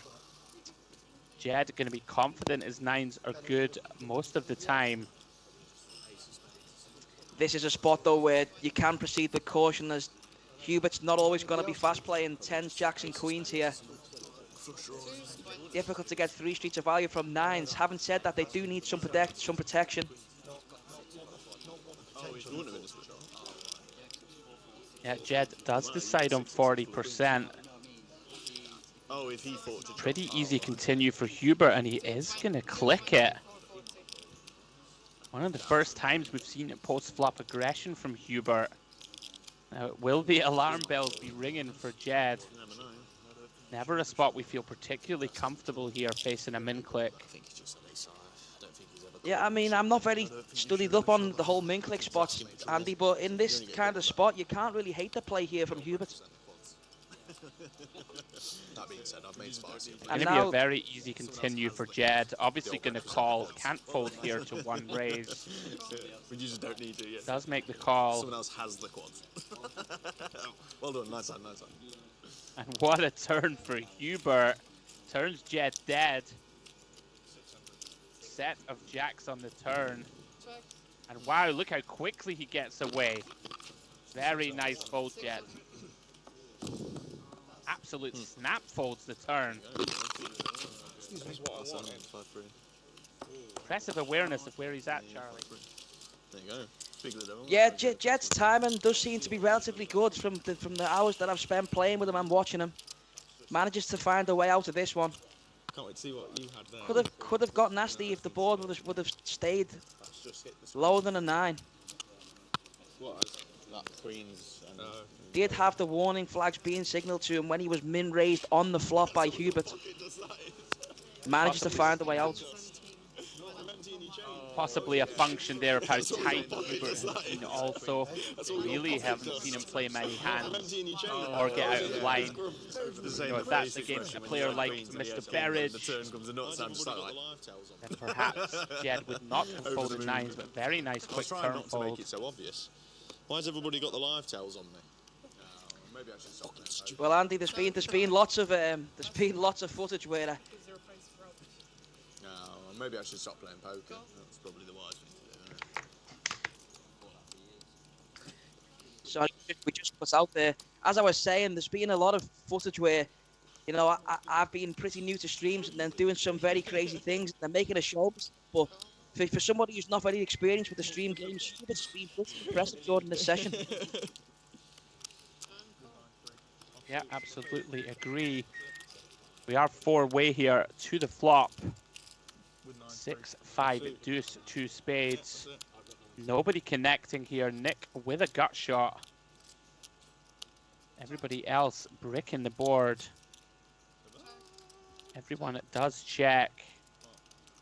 The turn is the queen of spades. Tom turning best. I would expect a bunch of small betting from Tom here. Look to deny some equity to get a little bit of value from his queen. Something in the realm of 100 to 150 looks good, but he does go for 2/3.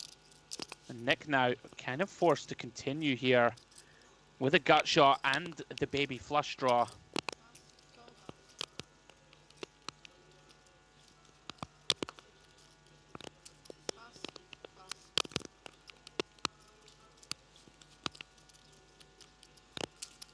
River is a 6. Tom finds this clever river check here. Has a very nice hand to bluff catch. Yeah, and it's just the time, and this could be a bit of a giveaway here. Nik's not really had to think about what he's targeting or what he's representing. Yeah, absolutely snap bets 350.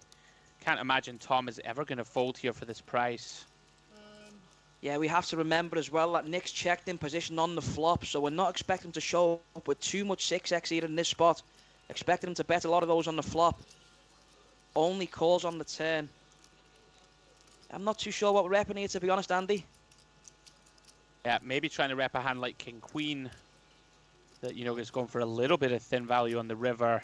Not much else, and Tom picks it off. Very nice final hour of the stream for Tom. And he's up over 10k. Could have been good. So you could have been good. Yeah, and the story goes on for Nik. It's not been going his way so far this stream, but hopefully in the remaining minutes that we've got left in tonight's episode, he can get some run good in. It's not gone his way at all so far today. Makes it worse, doesn't it, if you're already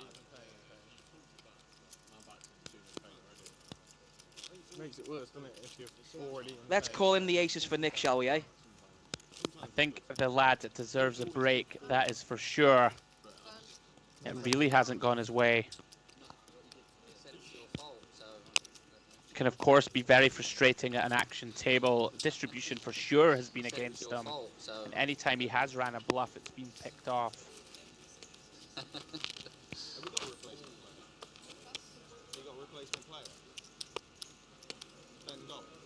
Have we got a replacement player? You got a replacement player? Ged now with the very pretty Jack 10 of clubs. Does it come in for a raise to £80? 8-2.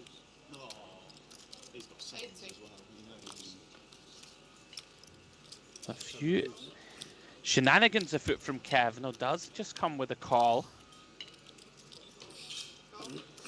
Very interesting to see this. We haven't seen much of Kev getting out of line, but he has been very much engaged with Ged in pot so far tonight. Does decide that Jack 3 suit is worth the 3 big blinds. Yeah, very non-standard spot Oh, to flat. look at this. Kevin Brown, he just knows. Flop strip threes. And he's going to lead with them. Very interesting. Never ever going to expect this. Now, Jed's got lots of backdoor potential here, but look at this. It's just timing again. How's the lad do it? It really has had a good feel for the table. Other than that unfortunate Queen-Jack hand against the Kings of Kev. Yeah, he really has been on point. And that's the Don't first. you just say to yourself, Charlie, in your head, why did I lead? Yeah, this is the first thing I think I've seen Kevin butcher over the two episodes so far. Would have loved to have seen the check there from him, and I'm expecting that Ged would have been firing the flop with 2 overs and lots of backdoor potential there, but no custom for Kevin there. Yeah, very interesting. Somewhat unfortunate. You would expect most ace highs and, you know, all the overpairs and all the backdoors to continue. Very demoralizing when they both snap fold. Yeah, definitely an unconventional lead to say the least. However, it could also have worked in his favour. Like if Ged would have had aces there, he'd have never ever expect him to have a 3. We just know that. Really tricky player is Kevin. Really balanced in his own ways.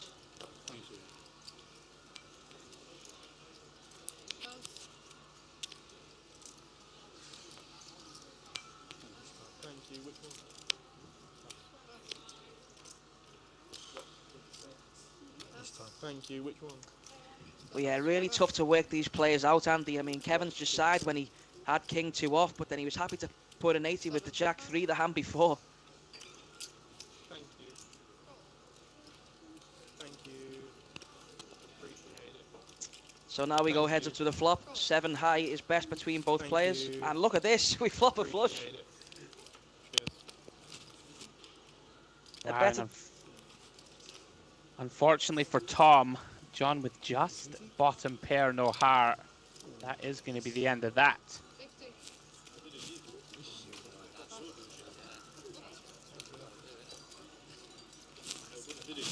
Very nice final last hour or so from Tom. So guys, if you are just joining in the wee small hours, this is episode 2, the final knockings of our 5-10 £25 cash game. Got about 30 minutes left of coverage, I am Andrew Hedley, joined on comms by Mr. Charlie Reed. Hope you have enjoyed the coverage so far. We are coming to you on a 30-minute delay from Dusk Till Dawn Poker Club in Nottingham. As we say, about 30 minutes left, guys. Hope you've enjoyed the coverage. And we got some comments again there in the YouTube chat. Damien Pie, Mr. Yorkshire himself, any bongos you melt? I can confirm bongos are pocket twos in the local Grosvenor in Liverpool. Yorkshire wants to see some action with the pocket twos. Any pocket twos around, dealer? Not going to lie to you, Charlie. I saw that comment and I thought to myself, Charlie Reed can handle that. I had no idea what that meant. Yeah, good friend of mine back home. Big shout out, Damo. And we've got Silvius. Nice commentary, Charlie. Thanks very much, mate. Ex-colleague of mine, one of the freelance dealers. Likes to play poker himself. Really, really good guy. Thanks for joining us, Silvius. Hope you're enjoying the show. Absolutely. Kev getting a little out of line now with this 7-8 off. Possibly aware the stream is coming to an end. Wanting to get in the mix. Tom, I've been very impressed, you know, this last hour. 3 bets to £400. Nice sizing. Yeah, that was one of the compliments that we did give Tom last time. We seen him as his sizing pre-flop was pretty much on point. Seems to have carried that over with him into the next episode. Yeah, and Hubert with just a baby suited king. Yeah, not going to be able to continue. What we've seen of him so far, you'd imagine he'll get out the way, and he does lay it down. Nice hand for Tom, picking up momentum towards the end of this stream. Guys, as the dealer is dealing, gives me an opportunity to let you know what's coming up. If you love tournament poker, we have the UK PC Spring Series this bank holiday weekend. 100k guaranteed, £280 buy-in main. Day ones are on Saturday and Sunday, and day 2 is on bank holiday Monday. We have the WPT 500 coming up at the end of May. We will be streaming the final table of that event. In fact, the final day. But I will likely be on comms for that event. That is the 500k guaranteed, £560 buy-in main. There are also 2 high rollers with 100k guarantees across that week. You can play live satellites at Dusk Till Dawn. To all of that action, we have the DTD 100, which is our 100k, £120 buy-in monthly event, and the added value of 20 WPT 500 seats. So that's an extra 10k of value into the prize pool. That is on the 3rd to the 8th of May. And finally, the APAT UK Championships are returning to DTD May 17th to 21st. And this championships includes a 50k guaranteed, £120 buy-in main. And a bunch of mixed games, guys. Stud, PLO, you name it, we have it at Dusk Till Dawn. A little bit of something for everyone. That is the longest amount of time, Charlie, I have ever spoken without breathing. Over to you. Yeah, and if that wasn't enough for you, if you're not a tournament player, whether you want to play some 1-2 cash games, or even you might fancy yourself in the spotlight on a 5, 10, 25 on a Thursday night, Ryan Brodsky's your man. Go and get yourself on the list. I'm sure there's going to be a big Charlie, queue. hello, a minute. Sorry to cut you off, my boy, but Tom with the shenanigans, he is 4-betting ace-3 off. Look at can this. John find the trap? We have seen him umming and eyeing like this and then pulling the trigger. Right, I'm just gonna. I just want to make something clear here, Andy. I'm not too sure whether whether John is going to be trapping here or just playing cautiously. From what we've seen so far, John has always been very, very careful when he's playing with his big hands, but he does look like he's going to come in for the 5-bet. Yeah. What I can say about Tom's candidacy, playing super deep with that ace blocker, it's not a bad one to mix in. If he thinks John's going to be 3-betting light, however, we can see this is not the case. And here he comes in with the 5-bet, and it should just get the job done. Yeah, Tom quickly lays it down.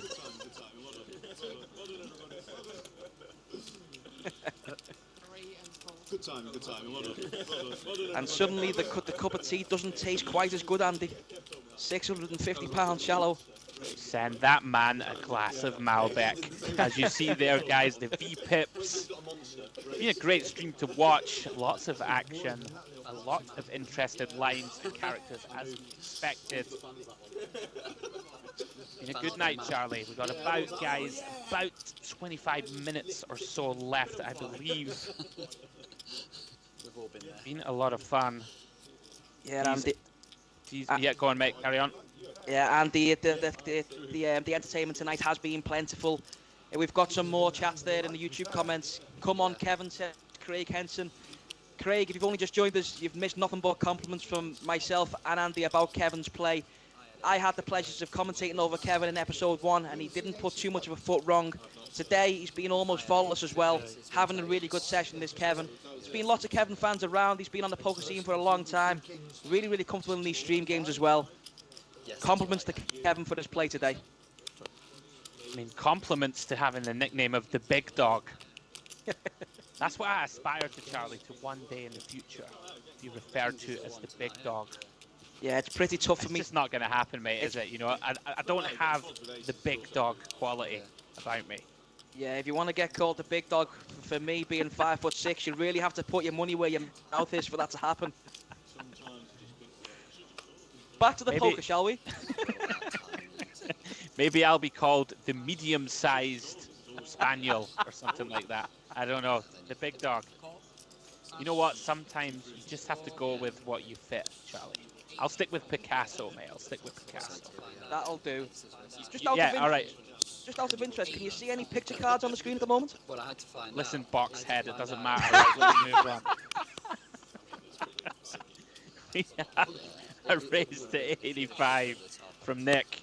Dear me, we're just devolving into farce, ladies and gentlemen. Right, Nick makes it 85, trying to get something happening. Kev is in there. All of a sudden, Kev is really widening his ranges. I guess he knows the stream is coming to an end, Charlie. He wants to get in the mix. Well, it's always nice to have a little bit of a splash around, I guess, as well. He's currently winning a good few quid in this game. Just loosening up and giving some action back to the players at the table. We had a nice time. He did make trips last time in a similar spot, and he's made trips again, actually, Andrew, but not in the fashion he'd have wanted. And Nick and John both with the best of it with just King High. Has indeed flopped trip fours. This is going to be a case of first to bet wins, and Kev finds the lead. I'm not going to lie, I would be calling nonsense here. There's no way you ever have anything here. Kevin's just doing his best job of saying he hasn't got Queen 5 of clubs here, and guess what? It's worked. It has worked. His timing has been magnificent all night. And Kevin shows the 5 of clubs, claiming that he's flopped quads. 4 or 5 of clubs. Craig Henson says, come on, Kevin. He's my boss, lol. I've been on here for the past hour. Craig, are you sucking up? What's the situation here? Or are you providing real support? Is he a good boss? What do you reckon, Charlie? Kev, he looks like a nice gentleman, Big Dog or not. Yeah, Kevin seems like a lovely bloke. I mean, he's always been very personable at the table. Been around the poker scene for a long time. And when you say boss, do you mean he's your poker coach? I don't know. There's no Craig. Plot has thickened. Everybody else is also listening. Like, you've got people over there. And if he's not your poker coach, sign the man up. He's put in a good shift over the last couple of sessions he has. He's doing a good job. Here we go. Oh, here it is. Look. Yeah, Kevin has definitely been one of the highlights of today's live stream, Andrew. Who was it? Was it you that told me to get it last time? Yeah. And I said I'm going to judge you. And somebody told me to get it. You also. Yeah, he really has. And I said, Here in, guys, we have about 25 minutes to go. So sit back and enjoy the action. Make yourself a cup of tea. That's all right. That's fine. Thank you. Have a red wine. Have a beer. Do whatever makes you the most settled. Settle down and enjoy the rest of the stream with myself and Charlie. Nick deciding to limp the button with the Queen 9. Ged, he's been waiting for the 9-3. It's not coming his way.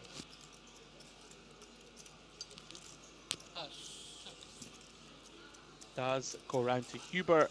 Checks his option with Jack 8. Look at this. I mean, it's Kev's world. Everyone else is just living in And it. look at this. He's coming goes for the lead of the game again. with the trips. It seems like he's got a worked out strategy with these kind of holdings, but he's not going to get any action again. See, it's not going to work.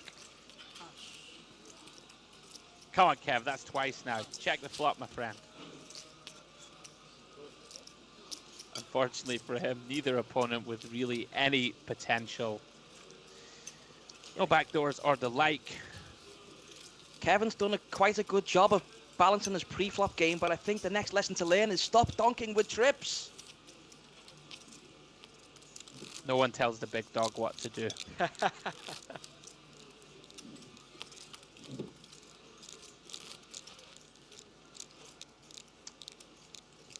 Has been a very one-sided story for a lot of today. Kevin scooped in a lot of pots.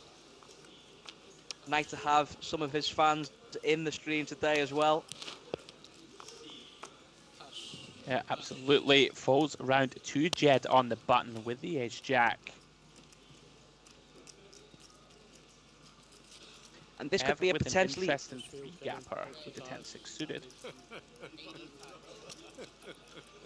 Just feel, Kevin. 85. Jed's changed his sizing up again. I know it's 75. I know I should have gone 75 instead. Do we potentially see a 3-bet here from Hubert with the king blocker? We'd love to see it, but I don't think from what we've seen that Hubert is the type to 3-bet too light, but does complete with king 5 of diamonds. For sure would not have hated it. Does flop best, king 4 deuce. Ged with an overcard and a backdoor heart draw. We've seen a lot of donking, which is very interesting. Not on the boards you would expect to see it. And it's going to be interesting to see how Ged responds to this one, because I did expect he may have missed the c-bet here. Here he comes. He is going to raise. Just attacking that weak leading range here, but it's probably not going to work. Definitely not going to work on this occasion. The Queen of Hearts for the action, Charlie. And that's why I'm the best in the world. Somehow the Queen of Hearts has drilled the turn. And Ged, if you wanted a good semi-bluffing card, here it is, my friend. Some real potential here, Charlie, for bet, turn, shove, river, improved or not. And knowing Ged Ronan, this could be setting up for fireworks. Let's see if he does look down at his stack and play some into the pot. You have the absolute nut bluff combo here. Does miss a spot. Ged, don't break our heart like this. Does check. Would really like to see another check here from Hubert, but he does look like he's coming in for a block. 225. You broke our hearts, Ged. It was the dream spot. Well, it's not turn. It's not too late. He could still always ask the dealer for a triangle now. He could. Come in for the 2x pot shove. Main problem with that is we're mostly rep and check back turn flushes. And most of them are going to want to go for value on the turn. Potentially the nut flush could mix in some traps. If we are going to have a raise size here, I'd like to see all in. But look at this, he's going for it, he is! Again with these small sizings. Oh yeah, it's not going to work. Just can't go folding the king here for the price that we're getting, even though it is pretty grim. But once it goes check, check, and the price we're getting on a call now, we're getting 5-6 to 1 on a call. We just have to pay this one off. I'm not so sure. It's a very under-bluffed line, but Hubert does flick it in. And Ged, you played admirably, but a little misstep there, I think. Set it up on the flop for the turn, barrel, and river jam. I think gets through a lot. Unfortunately, doesn't get that one to Hubert. Felt like a genius there, Charlie. Queen of Hearts, baby. Finally, we found a strong point for you in poker, Andy. Oh. And that's the last you'll see from me, folks. Old box head smashing me where it hurts. Jeez, oh, below the belt. Nice pickup for Hubert. First pot he's raked in a while. Gets himself back over 7.5k. Yeah, I would have really liked Ged, as you said, Andy, to Oh, broke my heart, took Charlie. Broke my heart. Yeah, take over that turn lead again. We've got the dream combo to bluff with. Haven't actually got to go too big as well. We could have just went for a little 25%, 30% pot bet and then shoved on any river. Yeah. Does elect to check back and realise equity, and a little bit of madness on the river didn't go to plan.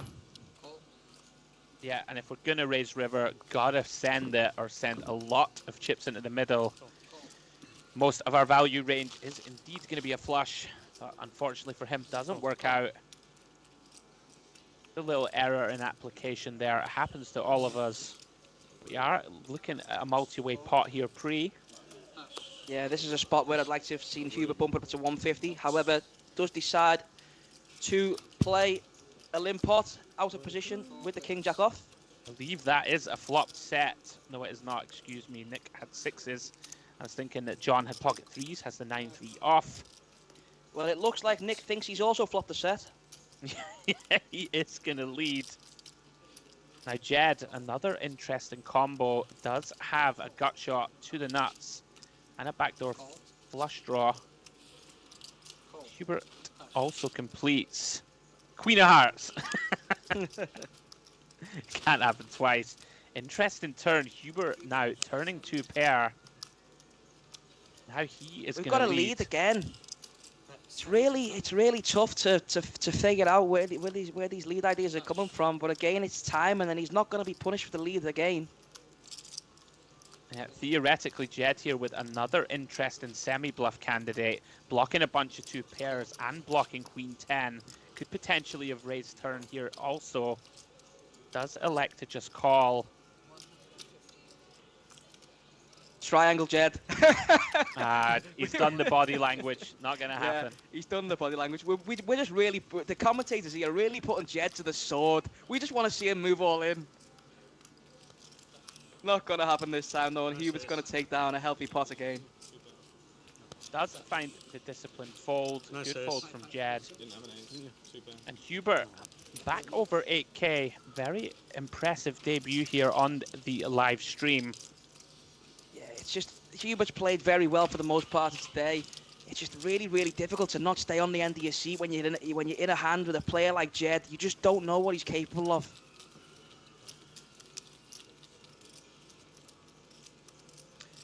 Very cool bit of trivia for anyone just watching, just joining, excuse me. Hubert. Now, we referenced this earlier, Charlie. The what is it, pop culture phenomenon that is Minecraft. I know the cool kids all play it. Hubert actually created the online multiplayer platform for that game, and he sold it to Microsoft. So as well as being a competent poker player, got a clearly very smart individual, and he enjoys buying cars as his toys and investments. And how cool is this, Charlie? He owns 2 DeLoreans, which is the cars from Back to the Future. How cool is that? I'm loving that. Yeah, very cool indeed. I mean, being a competent poker player at first is very cool in itself. But again, like you say, a very clever man, played a big impact in the Minecraft pretty amazing platform, becoming multiplayer. It's amazing stuff. Yeah, that's one of the games that I actually grew up with the lads on the Xbox, all trying to kill each other and rob each other's things on that game. We kind of made it a bit like Call of Duty, even though it's a game intended for 4-year-olds when we were in our early teenage years. We were talking about this earlier. My technological expertise extends to unplug it, blow on it, and put it back in. And yes, to be clear, I am talking about mechanical. Oh dear, guys. We're getting lost now. We're off on another tangent. We're off on a tangent again, yeah. And it's interesting actually with the box head reference. The main character in Minecraft goes by the name of Steve, and obviously they've all got square heads because the game everything's just blocks. I was actually called Steve at one point as well. One day. I feel like one of those, news presenters who has somebody screaming in his ear. Go to the next segment. Go to. Yeah, it's been an eventful stream. We've had lots of fun on the table. We've had lots of fun off. We hope you guys have enjoyed it as much as we have, and you'll be joining us again next Thursday for more madness at the 5, 10, 25 here at Dusk Till Dawn. What were you playing in? And would you believe it, the show's not over yet. What do we have left to unfold? Some healthy chip stacks there on the table. John now playing 10.4k. Tom, Kev's in with a close 9.9. Tom with 9.4. Hubert with the 8k. And Nik and Ged relatively short stack now with the 2k and 1k stacks. Pleased with himself.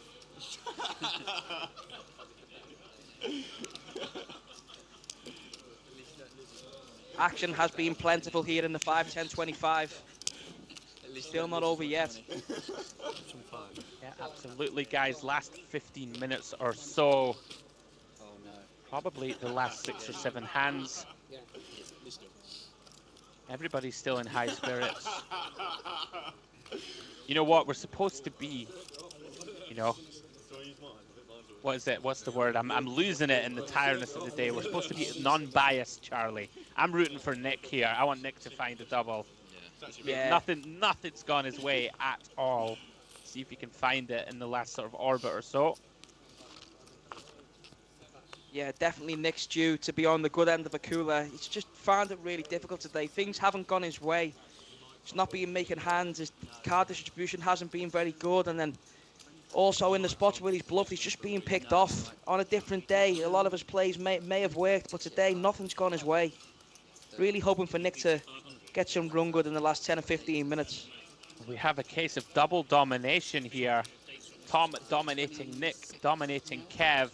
Certainly it's a bunch of action flops, and this could be one of them.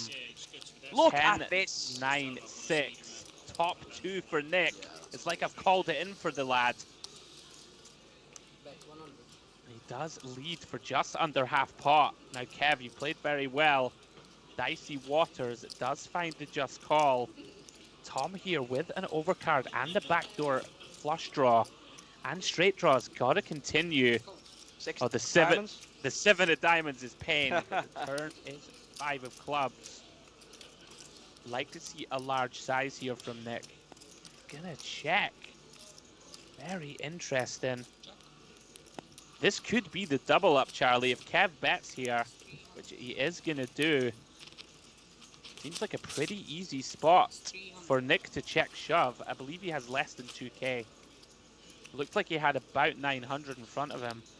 I'm not too sure how often we're going to see the check shove here from Nik, though, Andrew. I think he might just play check call. I think he's entering the line of cautiousness after he's being called in 2 spots on the flop. Maybe not sure where he stands in this hand. If he's got 900, I'm calling it now. He's going to send it. We need to see. I believe he only has... Oh, no, he does have 2 stacks of pinks. Yeah, very interesting decision now.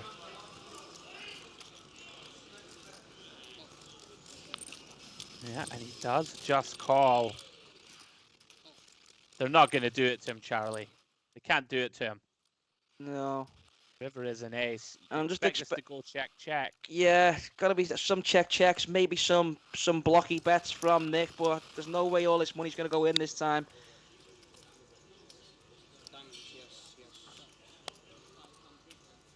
Yeah, like I say, Nik could be doing some blocking, just trying to stop Kevin from taking him off his 2 pair here.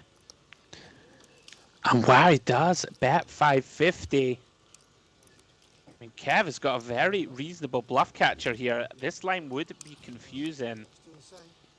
Nik has led, check, led. Led, check, call, led, excuse me. See if Kev can figure this one out. Yeah, Nik's going to be very happy with Kev's body language at the moment. He's going to be very, very, very confident that he's got the best hand now. And Kevin has played very well all day. And look at this. He manages to get away again. Fold. Oh, no, he calls? No, he's folded. He's folded. He's just showing a 10.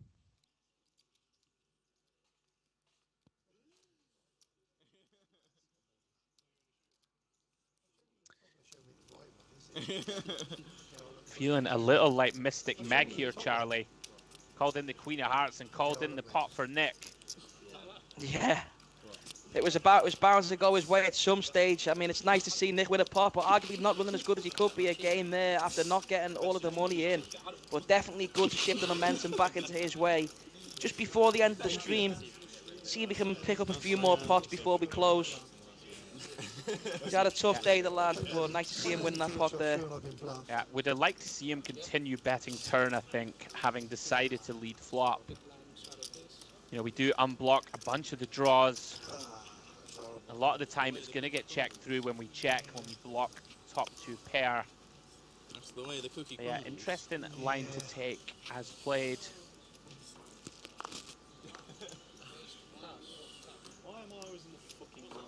Jon gonna come in for a raise to 110 with the ace-3 off. Now Ged looking to find some momentum of his own as we approach the end of the stream with King-Queen.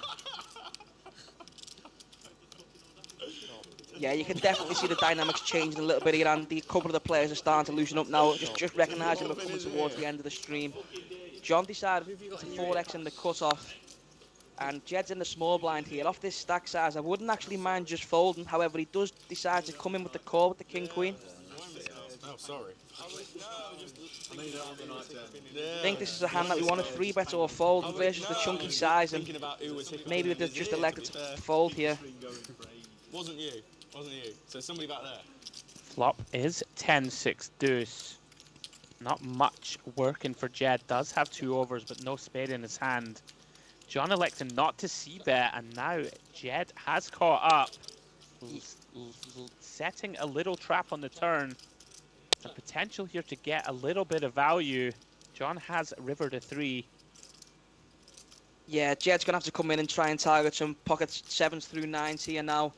Potentially some ace-6 suited, 6-7 suited, 7-8 suited. I really do like the time of the turn check. Going to be expecting that card to connect with Jon's range fairly often. Just coming in with some value now, but maybe might not get it. It does go for half pot, can for sure pick up some crying calls here. Wouldn't be that surprised to see Jon make a curious call. Comfy chairs would be right. Get better chairs. Does look as if he's going to flick it in. And there it goes. And Ged picking up a nice pot. And aircon. If you can provide Getting river value with his king-queen. Yeah. If you can provide one of them to all of us, that would be fine. Yeah, I really like Jed's play post-flop there, to be honest, Andy. I really like the check on the turn, just recognising it's going to connect with the raiser's range a lot of the time. And then does come in for the value bet on the river. Yeah, very nicely played. Guys, as we come into the last 10 minutes or so of the stream. I bought that last summer. And it was absolute godsend playing poker. As if you're playing when you make sense. And there's no aircon. There's 2 hands left yet. It's got a really good battery. I'm on 67%. There's going to be one big one. Is it rechargeable like lithium? Plug in. Plug it in, yeah. So it's on 67% now. I've had it running for how long? 4 hours. It'll last the whole session. It's a proper job. Proper job.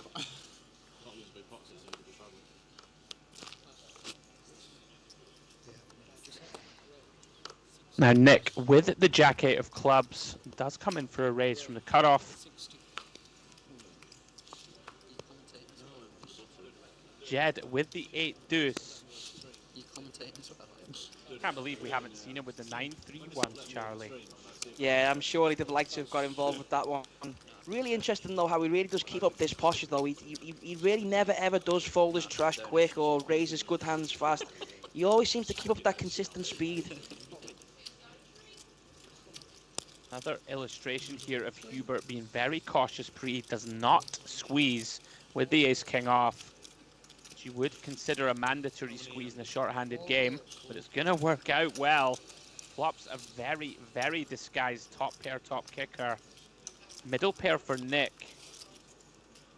Kev with a gut shot. Will we potentially see another one of these leads here, like we have done for a lot of Has this? gone for it. There's no way Nik is going to fold middle pair here. This is working out very nicely so far for Hubert. Yeah, we could see some potentially damaging turn cards here, though. Over 10 rolls off on the turn if Kevin continues, or if an 8 comes off, and we're going to get a lot of action on club turns as well. Kev does decide to overcall with just a gutty. The brickiest of bricks. The brickiest of all bricks. From what we've seen from Hubert, would expect him just to continue to go for value, but now he checks. 8 of hearts. Oh my days, Kevin Brown, how are you running, son? Rivers the second nuts. And I tell you what, if Kevin doesn't get too greedy here, I can see the big dog getting paid once more. Yeah, a little bit of a misstep from Hubert there. I think if we are going to lead flop and get called twice, should just continue to build the pot. I mean, he's not going to get away from this. Yeah, no chance. Absolutely no chance.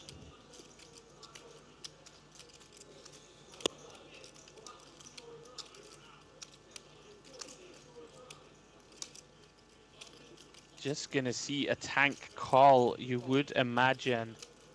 There it is. Nik pained once more. Does get away. Hubert going to get the bad news. A little bit of a misstep there, not betting turn. Perhaps I had some ideas in mind, Charlie, hoping that Nik would bet in position when he checked. How much you flatter me? Yeah, I think Nik's just happy to go with the flow and get himself the showdown. Maybe try and improve and hit a jack or an 8. Unfortunately, it didn't work out for him again that time. But yeah, again, striking the river is Kevin, making the straight. And of course, getting the extra value from his hand as well. Very, very good at doing that is Kevin. It's a very important straight to have when you're playing regular cash games. And again, can't emphasize how well he's played the game during the session.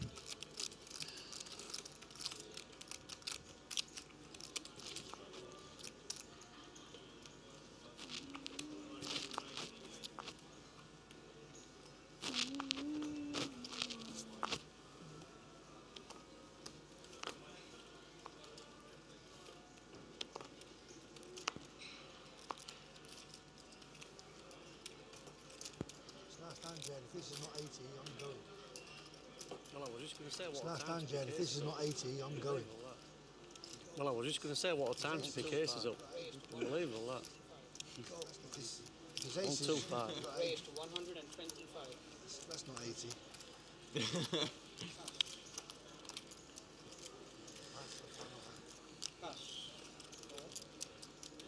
Pass the final hand. So I believe this may be the final hand. So hopefully it's an interesting one. Ged with the open King Jack of Hearts. Once again, another spot. Domination versus domination. Ace Jack of Tom out in front of both Jack X of Hubert and Ged. Nik's in there with the 7-4. He has flopped middle pair, Charlie. Does take the lead. Hubert with a gut shot. Yeah, Nik does have the best at the moment, but it's going to be very tough for that to stay the best. However, that card's going to help him. Yeah, a very disguised 2-pair. Time to go for value. Unfortunately for Nik, looks like we're going to find 3 folds.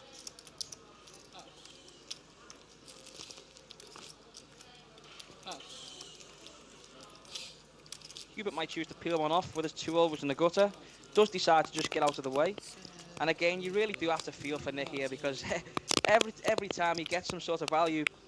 Having said that, we'll stop right there, because Tom's decided to come along with the ace high. And hopefully for him, he doesn't connect with an ace or a jack on the river. And look at this card. Nik's not going to like this one. Probably just going to go check now. I think he should be still fairly confident his hand is good, but yeah, gonna stop him from going for value. Potentially dominated by some 7x of Tom. Here we go, Nik is gonna scoop it. Oh.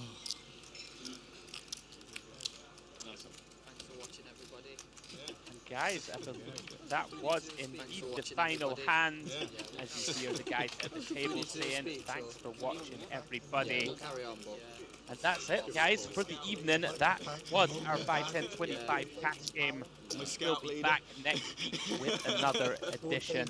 Keep your eyes on social media and the like, guys, for information of all the stuff coming up at DTD. All that remains for me to do is to thank the players, to thank you all for watching. Thanks for joining us. And to thank my man in the booth with me, Charlie. Thanks for joining, my man. Good stream. Always a pleasure. We'll look forward to the next one. Always amazing to commentate on these games. Yeah. Next time. Glad you enjoyed it, my friend. And so all that remains, guys, is to say thanks very much for joining.